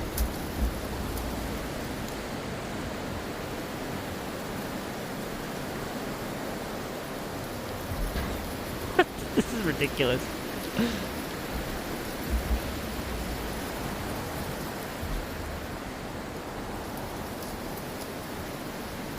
Look at that cute little face.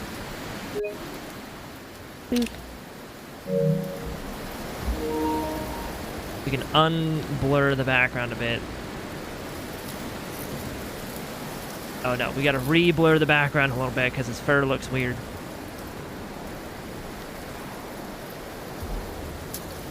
How cute is that?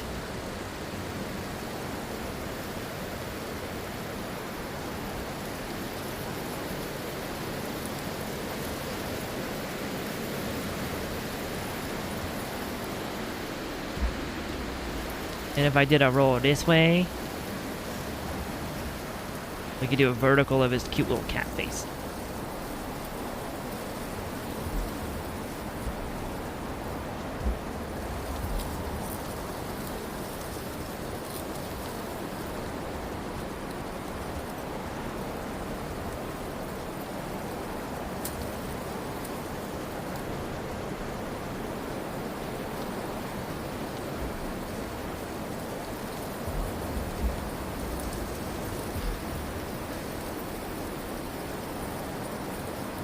There, then we can just do this down way a lot.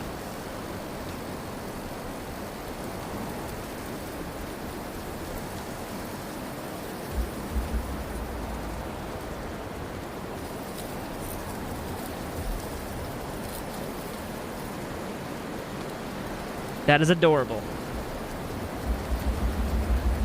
That is mega adorbs.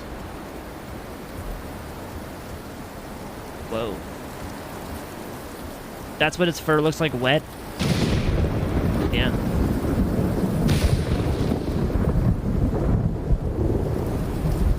Oh my god, you can actually see like his fur animating too. Whenever I have the wind blowing.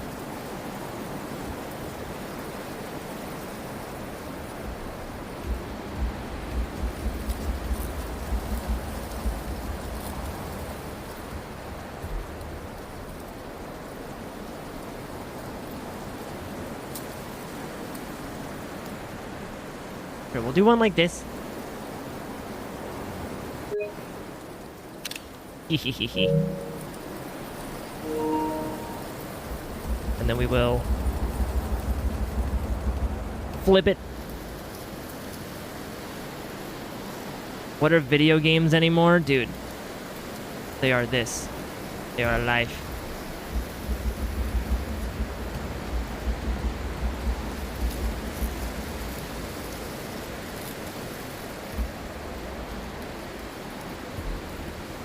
So cute.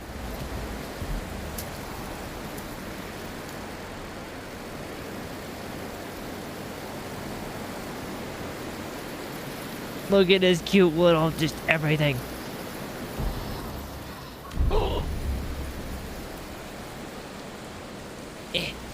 I want to get closer to the ground. Can I get his cute little tongue?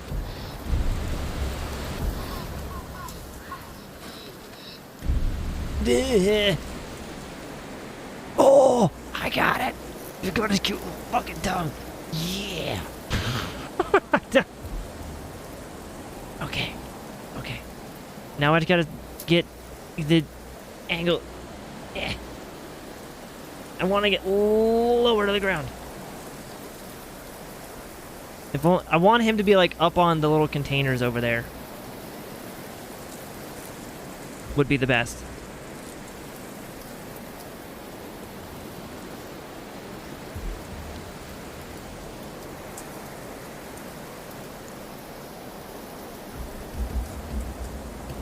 Unroll. Let's see.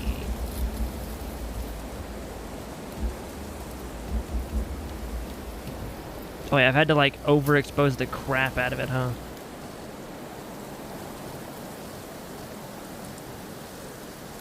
Yeah. Fucking got him. See if you can sell it to Cat Fancy for the month of February. What's Cat Fancy? Should I know what that is? Should I know what that is?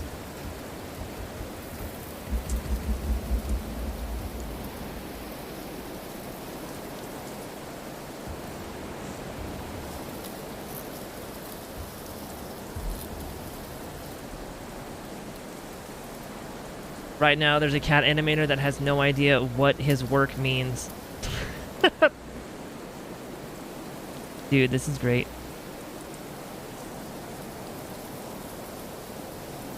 Let's see. So if I do something like that-ish.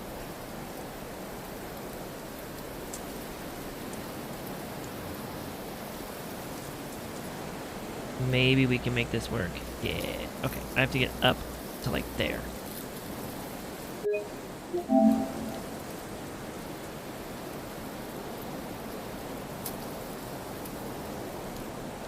There it is. Slowly pan that downwards towards the cutie licking his arm. Yeah. Cat Faces, the magazine all about cats. Would be hilarious if a fake cat got in there. Dude. They might even just put it in there because it's like cat appreciation. Like, oh, that's clearly a fake cat, but it's such a beautiful appreciation of the kitty.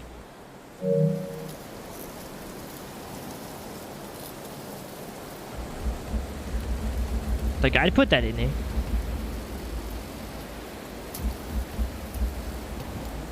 Look at that cute little tongue.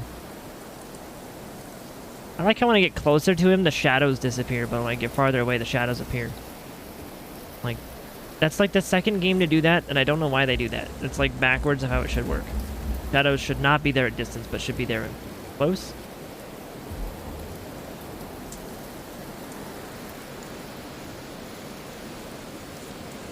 So cute. Or my good. And the slow camera.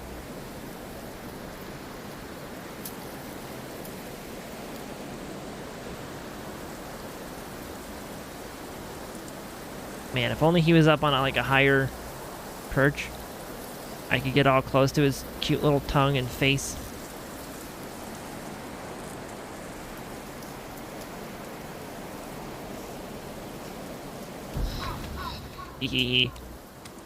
Hi.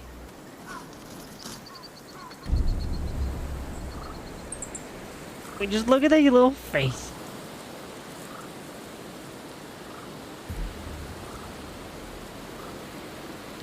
With the butt up in the air. He looks so happy.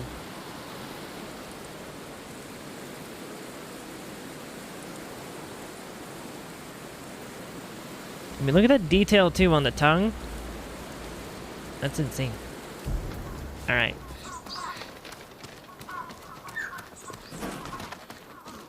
We have taken some pictures today. And I think it's time we call it a night. Because it's about 7 p.m. for me. Let's see. How much time have we put in the game so far? 69 hours and 40 minutes. I can't play anything more. No, I can play... Nope, it won't be 69. That can't happen. Yep, I just can't play... No, I can play 2 more minutes, so it's 69:42. We can just assume it's 69:420. Or even 69 and 42, because that's the... Yeah. Fucking Hitchhiker's Guide.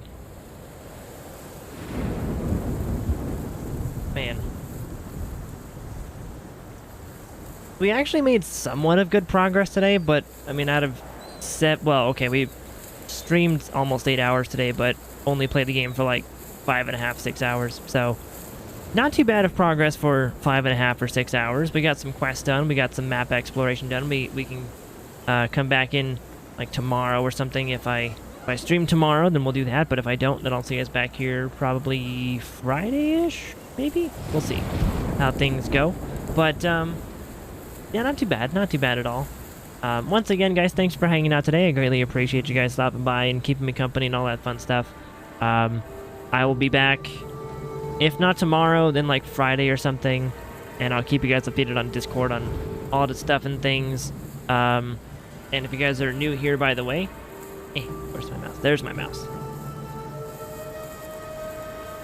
Here is the Discord, here is the YouTube, we have the Twitter as well, and the TikTok, all the stuff and things. The Discord is the #1 way to know whenever I go live or post a YouTube video or post a TikTok of any kind, and it's also the social hub of the stream, so if you guys want to go hang out with the community or post any cool things in there, we got lots of channels for you guys to go hang out in and check out stuffs. But yeah, today was fun. Today was cool. Thanks for hanging out, guys. Thank you very much for keeping me company today. I hope you guys have a fantastic rest of your morning, day, and or nighttime, whatever time of day it is for you guys. And if I don't see you guys before the New Year's, and have a great New Year's. I plan on streaming before New Year's, but in case you guys can't make it to the stream, then Happy New Year's to you guys as well.